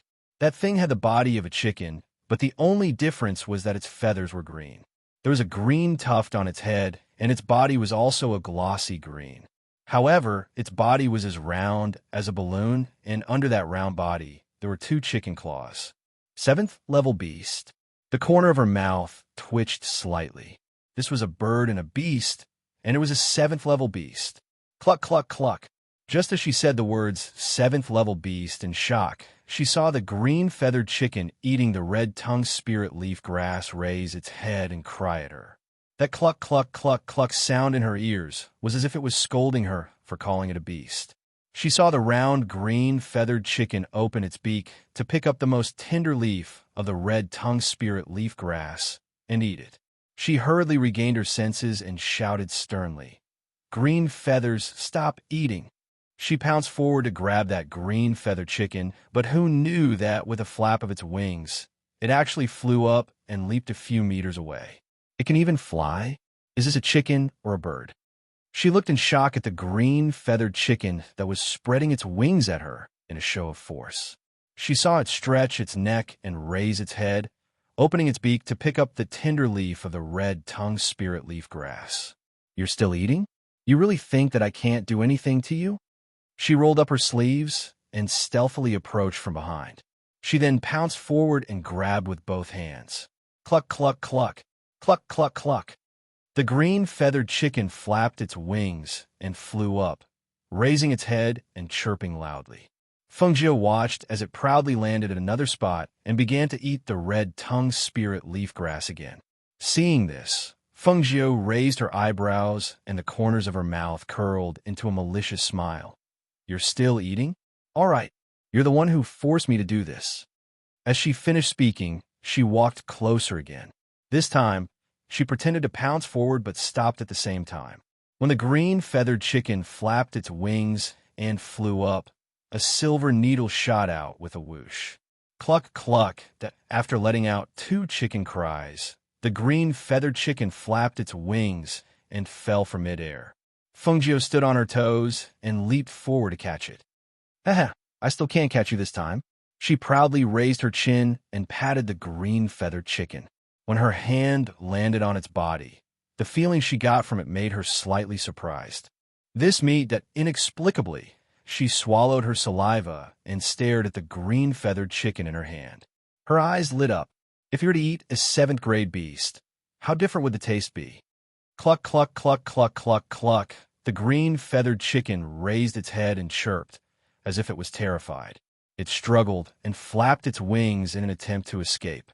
However, it was caught by Fengjiu. How could it escape just because it wanted to? Thus, Fengjiu stared at the chicken feather in his hand and murmured, "Steamed, boiled, or roasted it, or stewed it, or fried it? Which taste would be better?" Her idea was very simple. Since it was a type of animal, it was naturally edible. Moreover, even if the green-feathered chicken was a 7th-level spiritual bird, it was still a chicken. After plucking its feathers and processing it, it would only be food to fill the stomach. Chapter 1391. It's an egg? She blinked her eyes and looked at the struggling green feathered chicken in her hand. "You have an egg? You're wearing a green hat on your head, and you're actually a female? I thought you were a male." She originally wanted to take advantage of the fact that there was no one around to deal with the chicken and eat it, but when she touched the egg in the green feathered chicken's stomach, she couldn't help but sigh. "Forget it, you can go. Don't come again. If you come again, I won't let you go." She put the green feathered chicken on the ground and signaled for it to leave quickly. After all, it was a 7th-level spiritual bird. Although it didn't have spiritual wisdom like the sacred beasts, it still understood people's thoughts. At this time, seeing Fengjiu catch it and then let it go, it couldn't help but cry out. It circled around her and refused to leave. Still not leaving? Fengjiu raised her eyebrows and looked at the green feathered chicken circling around her feet. She whispered, "Are you a wild one? Or a free-range one? Still not leaving? If you don't leave, I'll regret it." Thinking that a pot of fragrant chicken soup was gone just like that, she sighed and found a place to sit down. She took out pastries from her space and ate them. If there was no meat, then eat pastries. Just make do. Good G. The green feathered chicken circled around Fengjiu and cried out. It stared at the pastries in her hand and refused to leave. "You want to eat?" Fengjiu raised her eyebrows. She crushed some pastries and put them in the palm of her hand. "Eat." As soon as her voice fell, she saw the green feathered chicken stretch its neck and peck at the pastries in her hand. Every time the chicken pecked at the pastries, it brought a numb feeling to her palm. She couldn't help but withdraw her hand and reveal a smile. She fed the green feathered chicken while looking at the surrounding medicinal field. Other than this green feathered chicken that came out of nowhere, the others were quiet, and there weren't any snakes that came and made trouble. Seeing this, she narrowed her eyes and was about to doze off. However, at this time, she suddenly heard a voice. "That's Fengjiu. Fengjiu?" Her half-closed eyes quickly opened. Listening to the voice, it seemed to be Senior Brother Chen. Puzzled, he poked his head out to take a look. Sure enough, it was him. He quickly stood up and walked out. "Senior Brother Chen, you're here. Come, come." Chen Dao beckoned for Fengjiu to come forward. "Senior Marshal Brother Chen, what are your orders?" She smiled and squinted her eyes as she stepped forward and asked. She was already planning something in her head. An alchemist would always need a pill disciple by his side. If she could follow Chen Dao and become his pill disciple, perhaps it would be easier for her to meet her mother. "When I was talking to you just now, I was so happy that I forgot what I came here for." When she heard this, she was stunned for a moment. Then she smiled and asked, "Then what is Senior Marshal Brother Chen doing here? Do you want fresh red tongue spirit leaf grass?" "Eh, you know." Chen Dao glanced at Fengjiu and smiled. "That's right, I want fresh red tongue spirit leaf grass. Go get some for me. I'll wait for you here." As he spoke, he found a rock and sat down. He didn't plan to go down and pick the grass himself. "Okay, Senior Marshal Brother Chen, wait a moment. I'll be right back." She turned and walked back into the medicinal field to pick the red tongue spirit leaf grass. Although dried spirit herbs could be used, some of them weren't as effective as fresh ones. The red tongue spirit leaf grass was one of those fresh spirit herbs. The fresher the spirit herb, the more effective it was. Chapter 1392. The red tongue spirit leaf grass only needed to be used by pinching the two grass tips from the center of the leaf. The two grass tips were like chicken tongues, dark red in color. To pluck them, one had to pinch them at the right juncture. This way, the spiritual energy contained within the grass tips could be locked in. This spiritual medicine was a necessary ingredient for medicines like the Vitality Recovery Pill. After about half an incense stick's worth of time, she brought the grass tips she had plucked to Chen Dao. "Senior Marshal Brother Chen, have you seen enough?" Chen Dao didn't explain in detail how to pinch the grass tips. He thought that this new brat would ask him if he didn't know. He didn't expect that in just half an incense stick's worth of time, he would really pinch the grass tips out. Looking at the grass tips in front of him, he carefully examined them. His expression couldn't help but change slightly. He asked, "Didn't you say you were new?" "That's right. I just came in yesterday." She grinned. Normal servants wouldn't know how to pinch the red tongue spirit leaf grass. He looked at Feng Nine and stroked his funny mustache with one hand. There was an inquisitive look in the depths of his eyes. "Thank you for your praise, Senior Marshal Brother Chen." She smiled and said. Hearing this, Chen Dao was startled. He asked, "When did I praise you?" Senior Marshal Brother Chen said that normal servants wouldn't know. "Doesn't that prove that I'm not a normal servant?" Her eyes were filled with craftiness. She smiled and said, "When I came in, I did my homework. I've seen the great collection of spiritual medicines. That's why I know how to pinch the red tongue spirit leaf grass tips to ensure that its medicinal effects don't dissipate." "Oh." Hearing this, Chen Dao's interest was piqued. "You've seen the great collection of spiritual medicines? There are many spiritual medicines in there. You've really seen and memorized them?" Haha, she smiled a little embarrassedly and said, "Actually, I didn't remember much. I just remembered some and didn't remember some. This red tongue spirit leaf grass happened to be the part that I remembered." As she spoke, she thought about it. Although guarding this medicinal field was a leisurely job, she had to stay here all the time and couldn't leave. Even walking around was a problem. That meant that she wasn't well informed. If she could change her job, seeing the sly look between the brows of the youth in front of him, that quick-wittedness, and that delicate and pretty face, he looked very likable. Now that he was answering his question, he seemed to be distracted. He couldn't help but smile and ask, "What are you thinking about?" "I was thinking that it would be great if I could change my job." Fengjiu opened his mouth to speak, as if he had been tricked. As soon as the words left his mouth, he pretended to be shocked and covered his mouth. He blinked his eyes and looked at Chen Dao, who had a faint smile on his face and smiled embarrassedly. "Senior Brother Chen, I was just saying." She lowered her head like a child who had done something wrong. Cough. Qin Dao coughed lightly and asked with his hands behind his back, "Isn't it good to guard the herb field here? This job is so leisurely." Hearing his words, Feng Jiu raised his head and sighed. He was a little embarrassed and a little troubled. He said, "This job really isn't leisurely. I've been sitting here for half a day and only met you, Senior Brother Chun. If Senior Brother Chun doesn't come, I don't know what to do." Hearing this, Qin Dao laughed loudly and nodded. He looked like he understood. He said, "That's true. A teenager like you has a floating heart. Letting you guard this medicinal field is indeed a bit too boring." Chapter 1393. Seeing this, Qin Dao smiled and said, "There's an errand job that I think suits you quite well." "Errand job?" Feng Jiu's eyes lit up. It sounded like a good job. "Yes, errand job. You'll have to run up and down to deliver spiritual medicine or carry things for people." Qin Dao stroked his mustache and said, "If you think it's okay, I'll go back and say it for you." "All right, definitely. Then I'll thank Senior Brother Chun in advance," she said happily, cupping her hands and bowing to him. Qin Dao nodded and took the spiritual medicine. He said, "Wait for the news." After saying that, he walked away. Seeing this, Feng Jiu grinned and laughed. She was instantly energized. Running errands like delivering spiritual medicine might allow her to go to some places above. Moreover, she could get more information. Thinking of this, she happily hummed a little tune. But at this moment, she heard a hurried, gurgling sound. Turning around to look, she saw a level 8 silver snake with its mouth wide open, attacking the green-feathered chicken that hadn't left yet. "Snake?" She was slightly surprised and hurriedly went forward to take a look. She saw that the snake and the chicken were fighting.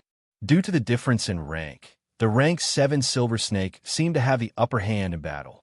However, the green-feathered chicken did not show any weakness. It raised its neck and cried out. At the same time, it flapped its wings and flew up. At the same time, its chicken claws flashed and slashed towards the rank 7 silver snake with a fierce aura. Cluck, cluck, cluck. Hiss. Seeing that the snake and the chicken were fighting and that many of the spiritual medicine around them were destroyed, her expression changed slightly. She quickly went forward and shouted, "Stop!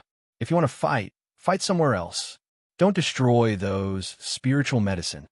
However, the two beasts acted as if they didn't hear her at all and directly ignored her. Especially the silver snake. It even swept a warning glance at Feng Jiu, as if it was demonstrating its power. The snake's tail curled and swung again, slapping away the fluttering green fur. Bang! Green Feather's round body was like a ball as it fell to the ground and bounced back up. Its chicken feet and head had already shrunk when it fell to the ground. Its entire body was round like a ball as it rolled down for a distance. After making sure there was no danger, it stretched out its head. Cluck, cluck, cluck. The feathers on the green-feathered chicken's head and neck stood up in anger.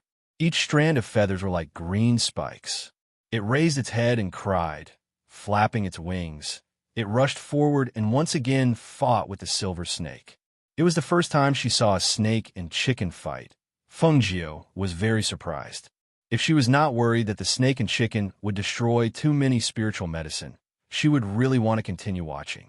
However, when she thought that green-feathered chicken still had an egg and those spiritual medicine that had been trampled on, she gave up. "You're not obedient? Fine, then you ask for it." As Feng Jiu spoke, she bent down and picked up 2 pieces of broken stones. She weighed the stones in her hand. She saw that the silver snake suddenly jumped up and opened its mouth, as if it wanted to swallow the green-feathered chicken whole. Hence, the 2 stones in her hand shot out. Whoosh! Bang, bang! A sharp sound rang out, and 2 subtle sounds of collision were heard. One of the 2 stones hit the snake's weak spot, and the other knocked out a poisonous fong in the snake's mouth. Hiss, hiss. Chapter 1394. Hiss. In the end, the snake had no choice but to let out a hiss and quickly fled. Kikik. A certain proud green-feathered chicken flapped its wings and stood on a rock. It raised its head and crowed a few times as if to say, "I won against that snake." Seeing this, Feng Jiu could only secretly shake her head. She went forward to deal with the stepped spiritual herbs. At this moment, the green feathered chicken came to her side and wandered around. Shoo, shoo, shoo, go away. Don't bother me. She pushed the green-furred beast away, while planting the spiritual herbs that could still be straightened and cleaning up the ones that had been trampled to death. Kikik, that perhaps it knew that Fengjiu wouldn't kill it. Hence, the green feathered chicken circled around her and crowed. However, it didn't dare to have any ideas about the red-tongued spiritual leaf grass. A day passed in leisure. Fengjiu was lying on a rock and taking a nap. A green-feathered chicken was squatting next to her. It stretched out its head and looked around, as if it was a sentry, paying attention to the surrounding movements. In the evening, another odd-job worker came to take over her duty. Hence, she returned to the stone cave to rest. Who would have thought that while she was walking in front, the green-furred cat was also following closely behind her with its splayed feet. Every step she took, it would also take a few steps. When its round body moved, it looked very clumsy. Why are you following me? If you continue to follow me, be careful that I'm too hungry and stew you. Fengjiu glanced back and warned. Kikik, that what responded to her was the excited cry of the green feathered chicken. It folded its wings, raised its head, and swaggered behind Fengjiu. Seeing this, Fengjiu didn't bother about it. Not long after she returned to the cave, she heard Manager Qian's voice from outside. She walked out of the stone cave and bowed in front of Manager Qian. Manager Qian. Manager Qian glanced at her and said, "Today, Senior Brother Chun came to find me and said that he would help you to run errands. From tomorrow onwards, you will report to the third peak. There's a fatty there whose surname is Li. He'll arrange things for you." With that, he turned and left. Hearing this, Fengjiu could not help but grin.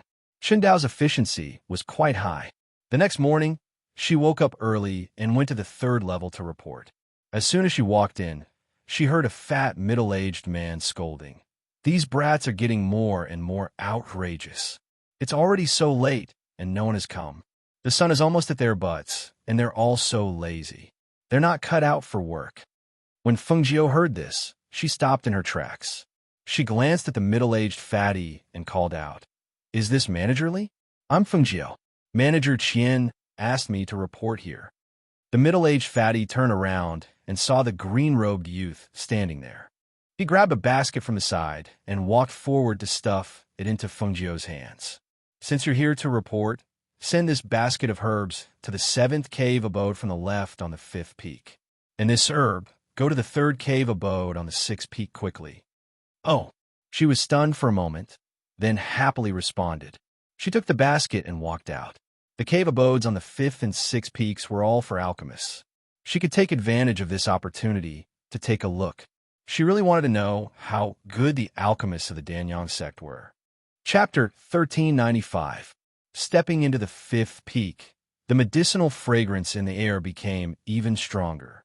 Perhaps it was because she had arrived too early, or perhaps it was because every cave abode had set up a barrier, so she did not hear the sound of pills being refined.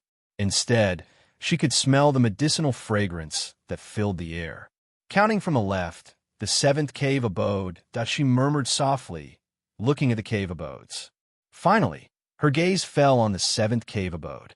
Walking outside, she saw an apprentice alchemist guarding it.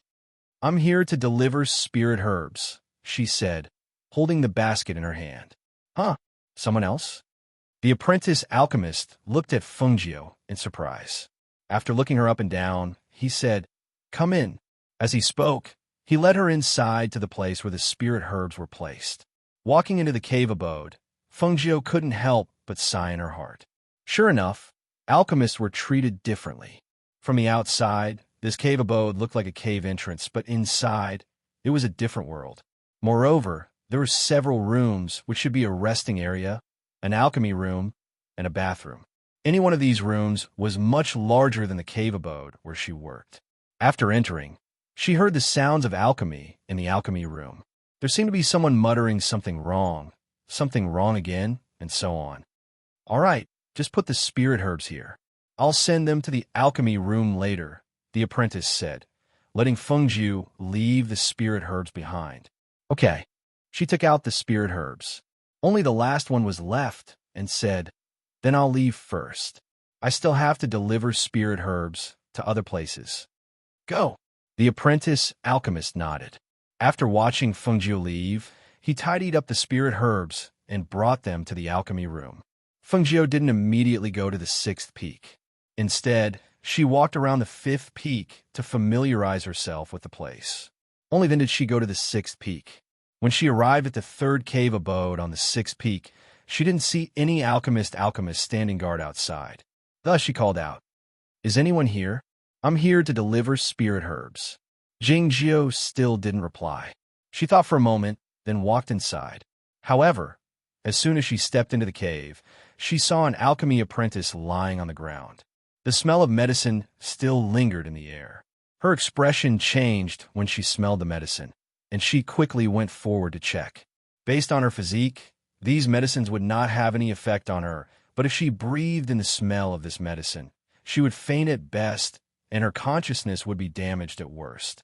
Since this was a pill master's cave dwelling, then she should know the medicinal properties of this medicine. So how did she end up like this? Puzzled, she dragged the alchemy apprentice outside, then walked further in. When she arrived at the alchemy room, she saw another person lying on the ground. Compared to the unconscious alchemy apprentice outside, this person's body had traces of the explosion. Clearly, he had been injured by the fragments of the alchemy furnace. He was bleeding profusely, and his breathing was weak. She quickly stepped forward and moved him out of the cave so that he could breathe fresh air. Only then did she check on his physical condition. Then, she simply treated his wounds before quickly calling for help. "Men, something happened. One of the alchemists is injured," she shouted as she ran. The distance between each cave residence was at least 50 meters. When she shouted, some alchemy apprentices heard her and rushed over to help. In the end, several alchemy apprentices, including her, sent the two people to the pharmacy for treatment. Chapter 1396. As an alchemist, he actually almost refined himself into a pill refinement master. This was really amazing. She shook her head inwardly, finding it unbelievable. Since he was a pill master, he should know how much to add to each pill. What time? How long would it take to refine after adding the ingredients? Even if the cauldron exploded, he should have known beforehand and had time to avoid it. She couldn't learn how to make the cauldron explode and almost get himself killed. "You're the servant who delivered the pills?" Suddenly, a voice sounded. She raised her head and saw an elderly man walking towards her. "Yes, I'm here to deliver the pills."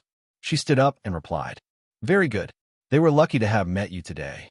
Otherwise, they would have lost their lives if they had been delayed for another half an incense stick's time." The elderly man stroked his beard as he spoke. He looked at Fengjiu and asked suspiciously, "You said the cauldron exploded? Then how did you get in? Why are you fine?" "Ah." Fengjiu blinked and said, "What do you mean I'll be fine after going in? I didn't make the cauldron explode. Of course I'll be fine." No. What I mean is, why are you fine after smelling the medicinal fragrance? That's 7 rest grass.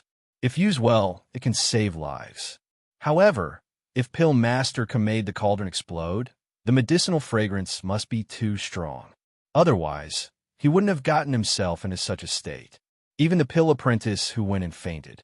"Oh, that," she suddenly said, "that's because the medicinal fragrance had already dissipated when I went in. Furthermore, I only smelled a little bit. It should be fine." Hearing this, the elderly man nodded and said, "What's your name? You saved a lot of people today. I'll get someone to record it." "My name is Fengjiu." She smiled and said, "Fengjiu? All right, I got it. You can go about your business." The elderly man said and gestured for Fengjiu to leave. Seeing this, Fengjiu bowed and left. She then went to the place where the pills were distributed and found the fat steward. After telling him about what happened, she took a few baskets of pills and distributed them. A busy day passed by. She used the opportunity of delivering spirit herbs as an opportunity to walk up and down and familiarize herself with the Three-Yong Peak. In the evening, when she was walking back with the basket, she caught a glimpse of a figure stepping on a flying sword and heading up the peak. Looking at the beautiful woman in white who was riding on the sword and standing quietly against the wind, She couldn't help but stop in her tracks and stare blankly. That face! The face looked somewhat similar to her eyes, and that face was exactly the same as the Shangwan Wanru she had seen before. Was that her mother? She couldn't help but feel agitated. She opened her mouth and wanted to shout out loud, but her lips moved, but no sound came out. Perhaps Feng Jiu's gaze was too intense. It attracted the attention of Shangwan Wanru, who was flying on her sword. She slowed down in the air and lowered her head slightly to look down. She immediately saw the young man in green. It was just a glance, but she withdrew her gaze and continued to fly. Not long after, that graceful figure disappeared from Feng Jiu's sight just like that. That was her mother. She was even more beautiful in person than in the portrait. However, as she flew through the air, she brushed past her just like that. Chapter 1397. Half a month later. Feng Jiu, seeing your brother Zhang from the Sixth Peak specifically asked you to deliver the medicine. Feng Jiu, deliver the medicine from the Fifth Peak as well. Feng Jiu, you've reached the standard for your reward. You can redeem your reward when you return. Feng Jiu, your green-feathered chicken is here again. Hurry up and call it over. Don't mess up the medicine that I've picked. Feng Jiu, cluck, cluck, cluck. The courtyard was bustling with activity. There were the voices of the odd-job workers, the voices of the stewards arranging matters, and the cluck of the chicken. But the one that was called the most was the two words Feng Jiu. I'm coming, I'm coming. Don't rush me one by one. Feng Jiu ran in from behind and finished a fruit in a few bites. Because she was the fastest at delivering the medicine and had never made a mistake, she even rushed to deliver the medicine that others were unwilling to deliver. Thus, in half a month's time, she got along well with everyone here. Cluck, cluck, cluck. In less than half a month's time, the green feathered chicken's body had almost doubled in size. The green feathers on its body had also become glossier. As for its egg, half a month had passed, and it still hadn't been born. However, it followed Feng Jiu around all day long, so everyone knew that this green-feathered chicken with a green hat was Feng Jiu's spiritual bird. Green hair, can you stop making noise? It's not early in the morning. Why are you making noise? Go away, go away. I'm very busy. Don't come over and bother me. Feng Jiu chased it away as she put the medicine into the basket. Cluck, cluck, cluck, cluck, cluck, cluck. Green hair flapped its wings and walked out. It didn't continue to wander around the courtyard. Feng Jiu? Is Feng Jiu here? Someone shouted loudly. Yes, yes, I'm here. I'm here. She waved her hand without raising her head. When the person saw that he was busy, he quickly walked forward and handed the basket in his hand to him. This is what Master's Junior Shangwan wants. Take it to the 8th summit and give it to her. Hearing this, Feng Jiu, who was holding the medicinal ingredients, paused. He raised his head to look at the person who had come and asked, Martial Uncle Shangwan? Is he the last disciple of the Three Sons Grandmaster? Look at what you're asking. Other than her, how many people in our Three-Yong Peak have the surname Shangwan? That person smiled and said, That's right, it's her. I should have sent her personally, but didn't I have to make a trip down a mountain? It just so happens that you're going to deliver the medicine, so help me deliver it while you're at it. Her medicine isn't in a hurry, so you can just deliver the rest along the way. He knew that Feng Jiu was a new odd-job disciple who had only been in the sect for half a month. However, because of his good performance and the good impression that the alchemist had of him, someone had already suggested for him to follow the alchemist as a pill apprentice. Thus, he felt more at ease with him delivering the medicine. Hearing this, Feng Jiu's eyes lit up. He hurriedly took the basket. Senior Brother Gua, don't worry, don't worry. I'll definitely do this well. If there's anything like this in the future, just leave it to me. I love delivering medicine to everyone. Ha, good, good. Then I'll have to trouble you. I'll bring you something when I come back. The man with the surname Gua laughed loudly. He patted Feng Jiu's shoulder and turned to leave. Chapter 1398. She first sent the spiritual herbs that she needed to use in other places to the people. After walking around a few times, she went to the 8th peak. She had been here for more than half a month, and this was the first time she had the opportunity to step into the 8th peak. Unlike other places, only a few of Three Yangzi's disciples lived on the 8th summit. It was also because of this that outsiders were not allowed to disturb them without being summoned. As for the people who delivered the spirit herbs, they were instructed by someone to deliver them. As for her mother, during this half a month, she had heard that her mother spent very little time concocting pills. This was because she rarely gave orders for pills to be sent up. It seemed that concocting pills was not something she did every day. Since she was 3 Yangtze's last disciple, she should have taken a fancy to her talent in refining pills. However, why did she spend less time refining pills when she came here?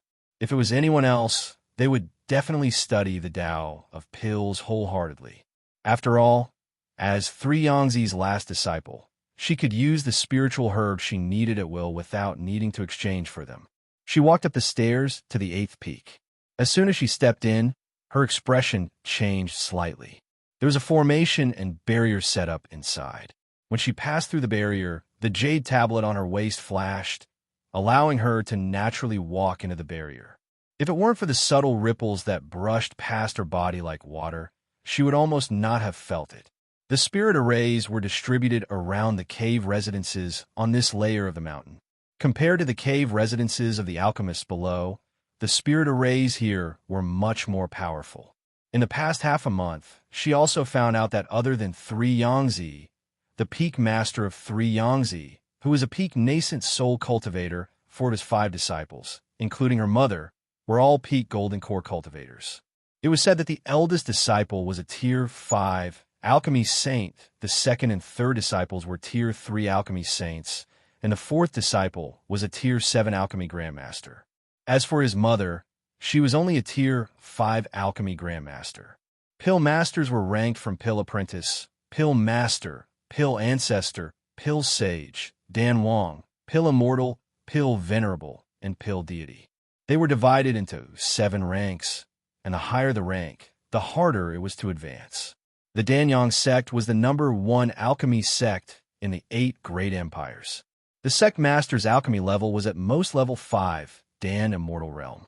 Below that was the level of the peak masters of the various peaks. Most of the peak masters in charge of the various peaks were Dan Immortal-S of the 1st to 3rd stage, and even 3 Yangtze was only a 3rd stage Dan Immortal. However, it was extremely difficult for him to advance any further. Alchemists focused on refining pills, so they naturally neglected their cultivation. This was also the reason why in the 8 great empires that were filled with experts, even though they had a high rank and status as alchemists, their cultivation couldn't even compare to some of the people from the mid-level clans outside.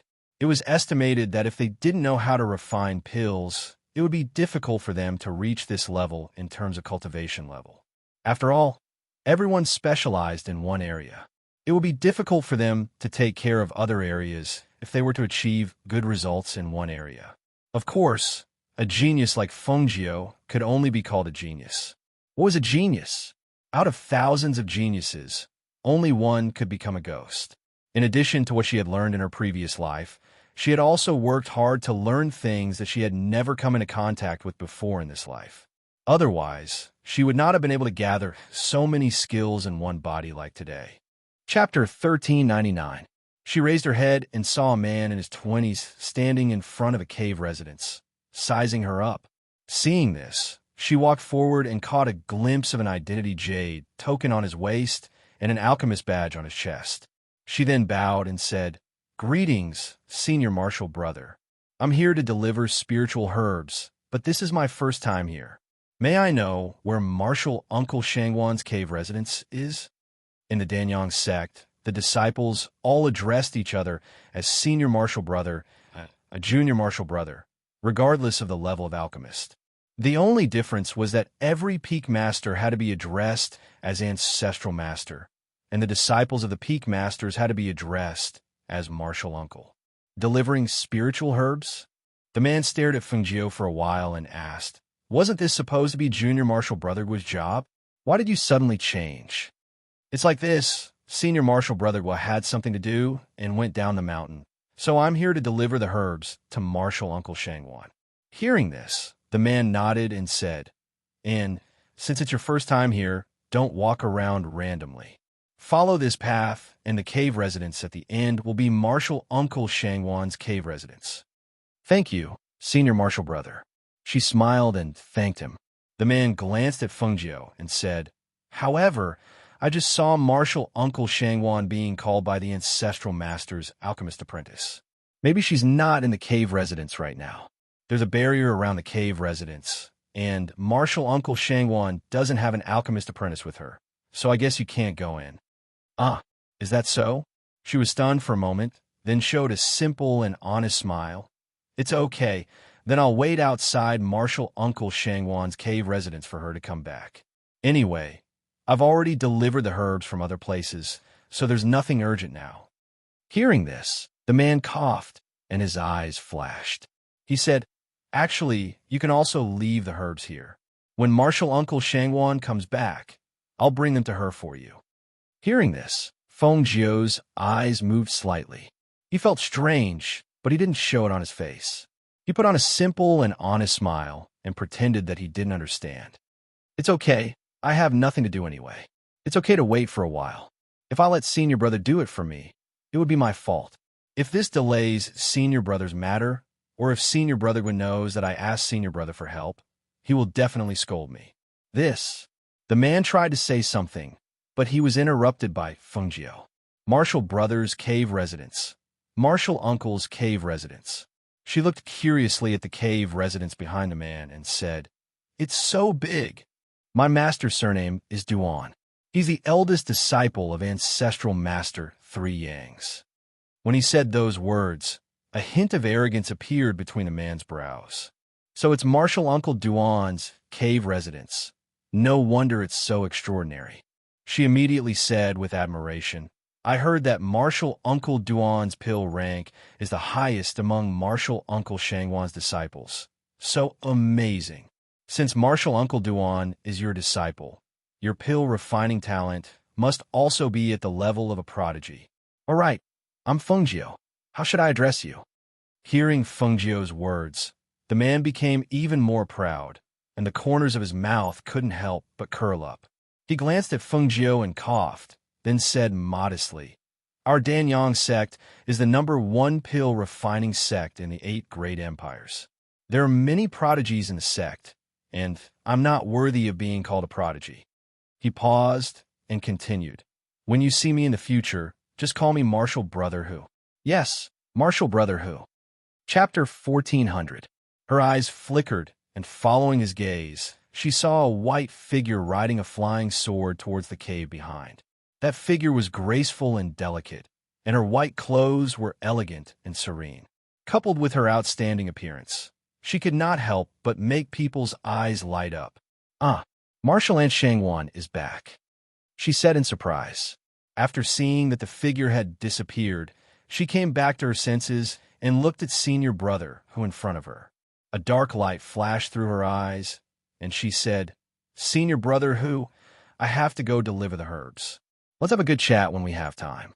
I'll be leaving first. Fengjiu said as he waved his hand, then turned and left, walking in the direction behind. That was her mother. Looking at her up close, she was even clearer. However, he seemed to have become a little colder, like a pool of stagnant water without any ripples, giving people a feeling of deathly stillness and coldness. Seeing her like that, her heart ached slightly. She must have missed her and her father so much. However, now that she was here, and she was also the last disciple of Three Yangzi, if she said she wanted to go out of the sect to gain experience, she should be allowed. This way, she could go to the Phoenix Dynasty to see them. However, looking at her, it seemed like her heart was filled with doubts, and she walked briskly towards the back. When she arrived in front of the cave, her figure was already gone. She stood outside the cave and hesitated for a moment. Martial Aunt Shangwan. Martial Aunt Shangwan, I'm a disciple who came to deliver the herbs. She raised her voice and shouted twice. She nervously looked at the Immortal's cave. Perhaps her voice had reached the Immortal's cave. Not long after, the enchantment in front of the Immortal's cave dispersed. Shangwan Wanrong's indifferent voice came from inside. Come in. Fengjiu was delighted. Just as he was about to step in, he suddenly saw another person beside him. He turned his head to look, and his expression stiffened. Senior brother who? Why are you here? What was this person doing here? This was not his master's cave. I obtained some spirit fruits a few days ago, so I'm bringing some over from Martial Aunt Shangwan. He looked inside the cave and said, Spirit fruits? You can give them to me and bring them to Martial Aunt Shangwan. At this time, Feng Zhou finally noticed that he was carrying a basket with a few fruits in it. How can that be? That's too rude. As he spoke, his gaze swept over Feng Zhou. All right, let's go. Don't be long-winded here. As he said that, he walked in first. Feng Zhou behind him helplessly. He glanced at senior brother Hu and could only follow him in. At this time, if she still couldn't see through senior brother Hu's intentions. However, senior Shengwan Wanru, senior brother Hu, Shengwan Wanru, Shengwan Wanru, Shengwan Wanru, Shengwan Wanru, and Shengwan Wanru. She cast a sidelong glance at senior martial brother Hu was excitedly walking inside. She put away her expression and walked inside with a grin on her face. When she entered the cave, she saw a white figure sitting at the stone table drinking tea.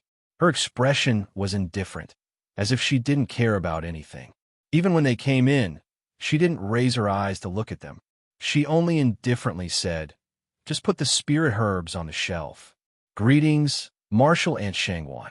Senior brother Hu put on an act and bowed, and said with a fawning expression, Martial Aunt Shangwan, it's me. We've met once before.